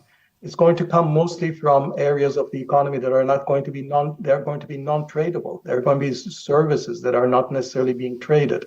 And global value chains have already peaked and they've been coming down. And so, it's great that businesses engage in this. There's greater responsibility. But more and more, I think the statistical mathematical certainty is that 80-90% of the good jobs will have to be generated by smaller and medium-sized enterprises in domestic services, in retail, care, education. And there where I think there is lesser leverage that sort of this international corporate sense of responsibility is going to have an impact. So I think if we're going to be successful, it's going to be very important that local authorities and governments do their job in a way that actually pursues these objectives. Okay, Danny Roderick, thank you. Dominic, quick thought? Yeah, just on that one. This idea of the just transition is key. There's kind of more jobs per megawatt in that green transition, particularly in solar and servicing and wind and servicing, there has been in our kind of 20th century fossil-based economy. So I think there will be, the possibility for quite some decent jobs in that just transition. I think a word just to put on the table is accountability. Because if we don't have the kind of accountability frameworks, then there's always a fear there's a Wild West. And people are greenwashing and this, that, and the other. And that's where, in fact, the former CEO of Danone, Emmanuel Faber, is leading something called the International Sustainability Standards Board, which is coming up with exactly these kinds of guidelines. And this is something that our colleagues at PwC and others are paying a lot of attention to, because this will be the framework within which this shift can happen. And once that gets adopted and mandated in certain jurisdictions, this will accelerate this change. Okay, thank you. Let's see if we have some thoughts from the floor, from people who are listening to us here in the room in Berlin. We have a hand towards the... If you just keep your hand up, please, Salma, until we get the microphone to you. Everyone here. And there's... Yeah, go ahead. Thank you very much, Salma Abbasi. I think this is an excellent panel, and it comes right back to what I was talking about earlier, about the agriculture value chain, looking at ecosystems. So when you look at supply chain, like the colleague on the video just said, it's actually going to create new jobs for energy providers, clean energy providers, but also the multimodal logistics systems that use bicycles. So we can think of unconventional ways where you have a robust multimodal agricultural system. You've got refrigeration units that are also amazingly small, but it's an entrepreneur. And then when you talk about women in agriculture, they are mainly women who are in the rural areas. So if you look at this holistically, with the right enabling policies, you do a social uplifting from the grassroots right to the city, and Africa is the place where you can see this right now happening, particularly East Africa. Thanks, Declan. Okay, thank you very much. We have some hands over here as well, so we'll just get the microphone to this side of the room. Just keep your hand up until we... I know it's a strain, but we will get the microphone to you in due course. Here it is. And when it reaches you, just tell us who you are and what organisation you represent, if any. Gentleman at the back first, please, and then the one in front. Thank you. So I'm Yves Tiberghien from UBC in Canada, British Columbia. Question for Danny. Deregulation and globalization was coordinated with result of all kind of agreements. The current deglobalization or peaking of globalization of value chains is the result of individual actions by states and other actors that are not coordinated. Can this generate a tit-for-tat, a momentum that could lead to bring down parts of the system?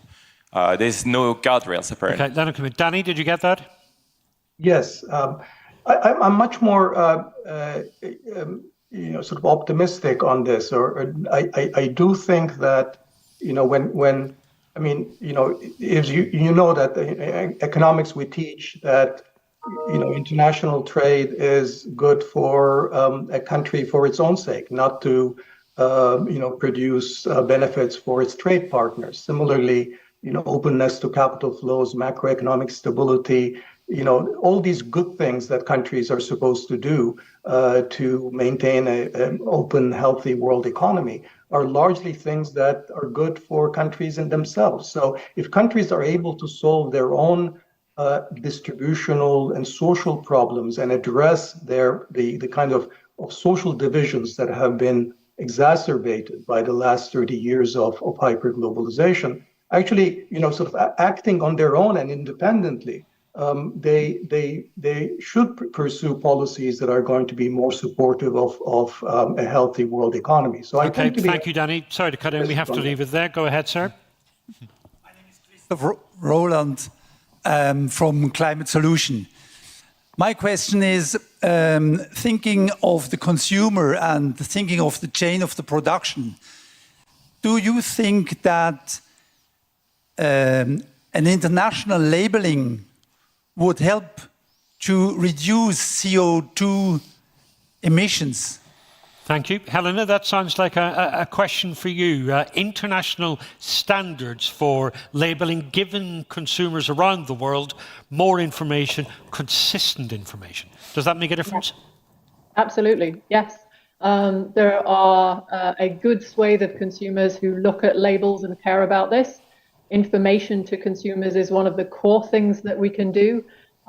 We don't have sufficient harmonized information, which allows smaller enterprises to just meet that bar. It's extremely confusing. It would be fantastic to have a common standard. It can be quite complex, of course, but we can work through that complexity. And it's not enough just to have information. That's the only thing. We can't just leave it at information for people to really change their lives and lean into a very different economy and build a very different economy. So not just and. Okay, thank you very much. Some final thoughts from our three panelists here in the room in Berlin. Where next?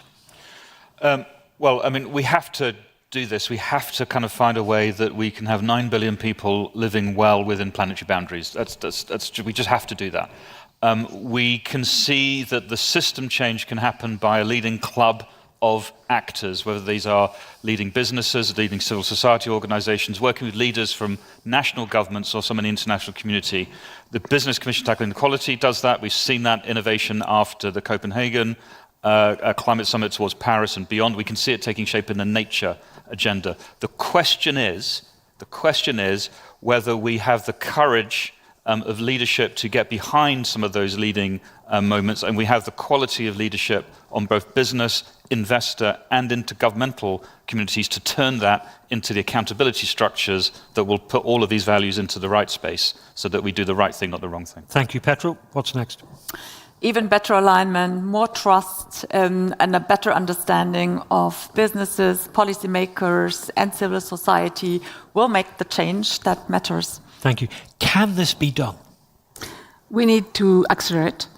And to accelerate and build this just transition, we absolutely need the connection between leadership in business, leadership in policy making, national and international, civil society, NGOs, and unions, because if we don't succeed to connect the social, the ecological economy, we will fail. If we are able to connect and put a lot of innovation around that, social innovation and technological innovation, yes, in this case, we can build something new, it's more valuable than today. Thank you very much. Thank you for your comments and your input from the floor. Please join me in giving a round of applause to say thank you to all of our speakers. Well done.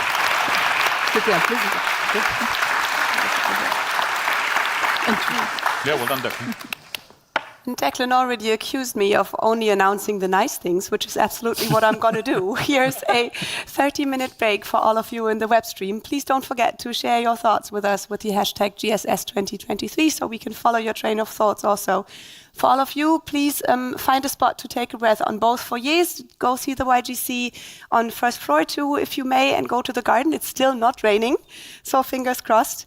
And please let me remind you that in the auditoriums 1 and 2, we mean deep dives and dialogues. That's why we don't pack these rooms so much. We really want you to be able to interact. That's why sometimes the seats are taken. Be early if you want to make sure to have a seat. Enjoy, thanks for your attention, and see you in a bit.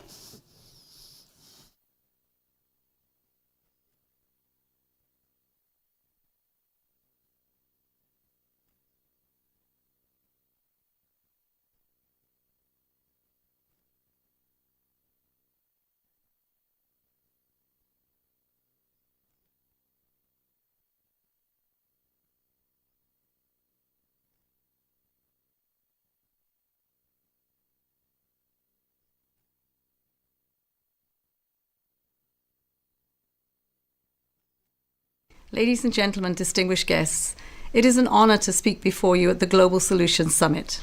The United Nations is a global town hall for our global village. This village, our village, is in the midst of several storms: climate change, debt distress, rising hunger levels, and a growing geopolitical divide. These storms have battered our walls, setting back the Human Development Index.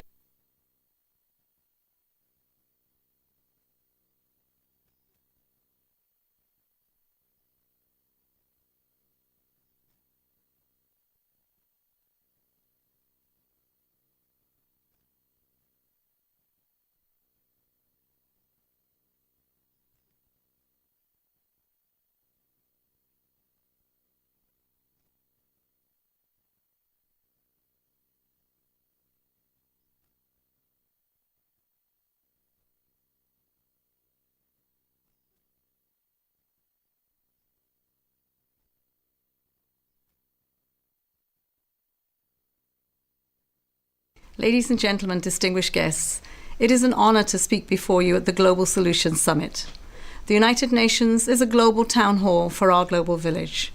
This village, our village, is in the midst of several storms: climate change, debt distress, rising hunger levels, and a growing geopolitical divide.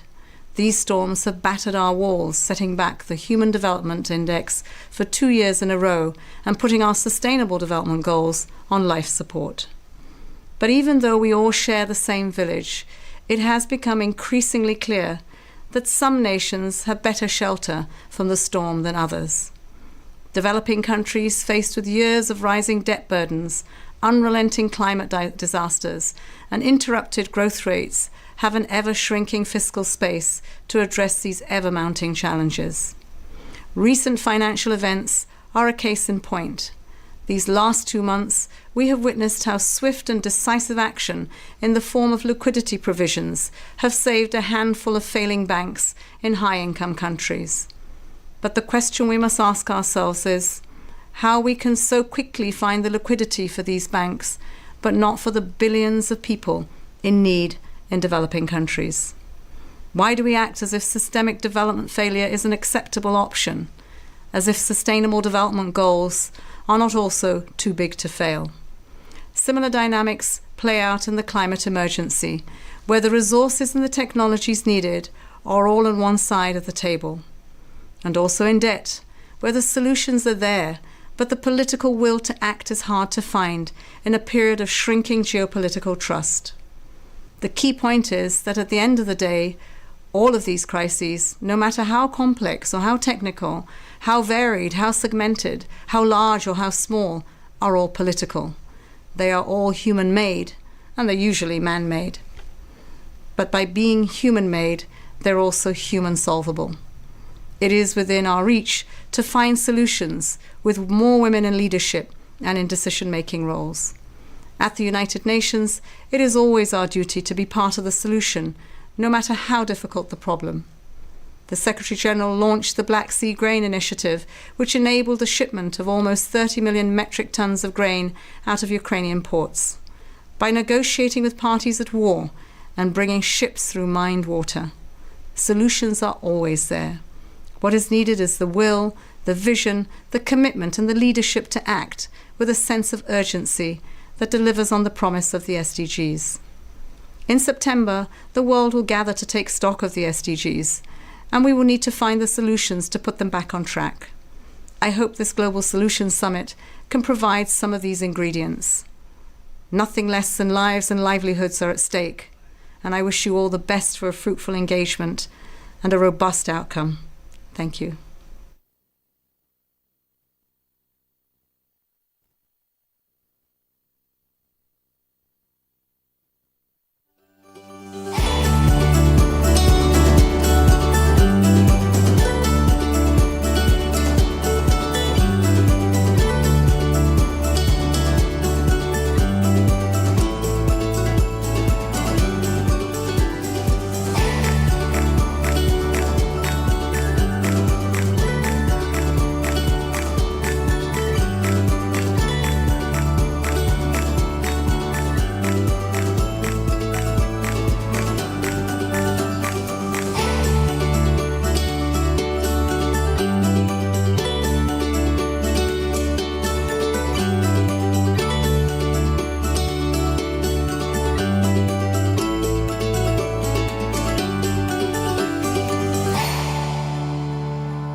Our next session will be It's for the Greater Good, exploring global financing tools to achieve the Agenda 2030. Please welcome to the stage your moderator, Michaela Gavas. Thank you. Ladies and gentlemen, welcome to this session on global financing tools. My name is Michaela Gavas. I'm the Managing Director for Europe and Senior Policy Fellow at the Center for Global Development. And I'm absolutely delighted to welcome our distinguished panelists to the table. We have Rodrigo Cerda, the Division Chief at the IMF. On my left, Elizabeth Sidiropoulos, Chief Executive of the South African Institute for International Affairs. On my right, Mr. Florian Tonkar, Parliamentary State Secretary at the German Federal Ministry of Finance. And finally, Christina Schrader, the Chief Executive of SEEK Development. Ladies and gentlemen, every conversation today has raised the challenge of finance. But to date, the financing of the Sustainable Development Goals has been to a large degree insufficient and unreliable. A systemic approach to financing is needed to ensure that the SDGs help deliver common goods and so that we don't lag behind actual needs. But there is no silver bullet. We need a much more efficient use of existing funds, new sources of finance, and reforms of the international financial institutions and funding mechanisms. So our exam question for this session is, what should governments, multilateral organizations, banks, financial institutions, what should they all do to unlock the financial resources needed to achieve the 2030 agenda? Colleagues, we are looking for game changers because we need them now more than ever. Before we get into finance, however, I'd like to pick up on an issue that was raised by the Chancellor in the previous session, and this is the crucial issue of trust. So trust in the West, in development institutions, is at an all-time low. This is after the hoarding of COVID-19 vaccines, the failure to act on the problem of unsustainable debt, and broken promises on climate finance pledges. Now, the financing summit next month in Paris is being billed as an opportunity to rebuild trust. But with broken promises, double standards, and bifurcated approaches, Elizabeth, please can you start us off? What is it going to take for trust to be rebuilt? Good afternoon, everybody, and thanks, Michaela, for really setting out the context so very well. And of course, the issue of trust is the first point of departure. If we can't rebuild trust, then any effort at trying to fix the multilateral system is not going to work. And to rebuild trust, we need to act. So you quoted the Chancellor, or you referred to what the Chancellor said. He says we have to show we have to say we love you continuously. Well, I think we have to show our love and prove our love continuously. And what that means is that in terms of actions, all of these broken promises that you referred to actually need to be actioned. So if we're making a commitment, we need to follow through on a commitment. And so the Paris meeting in June should not be a meeting where a number of commitments and pledges are made, but when it comes to actually putting your money and your political will on the table, that's lacking. And I think perhaps one of the and so that's it's a very general point and observation about rebuilding trust. But I think we also recognize, in the developing world, that a lot of the challenges that we face around financing have a lot to do also with domestic political difficulties of the countries that have to follow through on commitments. And certainly today, after COVID, war in Ukraine, where a lot of resources are going elsewhere, that's going to become even more difficult in the domestic context of G7 countries and other developed countries. So perhaps one of the ways of building trust in the short term, because I really don't think we have the long term, because once an institution is no longer functioning, to rebuild it takes much longer than how quickly one can destroy, is really to look at perhaps so we can talk about the big things. We're talking about global financial architecture reform, which I think we must talk about. But in the short term, are there measures that we can take that do not require significant political negotiations and bargaining in the countries where it matters? Can there be certain things, for example, that the IMF can do without reinventing and redoing the rules? One of the things that we've been discussing in some fora include, IMF surcharges, for example, which are significant drain on already vulnerable countries who are part of the IMF, who have IMF programs. Another idea, and I know you're going to talk about something related, but when we talk about the IMF and austerity, does the IMF need to rethink, also in the context of its deliberations around climate change, whether certain types of expenditures that are linked to SDGs, where you may have to incur debt, are not actually part of your, the sort of the calculations of debt to GDP ratio, which then creates incentives both for the receiving country as well as for the financing to actually get some of that going. And then lastly, the question of how we define vulnerability in the IFIs, I think, really needs to be re-examined. The whole concept of low-income countries, middle-income countries, upper-middle-income countries. We know that vulnerabilities are not only related to your GDP per capita. In my own country, in South Africa has the highest inequality in the world. We still haven't been able to tackle that. Now, there is a degree of vulnerability there. I'm not saying we're as vulnerable as many other countries, but I think it does require us to rethink paradigms. And let me leave it there. There are other issues I can put on the table later. Thanks, Elizabeth. We'll come to Rodrigo in a second, but before that, Florian, if I can address something to you. So a number of prominent African leaders have accused developed countries of hypocrisy in warning them against developing fossil fuels and natural gas reserves, while also eyeing such investments in response to the energy crisis in Europe. Now, the German government has claimed that it wants to act as a role model in the area of sustainable finance. But what does this mean in practice, and how will it contribute towards the achievement of the SDGs?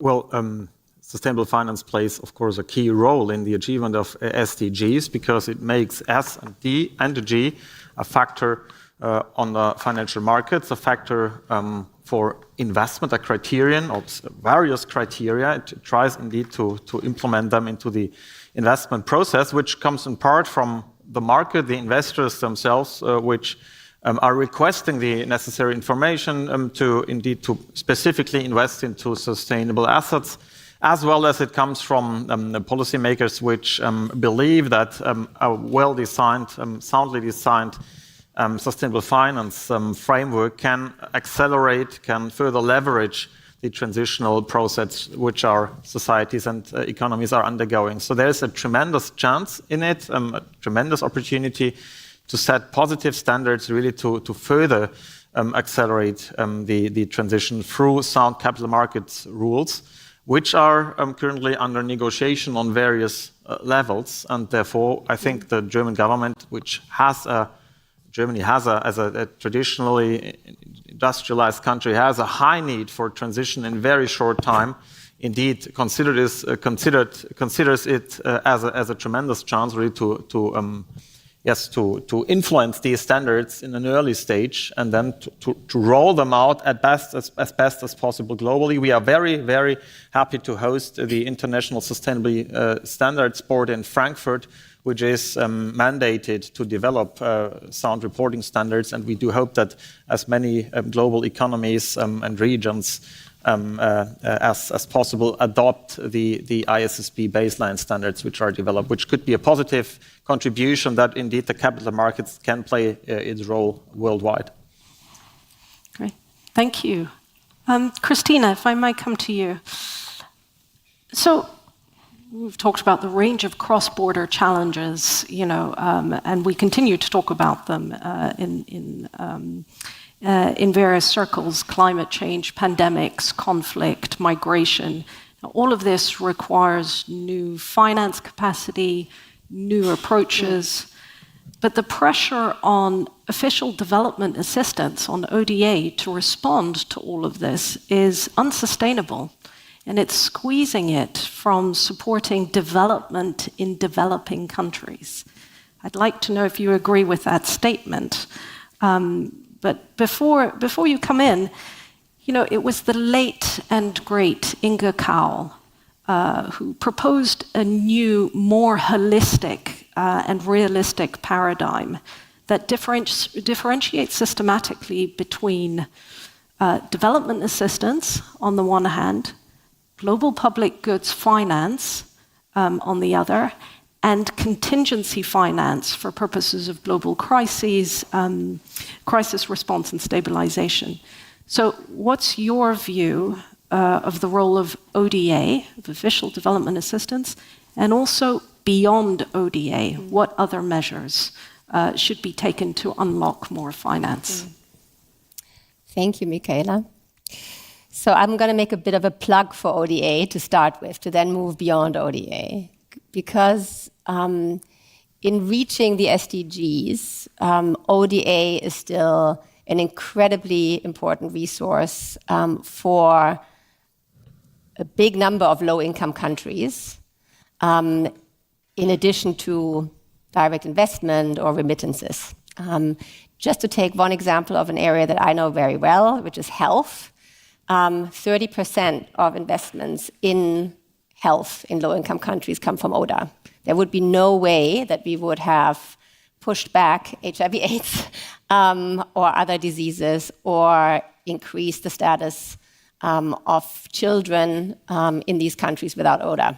So it's a significant resource flow for the poorest countries in the world. That being said, it's grown, right? So on first sight, we would say, great, over the last 5 years, we've seen, I think, a 33% increase in ODA. But if you look at that in a little bit more detail and unpack that, it really hasn't grown, or it's grown very, very marginally as percentage of GDP or GNI of the countries that provide ODA. From, I think, 0.3 to 0.3, 0.6. So it's almost nothing, despite the fact that we are facing multiple crises in the world. And what is more, it's obviously way below the 0.7 target that we've all committed to, including my country, which is Germany.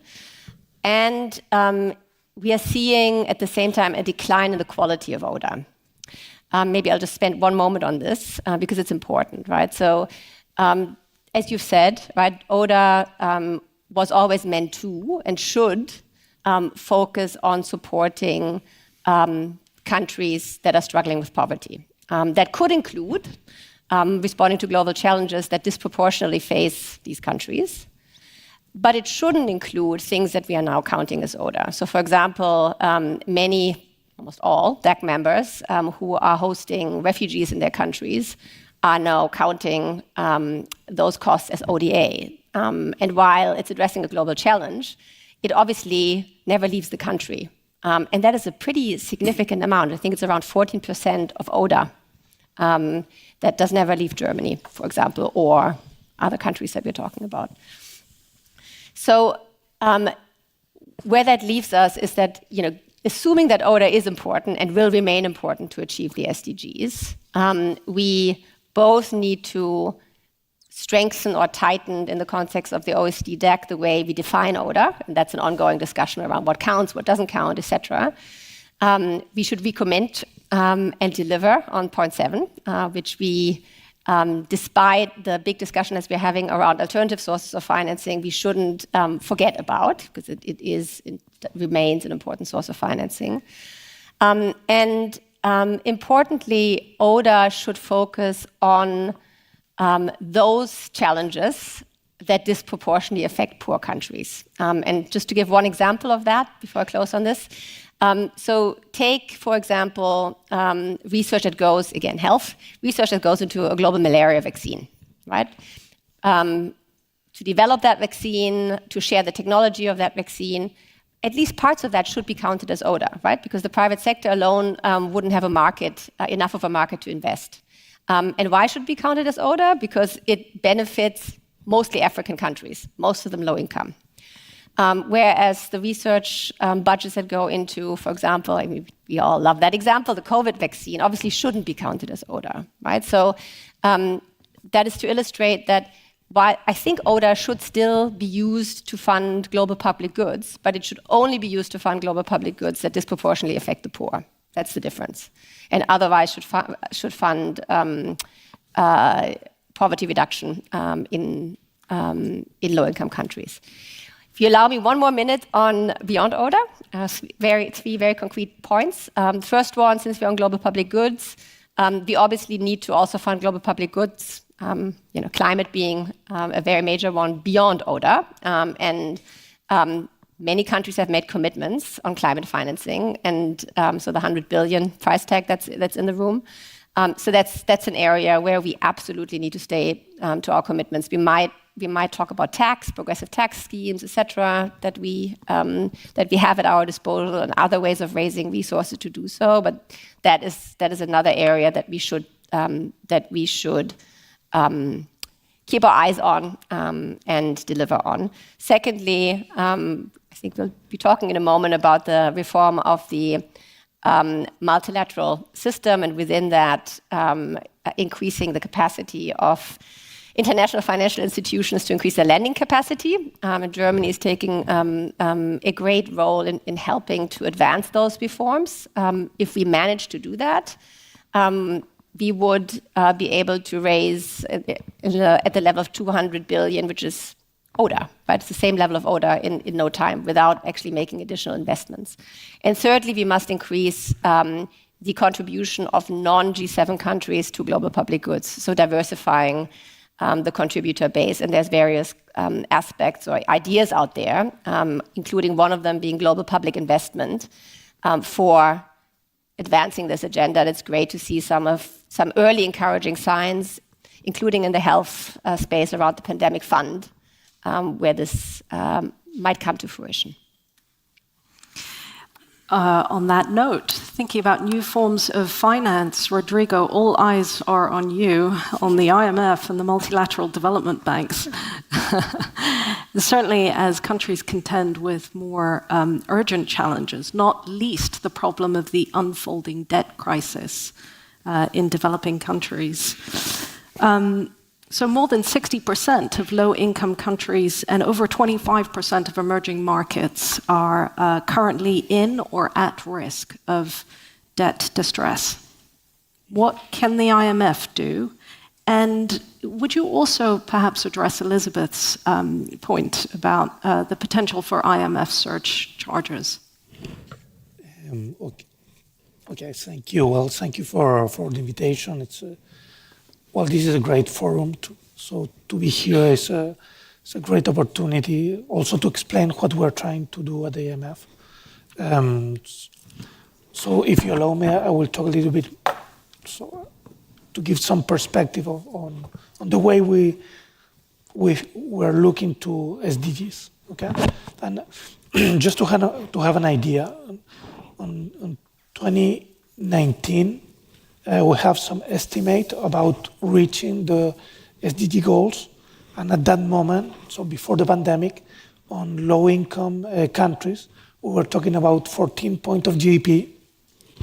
Today, after the pandemic, we're talking about 17 points of GDP, okay? These are big numbers, okay? So which means that, well, we have a big task which in one hand is financing, but in our hand is also institution and building institutions. So I will try to talk a little bit about both, okay? So when we're talking about reaching the SDG targets, well, so suppose we need to make investment in education, okay? So one type of investment could be to build a school. Building the school could be a big investment, but maybe you can think that you are going to finance that in 2 or 3 years, 4 years, whatever.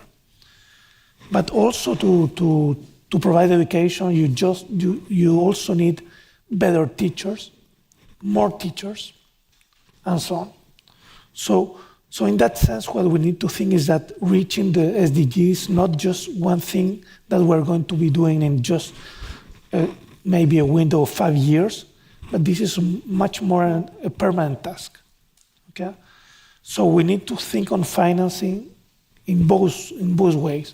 So in one way, of course, we need to push in financing today and investment today, but also we need to think that in the medium term, in the long run, you need to finance that. And I think that, well, you were talking about one of the very important points, that in the long term, probably we need also to think on raising more revenues and much more internal revenues. And why? When we look to different countries, today we have, not today, in 2021, we had almost 25 countries in which you have less than 15 points of revenue on the government side. If you think on 20 points, so how many of the countries has less than 20 points of GDP of revenues? These are more than 50 countries. So in some way, what we think is that there is also the possibility of raising more revenues, more internal revenue, and probably progressive taxation might be one of the instruments that we should try to use. But to do that, also to be fair, completely fair, is not just a thing that saying, okay, we're going to raise taxation, because you also need to have capacity buildings. So you also need to have revenue administrations in different countries. Some of them, you don't have it. So another avenue is to work a lot with countries in building capacity, okay? And this is part of the job of the task the IMF is trying to do. Usually, what we do here, today at the IMF is, in one side, is surveillance. So this is usually when when the IMF is going to different countries and provide the Article 4 report, usually once per year. This is surveillance. Then we have also lending. I haven't talked about lending. I need to talk about that if I have the time. And then we're also doing a lot of capacity building. And capacity building is going to countries and trying to provide or to build fiscal institutions.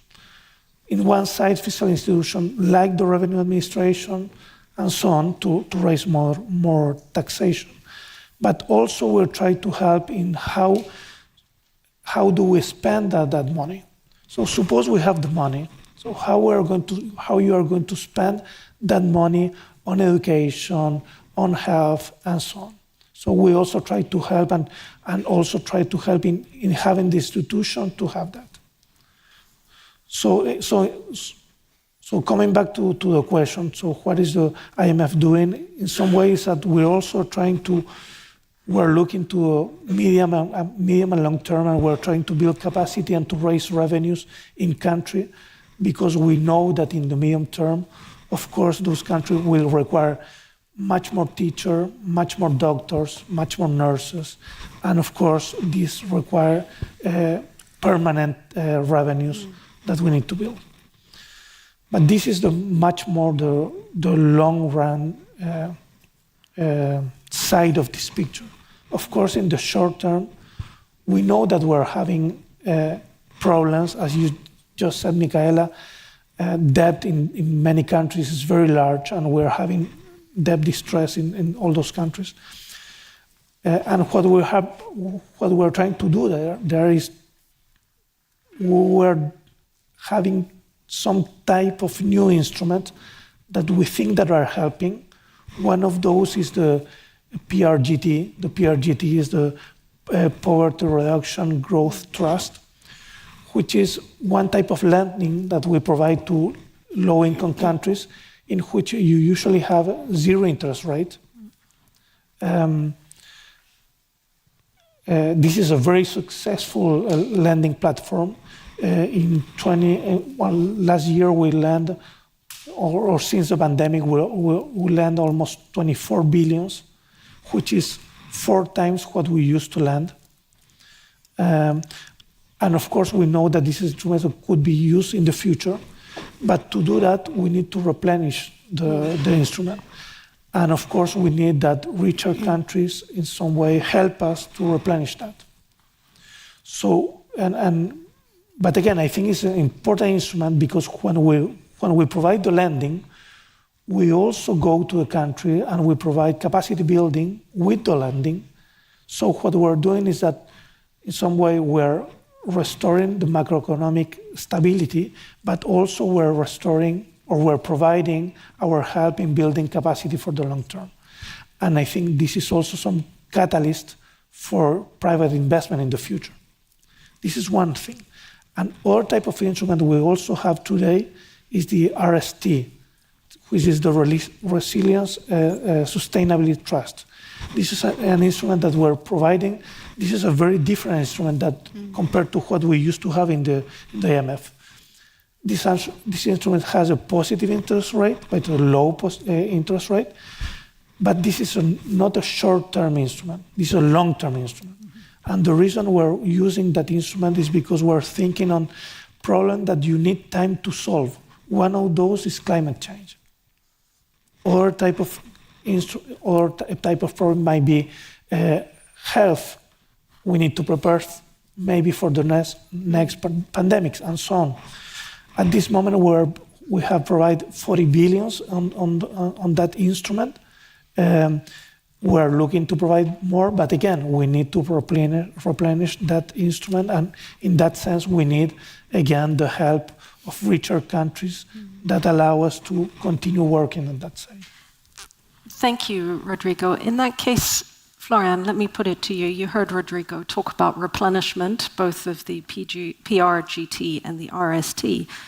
But also one of the responsibilities of the German Finance Ministry is to ensure that countries service their debt to Germany. So today, developing countries owe around 13 billion euros to the German government. At the turn of the last century, the IMF and the World Bank launched a large debt relief initiative for highly indebted poor countries, the so-called HIPC initiative. So with 40 or so low-income countries at high risk or in debt distress, do you think it's time for a HIPC 2.0, perhaps in the form of debt to SDG swaps? Well, it is certainly a matter which requires urgent action, and we have to be very alert on what is going on. But by the way, I think one cannot discuss the current situation of emerging economies without clearly saying that amongst many reasons for where we stand, the Russian aggression against Ukraine is the one which really factors most when it comes to, first of all, exploding food prices, also creating pressure on central banks, indeed, to make a more restrictive monetary policy, which in turn means that funds, of course, are withdrawn from poorer countries and invested in more developed countries. So this is a very important point. So I think a good policy when it comes to global justice would be to end the war and end it on the basis of international law, which respects the sovereignty of Ukraine. But having said this, of course, we must deal with over-indebted countries, and we do so. There are some issues which are currently stand against a final and satisfactory solution. One is the treatment of multilateral development banks, which need, by their very nature, a preferred creditor status, and of course, this must be accepted in any process of really providing debt relief. Otherwise, we endanger the model of these multilateral development banks. And secondly, of course, we need equal and fair participation of all bilateral donors, which is the basis of every solution to avoid an insolvency or to provide a solution. And thirdly, of course, it is necessary to agree on reforms and structural amendments to the policies which ensure indeed that there is a sound forward-looking, a sound development in the states affected. But I think that the first one, the two prior ones, the preferred creditor status of multilateral development banks and the equal treatment of all creditors is the one, or are the two, which are the most challenging currently. Great. We are going to take a short break now, and I'm going to introduce Christian Kastrup to the stage. Christian is Germany's former State Secretary for Digital Society and partner of the Global Solutions Initiative, as well as program chair at the New Institute. Christian. Yeah, thank you very much for that quickie I'd like to make. So I think it's about sustainable development goals here. So it's featuring climate with all its fallout we have on other issues. It's also on health, as we have seen in the pandemia. And of course, it's important that the Sustainable Development Goals are by definition global common goods. And of course, therefore, I think we need a really global common finance for that. And of course, this has to be done in a kind of an institutional array. And we have really a bit to look also what the Chancellor just said. Olaf Scholz said, there are more poles coming up. Of course, this is good and maybe this is helpful, but you also see that this brings the traditional multilateral approach a bit into difficulties. Just think about what already was mentioned by the State Secretary, the Russian attack against Ukraine. So what we also experience with these poles is more regionalism and maybe also more nationalism. And to be in this famous say of the Apollo mission, this for me would mean, Houston, we really have a problem. And therefore I would like to make a pitch. I think that the Sustainable Development Goals really need a kind of a game changer. And I think they need an additional, permanent, sufficient, non-arbitrary global financing tool, which is as multilateral, I put it a bit weak, as possible. And I think this is really, really very important thing. So, next one. I think the existing global financing system, financing development and also the SDGs is if you look at the basic core of that, to a large degree a non-permanent and not really reliable eclectic thing, because it's often or mainly arbitrary and always needs additional political decisions from the important stakeholders. And this is often ad hoc or in a kind of an on-off mode. Of course, there are very important and valuable international institutions, stakeholders, and some are sitting here at the table. It's the United Nations, it's the World Bank, it's the International Monetary Fund, it's the G7, G20, WTO, OECD, it's regions, it's ASEAN, it's clubs, it's states, it's NGOs. So that's rather a system. And then think about the means, and this is not a full list of instruments. National, regional, direct development, government, ODA ratio was mentioned. So there are different clusters of debt relief, debt cancellation, grants or credits from international financial institutions again. And of course, there's a very important deep well of financing, and this is of course the financial markets. Yes, it's very important, of course, leveraging private investment, private money, but of course it comes with some conditionalities. It needs, for instance, kind of a reliable financing in those related countries, and it needs safety packages so that the money is not lost. So, and then of course there is the use or the new allocation of SDRs, and then there are additional packages as we know them from G7 or G20 summits. We have the Climate Club, we have the Infrastructure Club, then we have philanthropy and other things too. So, on top of a maybe improved or maybe consolidated existing ecosystem of development finance, I would make the pitch that we also need a new sustainable development goals in development finance related permanent global finance source with independent governance and which can really deliver the sufficient need for sustainable development goals and development finance. And you know, in the press recently, you could read that at least $4 trillion a year are necessary, at least for climate change, attacking climate change. Some criteria: it must be easy to calculate, it should be technically easy to collect, it should be communicated, easy to control, also against fraud and corruption, politically neutral, simple administration, and of course, most of all, we need to look for something which has no adverse distributional or economic effect. So, what might that mean? I think there are different possibilities. I would make a pitch here for maybe thinking about a minimal tax. This could be, for instance, I do not go into details here, could be something which has a very broad tax base and needs very, very tiny little tariffs. And this would, first shot would be looking into financial transaction taxes, looking into a digital click tax.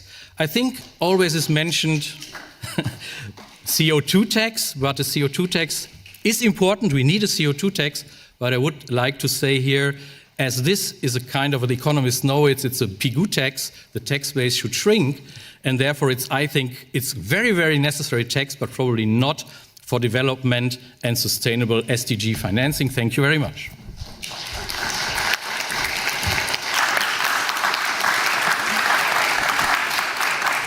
Thank you, Christian. Wow, there's a lot in there. Okay, so Elizabeth, what do you think? Some sort of new global solidarity tax, maybe on the biggest carbon emitters. What's your view?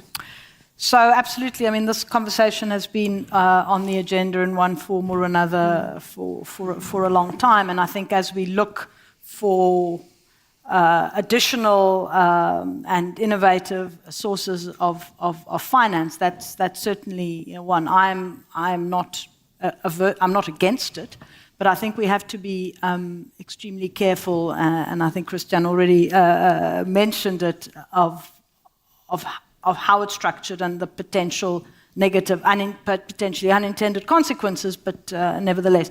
So your major emitters, I suspect that would include South Africa. And that's fine, but we have significant, and there are many other developing countries who are highly coal dependent, for example. and have high inequality, that we already have significant constraints in terms of what we can do with our own domestic resources in order to manage the transition. You raise such taxes also, say, on particular industries. We see that now with the European Union CBAM, the Carbon Border Adjustment Mechanism. There have already been some studies done both for South Africa as well as for the continent, where there are going to be significant impact on trade, on exports to the European Union. That kind of acts counterproductively. So I think a financial transactions tax is something we really need to look at. The scale or the size of the tax would be important. So is it really significant? Is it small enough that the consequences are not who's included, who's excluded?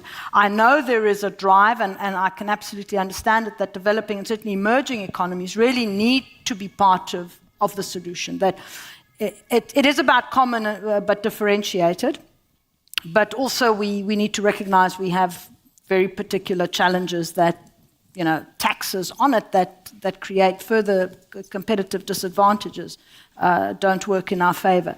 So I'm not the financial economist, but I think this is absolutely one option. What I do want to also add to that, though, is that we mustn't also underestimate the importance of domestic resource building up domestic resource mobilization, what you noted.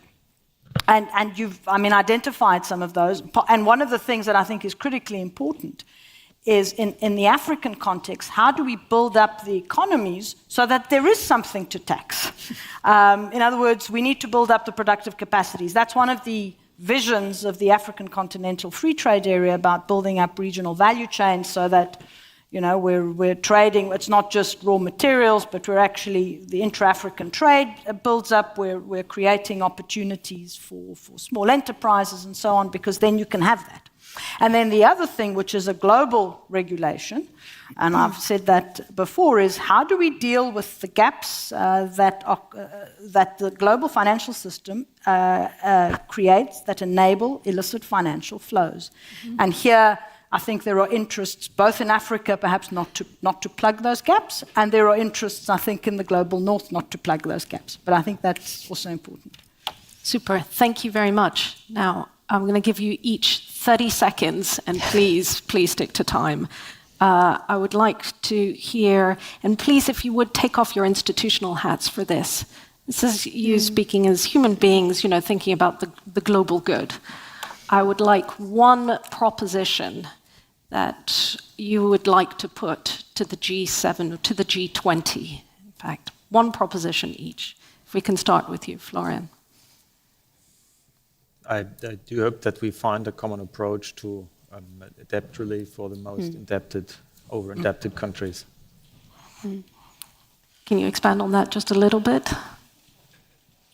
No, we have to define which countries are belong to the group most vulnerable, is eligible also to grant such a relief, and then to bring the level based on a fair and equal treatment of all the creditors on a sustainable, affordable level, and that, of course, is a decision based on a country-by-country specific view. But I think we need a systemic approach, and the common framework which has been established for this purpose is, I think, a sound basis now needs to be implemented, to be applied to generate this impact. Thank you, Christina. I will build on that because my wish would be quite similar. So since I've held up the ODA flag, I'll end it with it as well. So point 7 needs to happen. To me, debt relief is a key to this. If we actually got very serious around debt relief, debt to SDG swaps, we would get very close to where we need to be. Within the G7 and within G20, really having a conversation that pushes this discussion forward rapidly would be what I would like. And then we focus ODA on what really counts. Thank you, Rodrigo. Just one thought. Going back to the PRGT, that I said that since the pandemic we had like 24 billions on lending on the PRGT. Well, the estimate we have for the next 5 years is that hopefully we'll have at least 440 billions because low-income countries, in terms of GDP, are quite lagged now, and we need to build back. So hopefully we are able to replenish that. Thank you. Thank you. Elizabeth, I'm so sorry time is up, but give me one word. Private bondholders and debt. Thank you. 3 words. Excellent. Thank you very much, and thank you, all of you, for keeping time. We have a 15-minute break now before the next session. Enjoy.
Our next session will be How can companies behave in a more socially responsible way?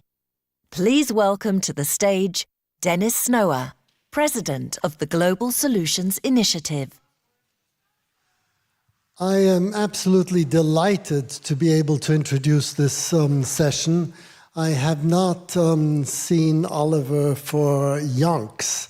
We were fellow students in Princeton grad school and played table tennis regularly. It's interesting that Oliver Hart's work is, of course, well known and earned him very deservedly the Nobel Prize.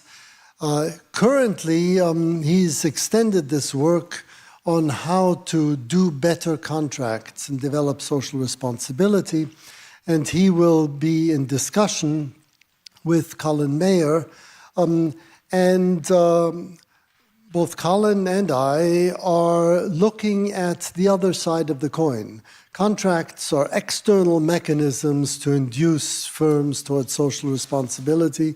And the last book by Colin, Prosperity, and the book that is going to come out soon on crises, looks at moral responsibility. And my work is also concerned with psychological motivation and moral motivation.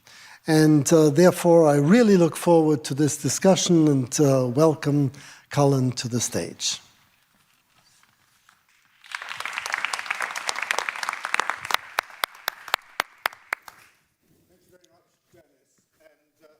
Oliver, it's a great pleasure to be able to have this conversation with you. You've recently written with your co-author Luigi Zingalis some papers which suggest that we need a new model in the 21st century of corporate governance. What's wrong with the existing model? Well, I think, first of all, hello, Colin. Also, hello, Dennis. Good to see you after all these years. I think what's wrong with the existing model is that it's assumed that companies should act on behalf of their owners, shareholders. That's something actually Luigi and I agree with, but that's the first thing. But the second thing is that what these shareholders want is the companies they own to make as much money as possible, to make the shareholders as wealthy as possible. We disagree with that. That's what we think is wrong, that it's assumed that the shareholders of companies, and remember the ultimate shareholders are people like you and me, and we're not just interested in money. In our personal lives, we make trade-offs. We sometimes give up some money to do something morally responsible. And why wouldn't we want the companies we own to do the same thing? That's the basic position that Luigi and I are taking, that shareholders' preferences are more complicated than what is typically assumed. And what then are you suggesting should be done about this? Well, what we're suggesting, we're really sort of saying we should have more shareholder democracy, that companies need to listen to their shareholders, actually need to find out what their shareholders want, whether they're willing to give up a bit of money in order to avoid some social harm. That's something companies could try to learn about. And the same is true of asset managers, who also have taken traditionally, and still now take the view that when they are engaging with companies, when they are voting, when they're involved in shareholder resolutions, that they should vote in a way that maximizes long-run financial return. Well, actually, the people they represent may sometimes not want them to do that. So asset managers need to also find out about the social preferences of their investors. So you don't think that they're doing this at the moment? Well, what can be done to encourage them to do more of that? Well, there are various possibilities. One possibility is, and this would be getting asset managers out of the voting business. One possibility is to push shareholder voting down to the retail shareholders, to actually have them do the voting themselves. We're talking about people who are invested in mutual funds where currently the asset manager would do the voting. So one possibility is to have the retail shareholders do the voting. And a second possibility would be for the asset managers, instead of delegating the voting, they would continue to do the voting, but they would find out what kind of preferences their shareholders have, and aggregate those in some way to do the voting at the fund level. And do you think that would really address the environmental and social issues that we're currently confronting? Well, I think it could help to address them. I guess, if I'm in favor of shareholder democracy, so what that means is finding out what the shareholders want. It doesn't necessarily mean they'll always want what I think they should want. So, sometimes we might find that the majority is very conservative and wants a conservative small c, maybe is the right way to think of it, and wants to just push for a higher financial return. And, let's not worry about the carbon footprint or something else. We might find that, but we might find the opposite. Just as in politics, democracy doesn't always work the way any particular individual would like. But given what's going on in the US in particular in terms of the attacks on woke capitalism, don't you think that there's a real risk that this could actually end up with the environment being destroyed more and inclusion of people being actually diminished? Don't you worry about that? Well, first of all, the attacks on woke capitalism are happening because the asset managers have so much voting power. This is, I think, the problem, that the right attacks, Larry Fink for being too woke. The left would be inclined to attack him for not being woke enough. This is because he's doing the voting. If, in fact, voting was either delegated to the ultimate investors, or, as I say, or someone like Larry Fink actually found out what they wanted and voted that way, then he would no longer be the subject of attacks. He could just say, well, it's not my it's not my preferences here, it's those of the people I'm representing. It's hard for me. So that's the first thing. I think this would be a way to get out of what we're seeing now in the US. Is there evidence that it would push things in a worse direction? I'm not, there are some people trying to do that. There's, Vivek Ramaswamy, who's a presidential candidate, has set up this Strive Fund, which is pushing companies to be more Friedmanite and just focus on the bottom line. But I don't get the sense that he's representing the majority, but who knows? And in terms of the extent to which you think that this is something that's really going to be politically feasible in the near future, are there any other policies that you'd like to see being undertaken that would reinforce what you're trying to achieve? Well, first of all, let me make it clear. I don't think that a shareholder democracy movement is going to solve the world's problems. I'm like most economists, think when there are big externalities, we need the government involved. The trouble is that it's very difficult to get governments to do the right thing these days, at least in my opinion, particularly when the problems are international. You need coordination by many governments. In situations like that, companies, particularly maybe multinational companies, can actually help. But it's not going to, that doesn't mean that we don't need governments to do a lot of stuff as well. We definitely do.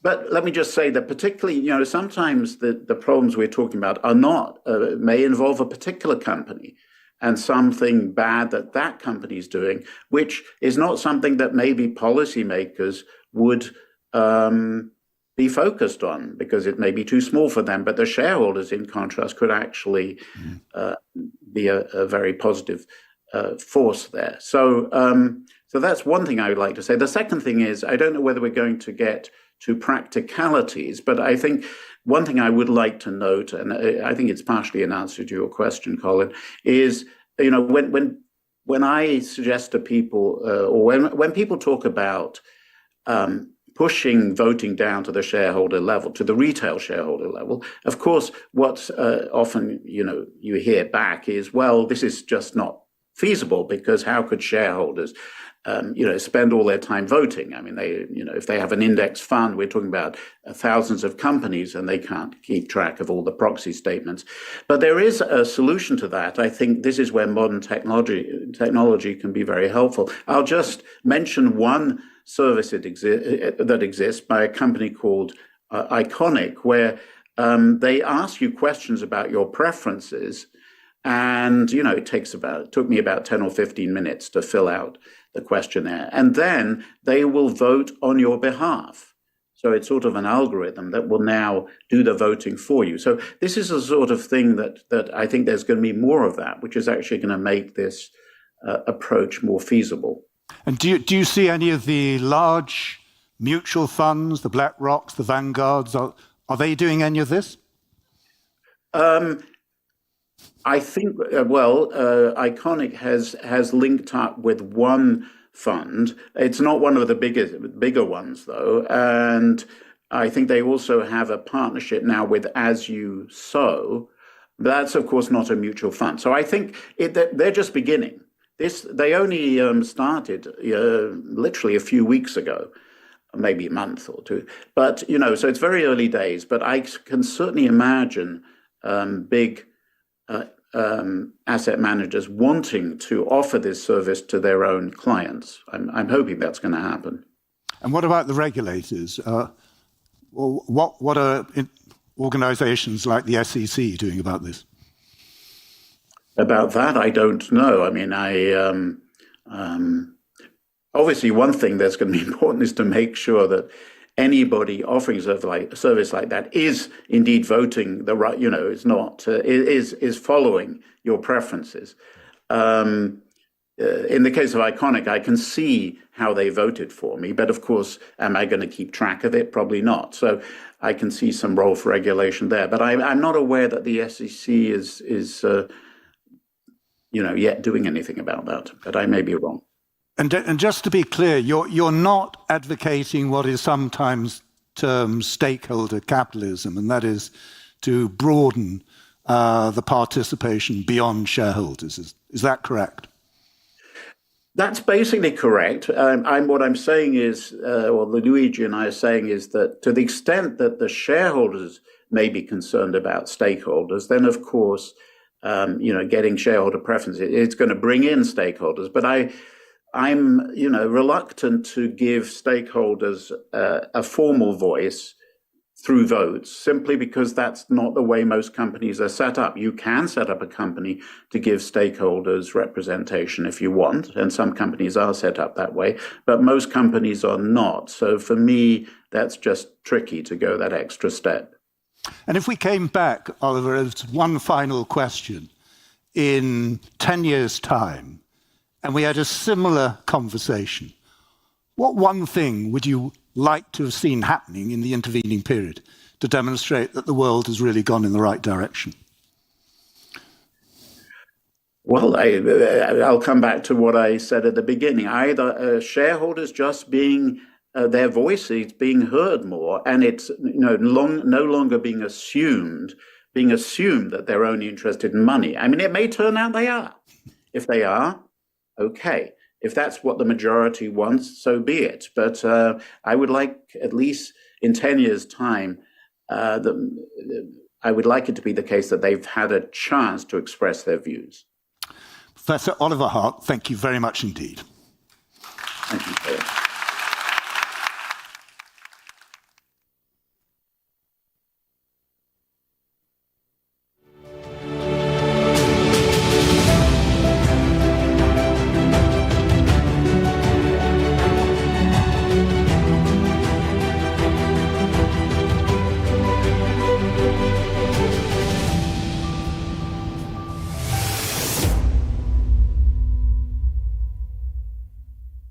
Our next session will be the Young Global Changers Recoupling Awards.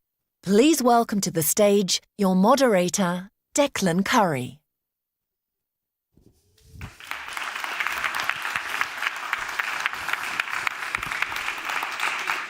Well, hello everyone, and welcome to what I'm sure is going to be the highlight of the session today. This is the Young Global Changers Recoupling Awards. We're going to show you some projects that are going to awe and inspire you. These are living, breathing examples of the ideas that we've been discussing all day at Global Solutions turned into everyday practical solutions. They are stunning examples of how we can sustain economic prosperity, social well-being, and environmental care. Now, we have finalists from all around the world with us today. We are honored that they are with us in Berlin.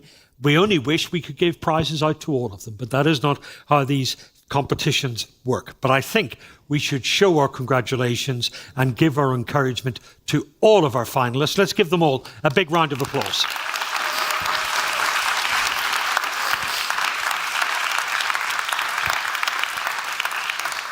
And now to tell you more about the Young Global Changers Recoupling Awards, please welcome the programme lead and my co-host for this evening. Welcome, please, Ollie Spies.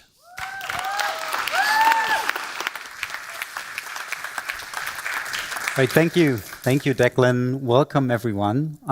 We are the last session of today, which means we are the only thing standing between you and the drinks at the bar. But I can assure you this will be worth your time.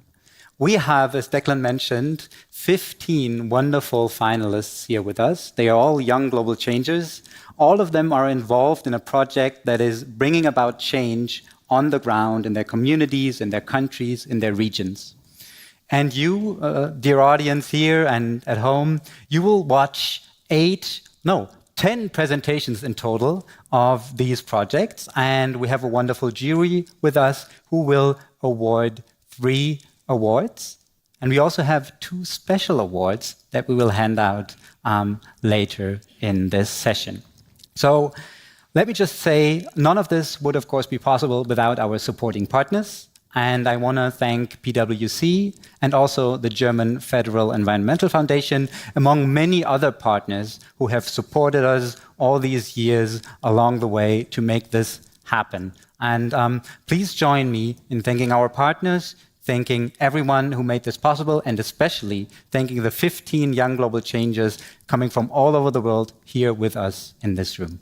Thank you.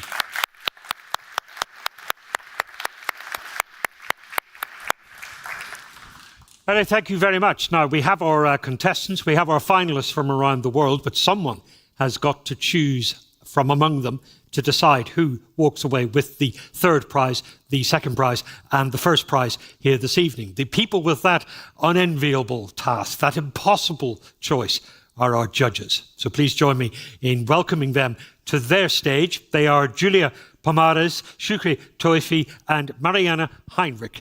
Give them a round of applause.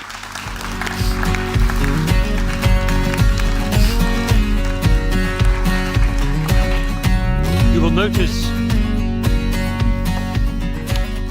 notice that judges, that unlike some other talent shows that we might have seen on the television, I didn't ask the audience to boo you as you made your way to the stage, because they will be with you in your choices. It also says here that at this point the judges do not speak. That's also worth noticing. What the judges are going to do is they are going to ask questions of our finalists. So we have 8 finalists in this section. These are the finalists for the awards at the end of the presentation. We're going to see a little video about each of them. Then the person behind that project, or one of the team behind that project, will come to this stage and they will face our judges' questions. Judges, be kind, be nice, be gentle, but be thorough with your questioning as well. So our first finalist this evening is Abundant Water. Let's first of all take a look at the video that tells us more about that project.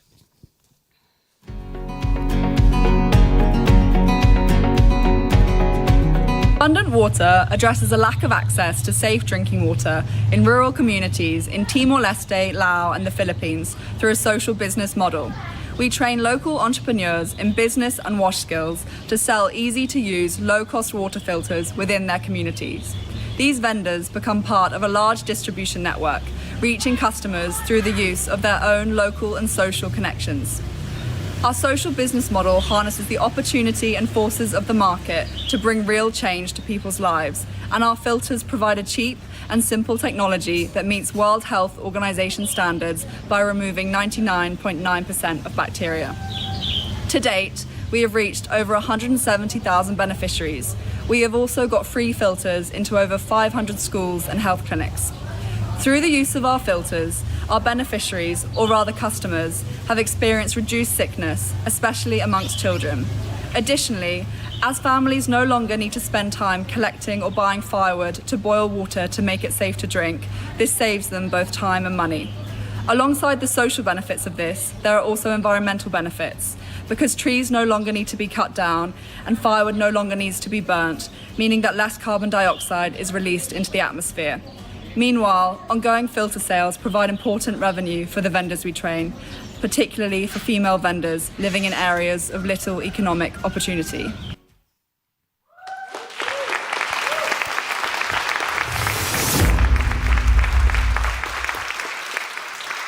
And from Abundant Water, Emily Glazebrook, please join us on the stage to face the judges' questions. Yeah, I have one. You can start? Yeah. Judges, go ahead. Who has the first question? So, fantastic. I love the idea. My key question is, the filters that are being replaced, how much do they cost, and can people actually afford it, on the one hand, from a buyer's perspective, and from the seller's perspective, does it make them enough money to live on? So do you mean the filters themselves or the subsequent replacement filters? The replacement filters, okay. Yeah. So our pricing structure is that we sell the filter itself for $25, but then the replacement is just $6. And that provides you with over a year of access to safe drinking water. So in the timeline of a year, they would otherwise be spending far, far more than this. So in that sense, it is definitely affordable. However, it's still a challenge to make people view it in that way, because $6 can be seen as still a purchase, even though in the amount they're saving, it's actually a good benefit. And our vendors make $4 out of this, whereas when they sell the original filter, they make $7. So it's seen as a lower level of effort, because these small filters are just one small part, so it's not a huge amount of effort to just go and replace that one part. So I think from both sides it's viable, and from the outset the customer knows that they need to make that replacement filter purchase. But it's been an issue that we've tried to work out over time. And so one final thing is that in the schools and health clinics that we support, we make sure we provide those replacements, because we know it's very tricky for them to be able to afford those replacements. Thank you very much. 1 minute left. One more question, probably. 170,000 people impacted already. Tell us a little bit. I mean, I think it's a really compelling project. It kind of ticks all the boxes socially, environmentally, and from an economic perspective. Practically speaking, do we see people kind of walking around with ceramic bottles and filters? How is it done in 50 seconds? I suppose it's sometimes you just walk into a school and you see there's 2 or 3 of our filters in every single classroom. Sometimes it's that you go to a really remote region of the country or a guest house or anything, and you walk in and there's a filter. So it's really, I think that's what I've loved most about this project, is that it's getting filters into those really hard to reach areas because of our use of local vendors, that otherwise most projects can't make it to those kind of regions. Thank you. Can we get one more question in, Julia, in 20 seconds? Yes. I think it's a fantastic project. What is the 10-year plan for this? What do you imagine this could happen in 10 years with this project? I think we want to solidify our presence in our 3 countries. The Philippines is a very new project, so we still have a long way to go here. But also expand wherever we can, whilst also always adapting to the country in hand. So at the moment, our product is different in each country, and we would want to take that forward into any future countries we're able to expand to. And that is our time. Thank you very much. Please, turn the microphone. I'll go first, and then we'll just. Thank you, judges. If I may say, shorter questions next time. Thank you very much. Next is Boys Champions. Let's see the video for that.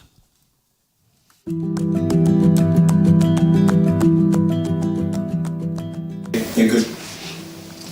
Cheap debts, increasing rape and physical violence are making our women and girls engendered species. Globally, 1 in every 3 women has been abused according to World Health Organization and the United Nations. In Nigeria, where I come from, gender-based violence is a pervasive issue with men being the primary perpetrators. Though underreported, but statistics from National Population Commission and the Nigerian Demographic and Health Survey show that more than 51% of Nigerian women between the ages of 15 and 49 have experienced either sexual or physical violence by their intimate partners. As a 9-year-old boy, I watched my mom being raped by a gang of 3 armed robbers. My mom, who was heavily pregnant at that point, had complications a couple of weeks later on the process of giving birth. She died and the child also died. It's been 20 years since that experience happened.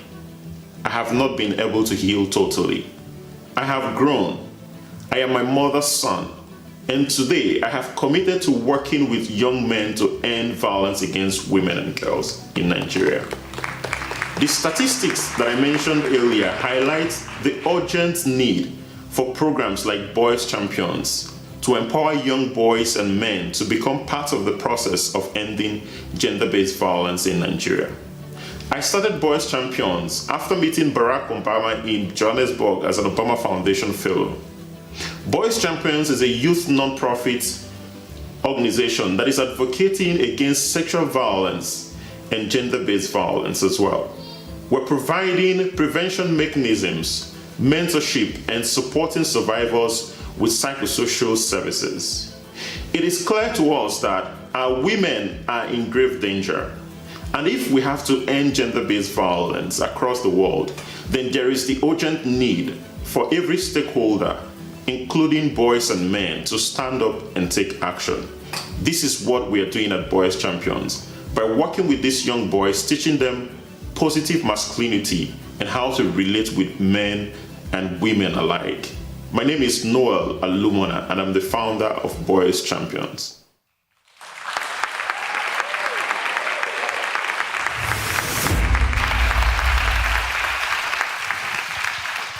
Noel, welcome to our stage. Judges, your questions. Noel, firstly, thank you so much for coming forward and sharing your story with us. My question relates to the sustainability of your organization. It seems to me that it's not self-funding and doesn't have a mechanism to be self-sustainable. Yeah, that's very important. As a non-profit organization, we rely solely on grants, just like other non-profits. And this is because we have to make our programs and projects very accessible to even the commonest of all young people across the country. So we rely mostly on funding from different organizations and partners. Thank you. Next question. Thank you, Noel, for sharing this project and your story. How do you measure the impact of the activities, especially when attitudes, I guess, take some time to change, and it's difficult to measure cultural attitudes and behavior in their everyday lives?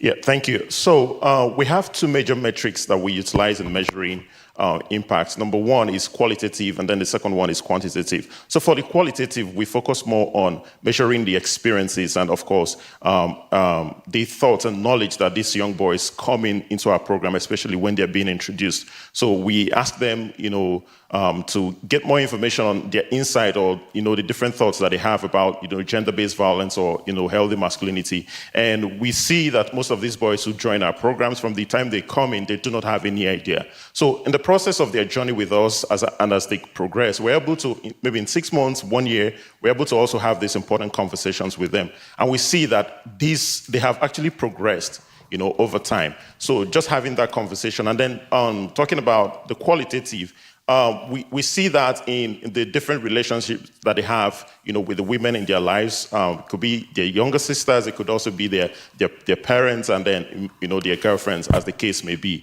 The other important thing that we have to also look at is the fact that these programs go ahead to transform the lives of these young boys. For instance, we've seen about 32 of our boys who are, globally out of the country studying at different universities right now on scholarship. And some of these boys are also leading different social enterprise back home in Nigeria. So for us, these impacts are recorded as a result, as a result of this. And then the last thing I would also mention is that we work with the Sustainable Development SDG number 5 in mind. And the different indicators that I've mentioned and the analysis that we usually go into through our measurement and evaluation team also helps us to ensure that they align with the indicators of the SDG number 5. And once we're meeting up with those targets, then we're really achieving, the impact in the community and on individual levels. No, thank you so much. Thank you for sharing your story with us. Thank you, judges, for your questions. Okay.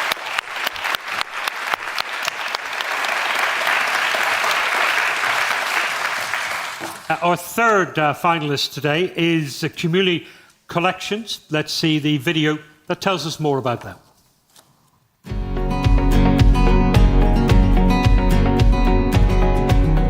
Hi everyone, my name is Juliet and I'm the founder of Community Collections. I grew up with my single grandma in a remote and rural village in Uganda because my parents were victimized by disability when I was at the age of 5 years. My single grandma was a tailor and inspired me as a child to use cut-offs and plastic waste. I could gather in the village to produce my own dolls so she could not afford buying me one. What others throw away, I started to use them as a valuable resources for me to create something. This changed my mindset towards waste, and I started to see the value in protecting the environment. At the age of 20 years, I and my team founded Community Collections that gave us a strength to fight for the conservation of the environment and inclusion of persons living with disabilities in Uganda. We collect plastic waste from different landfills, sort it, wash it, dry it, cut it into different pieces, blend it with African fabrics, and tailor it into sustainable products. We do produce durable, sustainable, waterproof garments and accessories like raincoat jackets, makeup kits, pencil bags, and many more. We also train people living with disabilities hands-on skills of creative tailoring and on how to turn plastic waste into fashion such that they can become self-sustainable and independent. Waste is not waste not until you waste it, and disability is not inability. Join us. Thank you.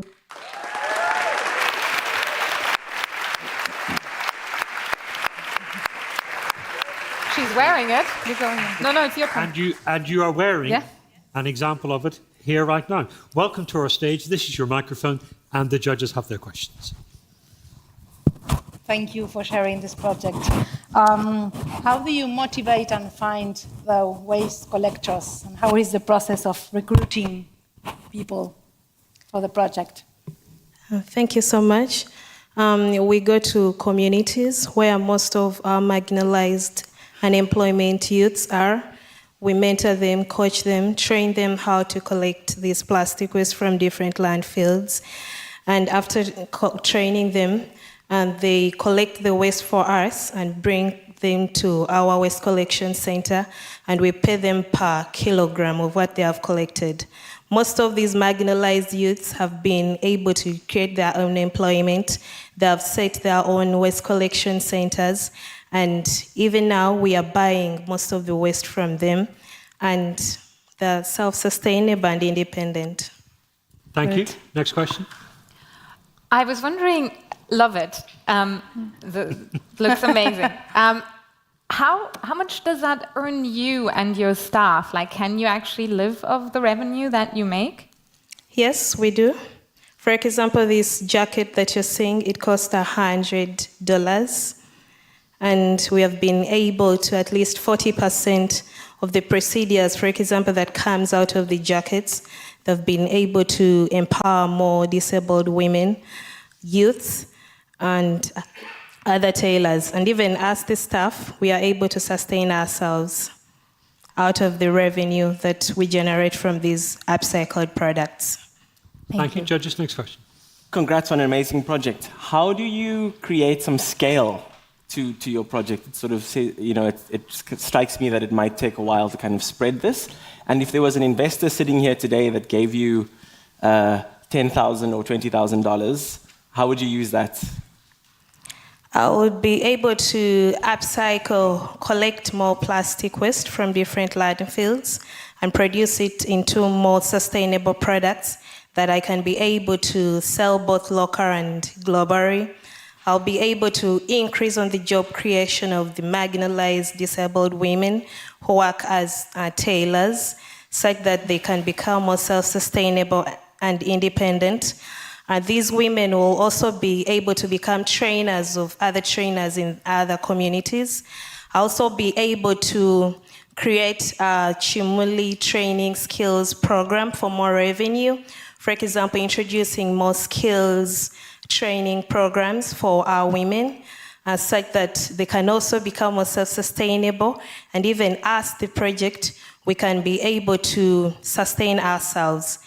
I'll be able also to expand on our market size so that I can reach more wider market and be able to, so that people can be able to get our product in all nations. Thank you. Are you offering the money? Has this turned into Dragon's Den or something? May I ask a question? Yes. Is it comfortable? Very comfortable, it's durable, waterproof. Imagine Germany, it's one of the countries which is always cold. Please order for this.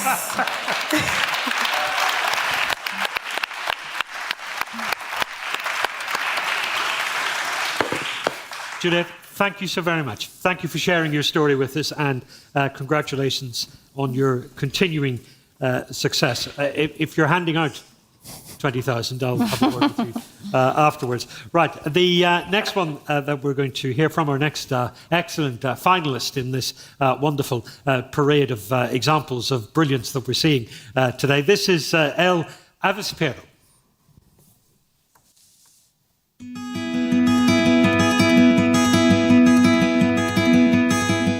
Let's talk about bubbles. These bubbles do not let people connect with each other in Colombia. El Avispero seeks that these bubbles connect or even pop, and that people realize that they can dream of a different Colombia, they can seek for it, and they can change it. I was born in a bubble of privilege in Colombia, but this was a very different bubble because it had a keyhole. This flexible bubble made me think of the world in a very different way. This happened because my parents were from two different places in Colombia, from two very different worlds. So this different bubble made me have empathy, made me seek for opportunities to connect people where other people didn't see it. Today in El Avispero, more than 140,000 people realize that their bubbles can connect and that their reality can change. For example, we want a reality where public officials have not violated human rights in Colombia. That is why we are demanding the resignation of the director of the National Police using civic tech. We also accompany protests in Colombia. We make graffiti murals to talk about different causes, and we connect people in offline events. Today we know that this bubble can be as huge as we imagine it, and that change is the only thing constant in the world. But this change will be led by people. And sometimes these people need that their bubble has a tiny little hole. And why not for that hole to be made by a bee that flies from El Avispero?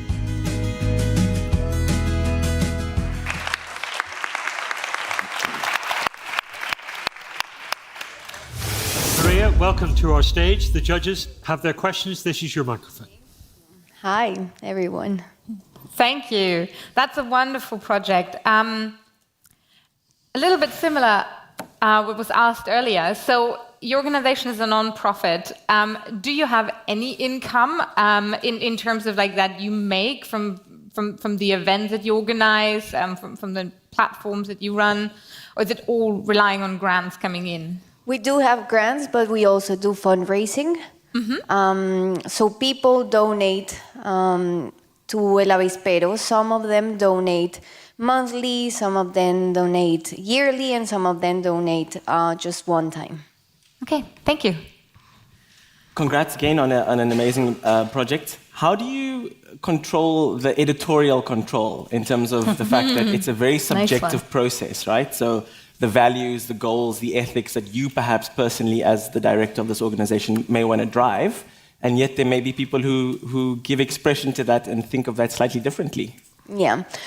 That's an interesting question. We try to include all of the voices in Colombia, but I cannot deny that we are a progressive organization. We have progressive values.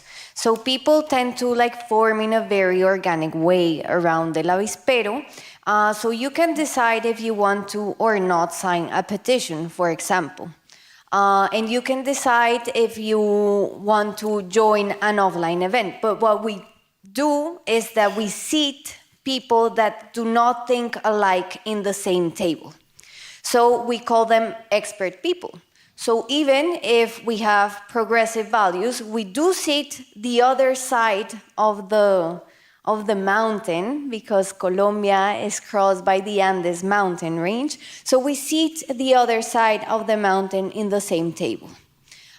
We do it in offline events, but also we are convinced that if people are not informed, they cannot take a real, a decision.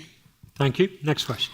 Yes, I was fascinated by this idea of combining offline events with an online platform. You have a generational gap between the different types of communication, and you have only young people. How do you decide who gets involved? Yeah, mostly we have young people nowadays, but we do have older people at the moment. These are the first comers to El Avispero. So this is people that they work for different organizations. They are actually part of our expert people in different teams, and they are still making part of El Avispero through different events. But yeah, most of our people are young. Also, I would like to add a little footnote, and is that in the video I told you that we were asking for the director of that national police to be replaced, and he got replaced a couple of weeks ago. We sent more than 6,000 emails to decision makers, so that was a win for El Avispero.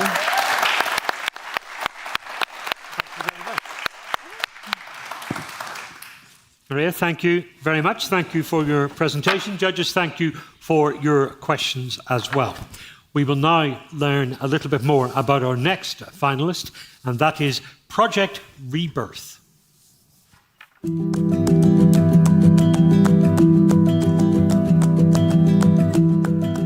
I grew up on a farming community with both parents as farmers. And in 2015, I lost 2 years of university due to economic limitations.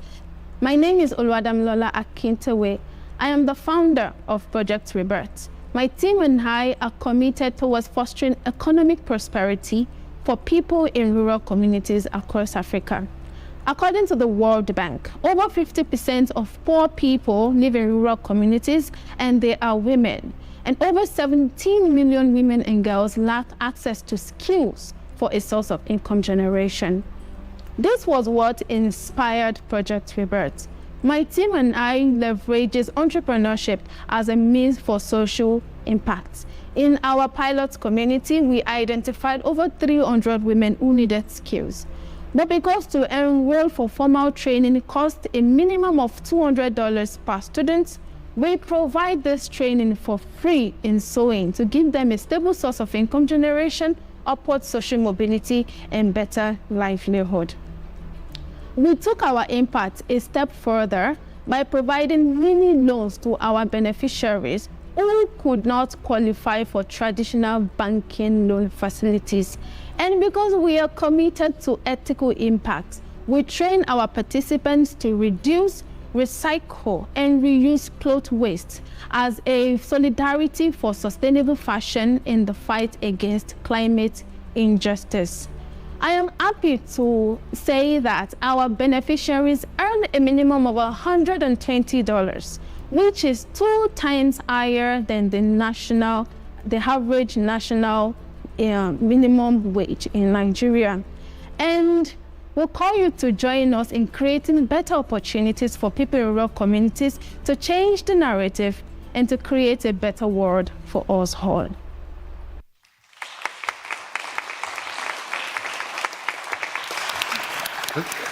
Uluwada, welcome to our stage. This is your microphone, and the judges have their questions. Do I go first? Yeah. Thank you so much. What is the thing that you need most urgently to be successful? Okay, so the beauty right now of Project Rebirth is that we're a social enterprise that is easily replicable. And what you need is just a passionate people and interest to change the community. But right now, to expand, would love more partnership, more funding, because we provide mini loans for our beneficiaries so that they can start their businesses and be self-sufficient, so that we don't have to depend on the government for job creation. So partnerships, so that we can replicate this project elsewhere and expand our impact. Thank you. In your view, what is the feature that makes this project unique? What is the one that you will choose? Yes. The most unique thing about Project Rebirth is co-creation. For every community that we go to, we don't just come and dump our ideas on them. We meet, we have need-based assessments with every member of the community. We speak to them to know the kind of solution they need. In our pilot community, we used sewing as the way of impacting. But in other communities where they already have something they are doing, like little farming communities, we didn't teach them sewing because that skill was not necessary. Rather, we provide enabling environment so that they can improve their skills and get more money. That is where the mini loan comes in. So, yes. Thank you. Next question. I guess you've been working with some of the women for some time. How have you seen them develop over like a number of years, presumably? How do you track that success that you have? How do you measure it? Okay, so Project Rebirth, firstly, was inspired by my mom, who I've seen with other women in the community who made do with even the most little of resources. So it showed me that one thing that divides the rich and the poor is not laziness, rather the absence of an enabling environment. And since 2017 that we launched, we've tracked impact by comparing how much they were making before the project and after. And one of my best success stories is that when they get income, when they have a stable source of income generation, now they can fight other social issues like gendered poverty. For example, period poverty, education for their children. I mean, I lost 2 years of university, but now with little money they're making every month, they can send their kids to school, which is changing the narrative that I was a victim of. And I am extremely proud of that. Yeah, the project may not be easy to do, but it is extremely fulfilling. Thank you. Thank you very much. Thank you. Judges, thank you for your questions.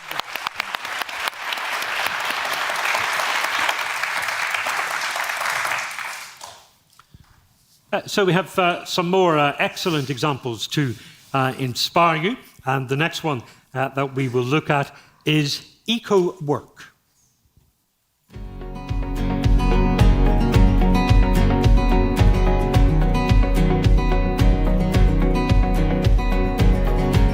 Hi, I'm Anurag, the third generation in my family of e-waste dismantlers in India.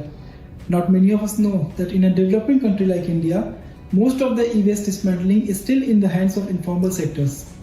Being a third generation dismantler, I know how important this work is for the families that depend on this ecosystem.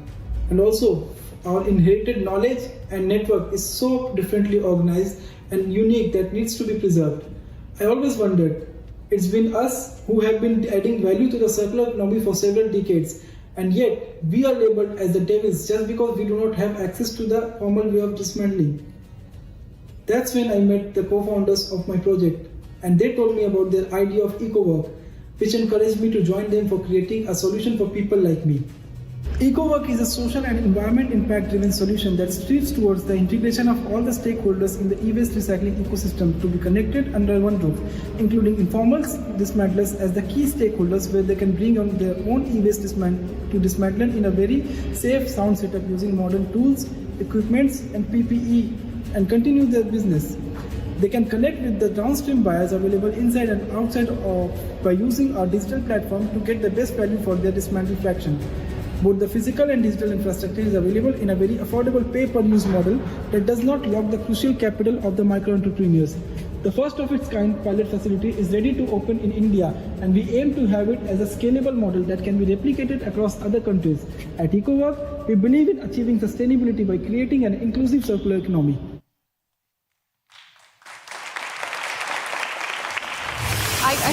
You have one? Welcome. There is your microphone, and the judges have Namaste, their everyone. Hello, thank you. So I love the idea. In terms of lifting people from the informal sector into a more formal employment, I wasn't quite sure if that's part of the business model, because I guess you could provide the space and still people are continuing to work in an informal labor market, or are you actually pulling them with your project into proper employment? No, we're not providing employment as such, but we are going to encourage them. They leave their small houses and residential neighborhoods and come work in an industrial setup, which has been set according to the rules and regulations set by government, with all the hazardous arrangement for hazardous portions that would generate out of that e-waste. And there they can work freely without us interfering in their business model, except for making sure that the hazardous portion is sent to a responsible recycler. So they can only pay rent and continue their business. Thank you. I found it very original project. Congratulations. How do you choose the locations, and what is your project for the next years in terms of how to increase the locations in India? Thank you. We chose the location which is near Delhi, about 20 kilometers from the present location where all the dismantling is happening. So the location is in an industrial area where there is no restriction for the trucks to come and go. And in that industrial area that is away from residential neighborhoods, so that's we found it an ideal location.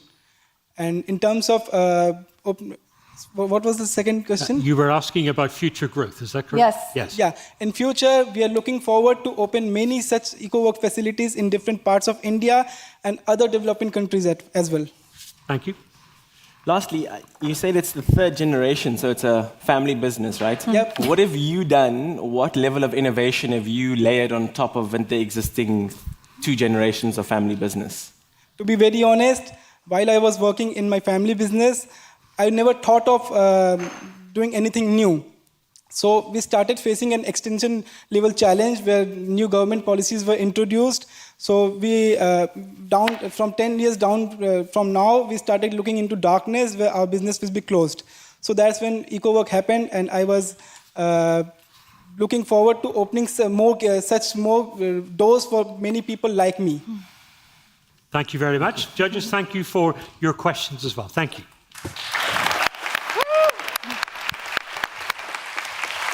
We have a few left, right? So that was the 6th of 8 presentations that we are enjoying and being inspired by today. The penultimate one, the 7th one, is 3 E's for Africa.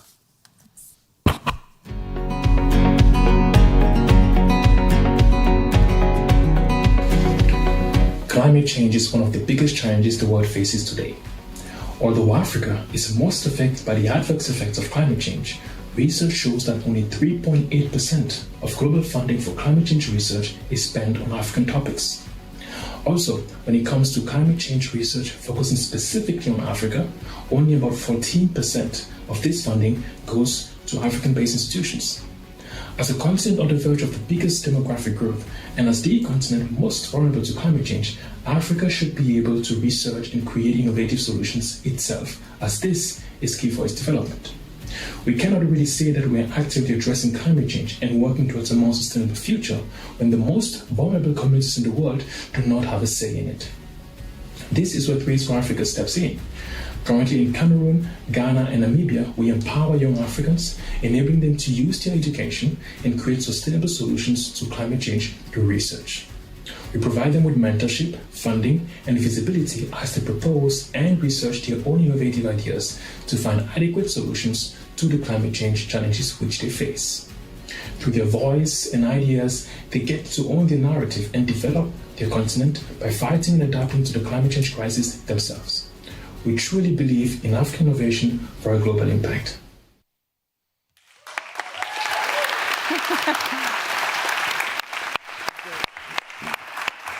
Welcome, sir. The judges have their questions. Thank you so much. I know that we've repeated this a few times, but is there a sustainable business model that can kind of keep this going for 10 years, even when you are I thought you were busy? going to offer him $10,000. Not yet, not yet. Yeah, I mean, similar to my colleagues, we are non-profit, so it means that we depend on grants. Our main source of finance comes mainly from setting up applications to foundations here in Germany, but also from the private sector. So we talk about these different foundations, so we know about the commitment, especially from Germany, when it comes to supporting developing countries and addressing the challenges of climate change. So we know that these arrangements or commitments have been renewed, and we know that the government is going to need the help of organizations that are actually addressing the challenges that people are facing on the ground. So we think that a bottom-up and top-down, so to speak, partnership would kind of like help us ensure that we are sustainable as we move through the future. Thank you. Next question. Yes, thank you, Kontimi.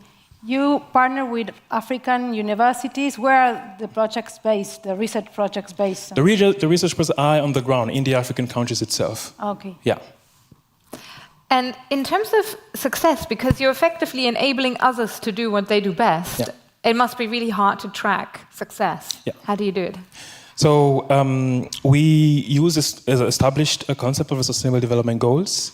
And beyond just looking at the SDGs, we've tried to map specific SDG targets and SDG indicators with the outcome of our project. To take an example for the Global Partnerships SDG, the indicator 17.7.1 tracks the amount of funding that flows into developing countries to promote environmentally sound technologies. So we use these kind of indicators and we can report specifically to that indicator. By the end of the year, we would have mobilized over $100,000 for the development of climate smart solutions in the developing countries. Thank you. We still have time for one more. You are based in Europe? Yes. How do we know that you know what's happening on the ground? So I've been in Europe for the last 7 to 8 years. I'm a student at the RWTH University, so I grew up in Cameroon and I know the challenges. And that's one thing that is unique for us. We are an African diaspora organization. 70 to 80% of our members are of African descent. So we know the challenges that the young people face on the continent, and we have the trust to them, and that makes the communication easy because we have this relatability. Quick one if we have it. Judges, we are all done. Yes. Thank you very much. Thank you, sir.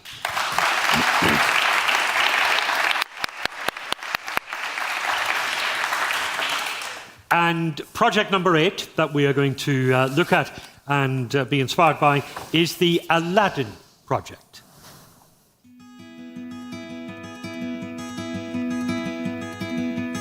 Good day. My name is Chiwen Nweke, founder and CEO of Breed Merchants Enterprise, an agri-tech startup. According to the United Nations, 50%, yes, half of the food produced in Africa goes to waste, and a huge majority occurring in the post-harvest stage. In developing countries, we have traced these problems to be 3 root problems, which are farmers' inaccess to quality storage, low visibility or lack of access to market for these farmers in remote areas, and also the challenge of transporting this yield from rural to urban cities, which is farm to factory.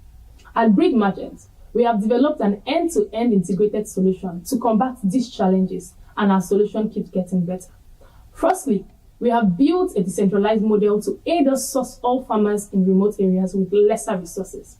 This model is built on people and technology. We launched a mobile app for agents to source for farmers, train them, connect them to silo storages near them, while companies and buyers can get real-time data on what's ready for sale, creating a real-time marketplace. Our app also gathers feedbacks from farmers, useful to guide policies and initiatives to better help farmers and the agricultural value chain. So far, we've engaged 8,000 farmers. We've delivered 700 tons, with 15% of this food that should be wasted otherwise distributed. We are only just getting started. Our platform encourages people to participate profitably in food security while finding and engaging smallholder farmers around the world. Thank you.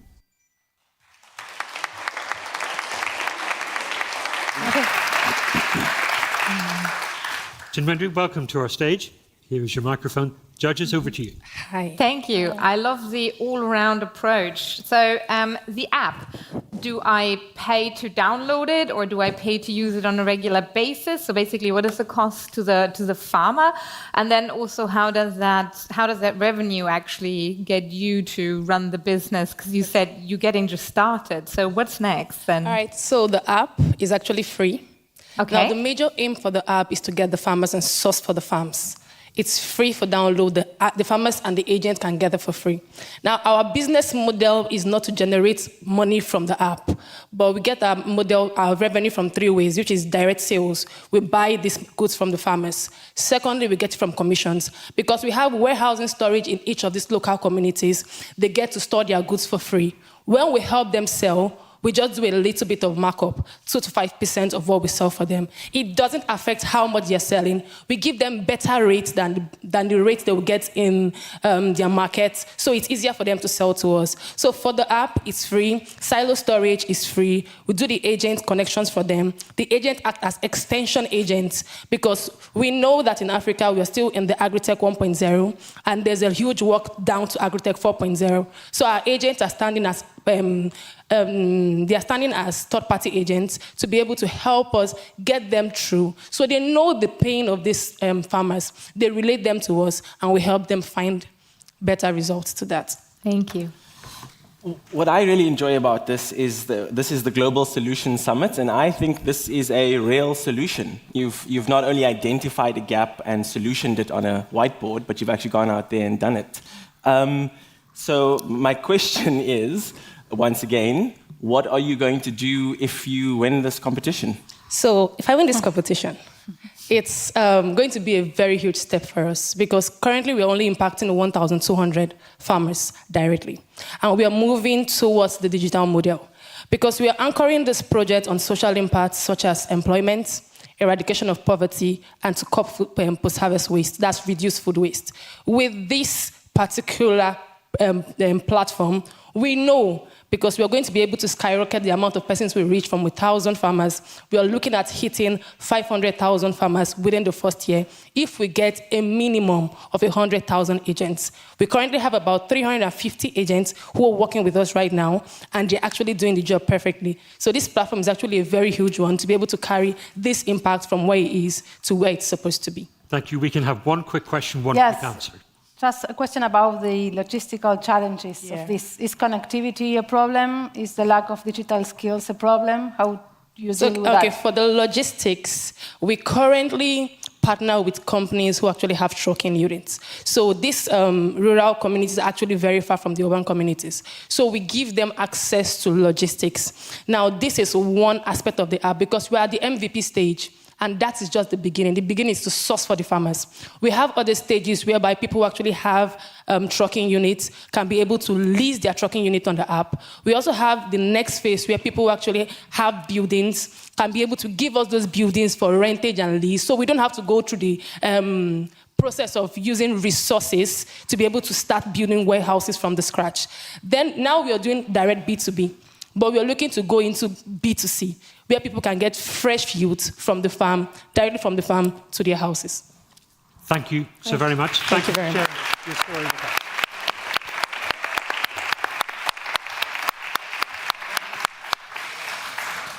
us. So that's eight present wish judges, no speaking. So that's 8 presentations that we've had. Great, inspiring stories. Yes, also, absolutely. 8 people who've come up here to this stage and have told us all about them. All 8 are standing here right now. I'm going to ask all of them to stand up, and I'm going to ask everyone to give them another round of applause. Please.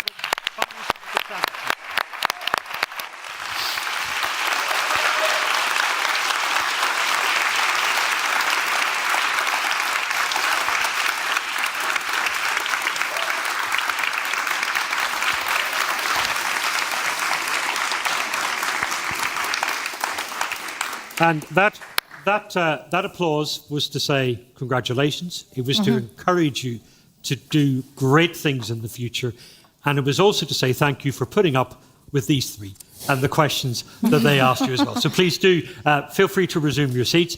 Judges, I don't envy you your choice, but now it is the time for you to choose. So if you can please leave the stage. Let's give the judges another round of applause as they go.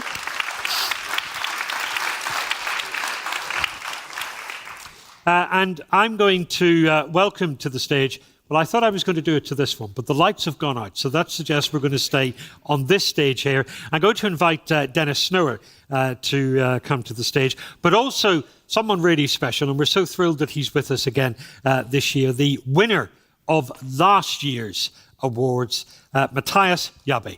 Give him a big round of applause.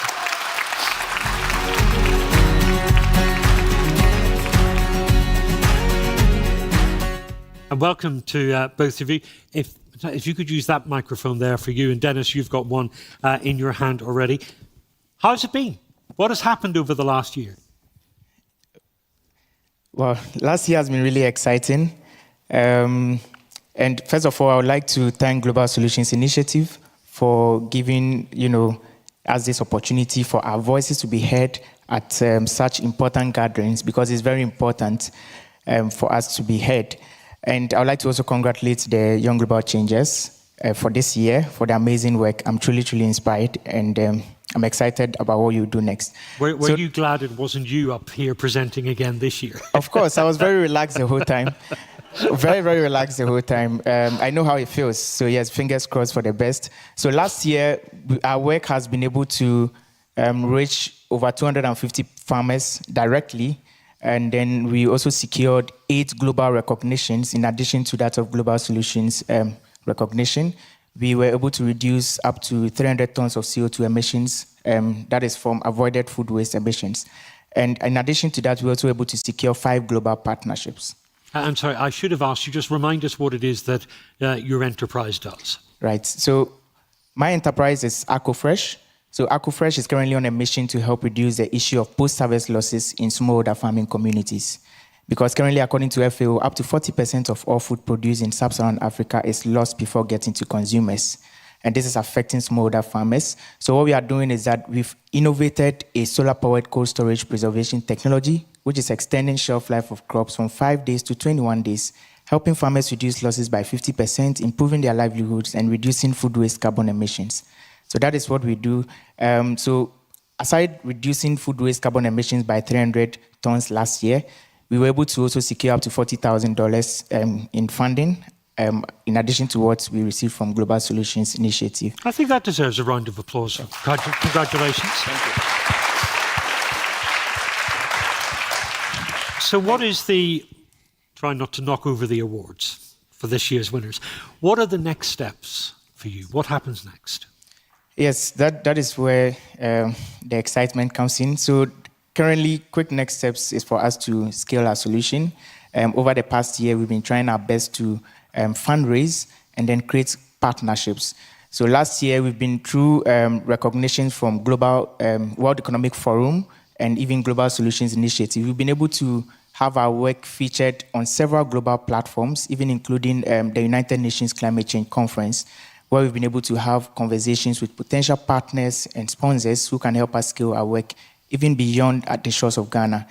So that was what we did last year, trying to engage partners, trying to engage governments and then non-profit organizations to help us scale the solution.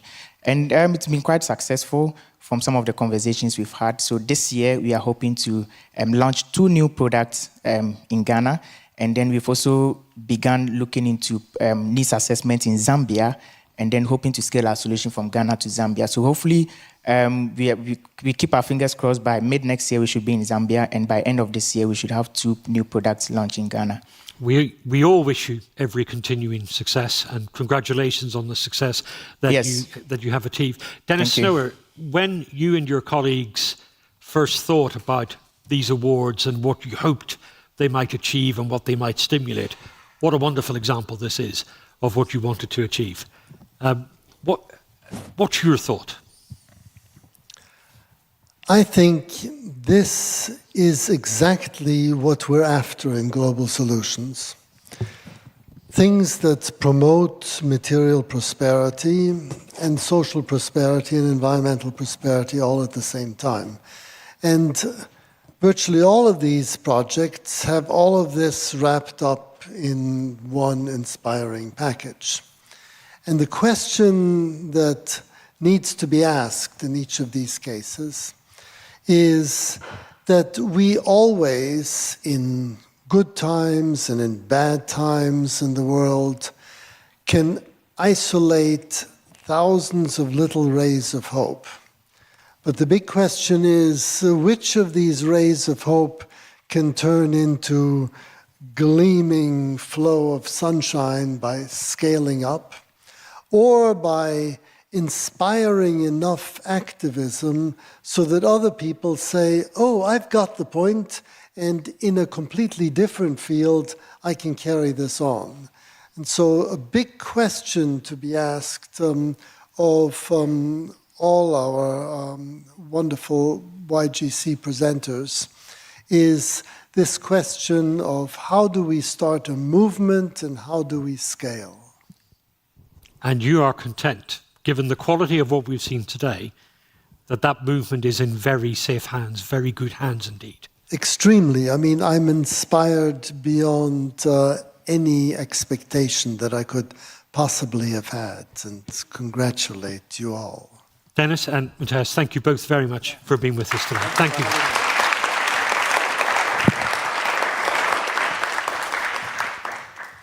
Now we have two further presentations. Before the judges come back and give us the results of their deliberations, we've got two more special awards to reveal this evening, and I'm going to invite Olaf back to the stage, who's going to talk us through this particular segment. Give him a round of applause and say welcome back. Thank you, Declan. Thank you, everyone.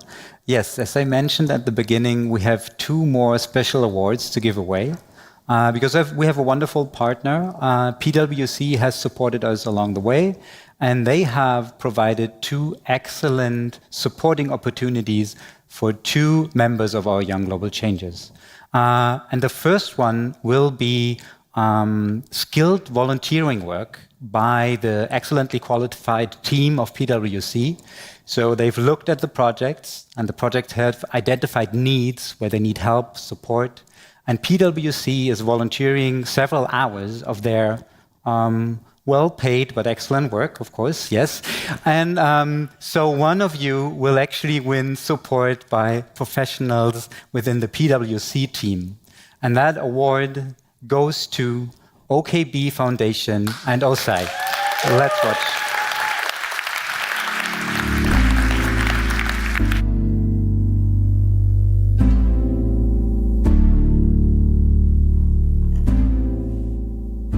Imagine walking several miles to the nearest hospital. After making this long journey, you then have to wait days and sometimes weeks, hoping you are one of the lucky ones who is able to see a doctor. For rural Ghanaians, this is unusual. Many sick patients have to travel several miles for desperately needed care. And this is what OKB Hope Foundation is working so hard to change. We want to bring healthcare to the doorsteps of these communities. With our mobile health van, which is equipped with medical supplies and equipment, and with our seasoned healthcare providers, we have provided care to over 3,000 individuals across 32 rural communities. We've trained 20 community members to serve as health advocates in their communities. These volunteers can provide early screenings and, most importantly, health education to their fellow community members. We believe that timely and quality health care is essential for people to live a productive life and also contribute their quota to their community and the society as a whole. Will you join me today in making healthcare accessible to all? Because every time we delay, a mother, a father, a son, and a daughter pays with their lives.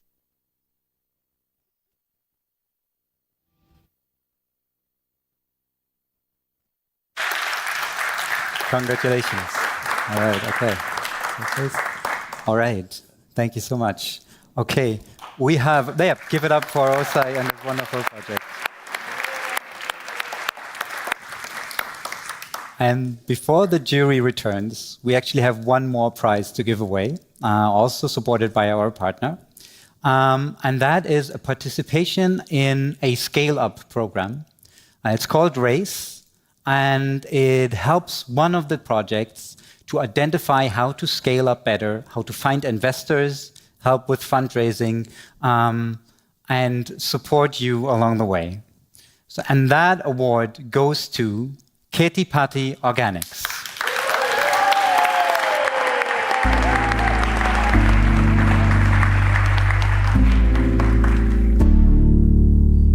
Namaste, my name is Vinamrata Sharma and I'm the co-founder of Keti-Pati Organics.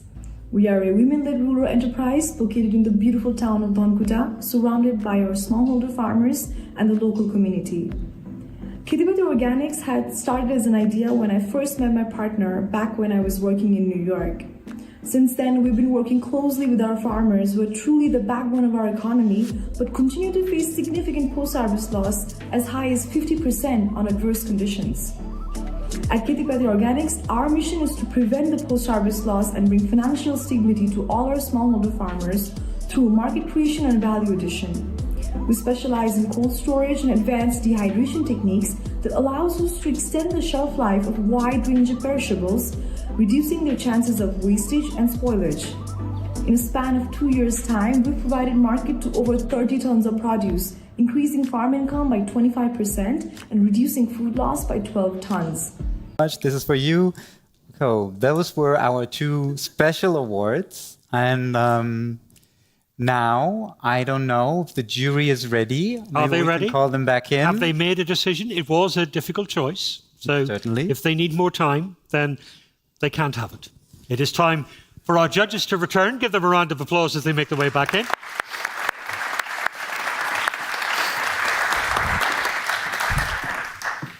And the first of our jury members is going to announce the winner of the third prize. So, jury member who is responsible for this, please reveal the details. Thank you. Well, firstly, all of the projects were amazing. I am simply admired by what all of you have achieved. The third prize will go to Aquawork. Anurag Gupta, congratulations. Congratulations. Well done. There's your prize. Oh, we need a photo.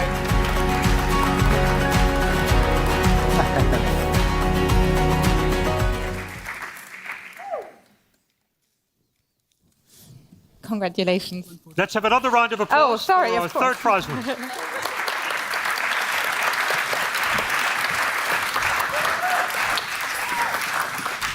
And now for the second prize. Yes. I also join the words of Marianne that they were brilliant projects and keep on working. It was a very intense conversation about how to decide. And the second prize goes to Abundant Water by Emily Clayton.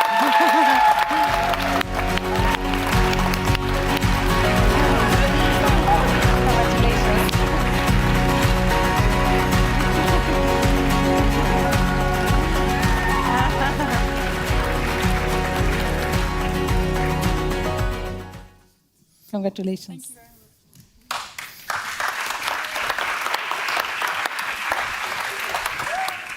It's all very well doing it in reverse order, but all we've done is made 6 people there really, really nervous about the next name that is going to come out of your mouth, because you're going to tell us who the overall winner is. So the moment we've all been waiting for and what stands between you and the rest of the evening, we've had vociferous debates and kicking and screaming about lots of things, but the one thing we agreed, Chinwende, Nweke, Nigeria.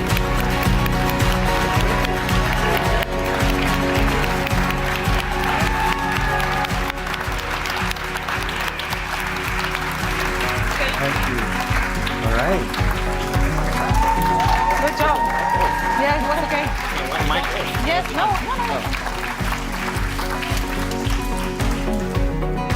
How lovely to be at an award ceremony where people are genuinely delighted to have won.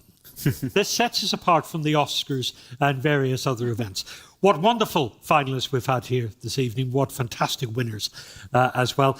Let's give them all one final round of applause.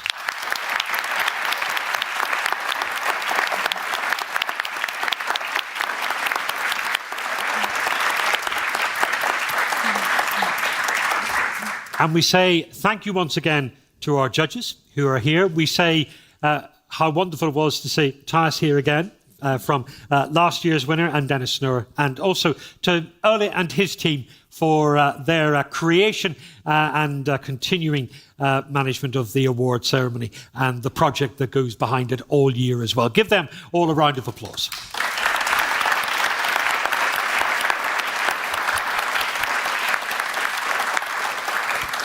So there's just one more little thing to do here, and that is that we want all of the finalists, all 8 of you, to please come onto the stage for some photographs for everyone else. Thank you so much for sharing your warmth, your congratulations, and your encouragement with them.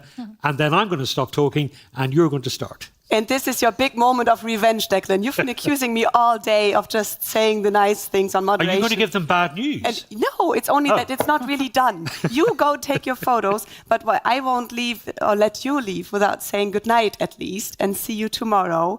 To the live stream, we're going to see you tomorrow at 9. And we want to wrap this day up for all of us here at ESMT and also for you in the live stream. And I'm saying we because I'm invited 2 ladies to this stage that you must really put faces with names. That's our managing director, Susanne Stauffer and Agnes Michalik. And I promise you, we are not going to sit down on these chairs and make you wait a long time. I'm just going to put the chairs to the side. We're going to stand here for just a second. And we need 2 microphones, please. Don't throw them. Because thank you, Dennis, thank you, Ole. Because what I'd like, at least to give you a chance, we're going to stand so that the cameras can see us, and you can't because you're already in celebratory mood. Let's start with you, Agnes. Just don't talk us through your entire day. I know it's been totally packed, but maybe you want to tell us one thing that you're going to take away from today. What's going to resonate? Thank you so much, Claudia, because you gave me a little head start, so I was trying to prepare, and my list was very long, so I'm not going to read it out. Don't. And I think there were so many highlights. I mean, you have the obvious ones. We had the Chancellor Olaf Scholz here talking about multilateralism in a multi-crisis world. We had Nobel Laureate Hart. We had the YGCs, obviously. But I think what makes this summit so special is when you look at what is our goal. We want to bring innovative ideas to G20 and G7. We want to foster a community around the global commons. And we want to see a lot of innovative ideas brought forward. So what's happening in all the other rooms next to this big stage is as equally important. So as in a session on African voices for the G20 and G7, where we had wonderful voices from the African countries that put their issues forward, but also were very strongly about how we can use the African continent as an asset to solve global problems. And we've had the business forum together with WBCSD, where we had a lot of business stakeholders talking about recoupling and the realignment of the economy, societies, and the planet.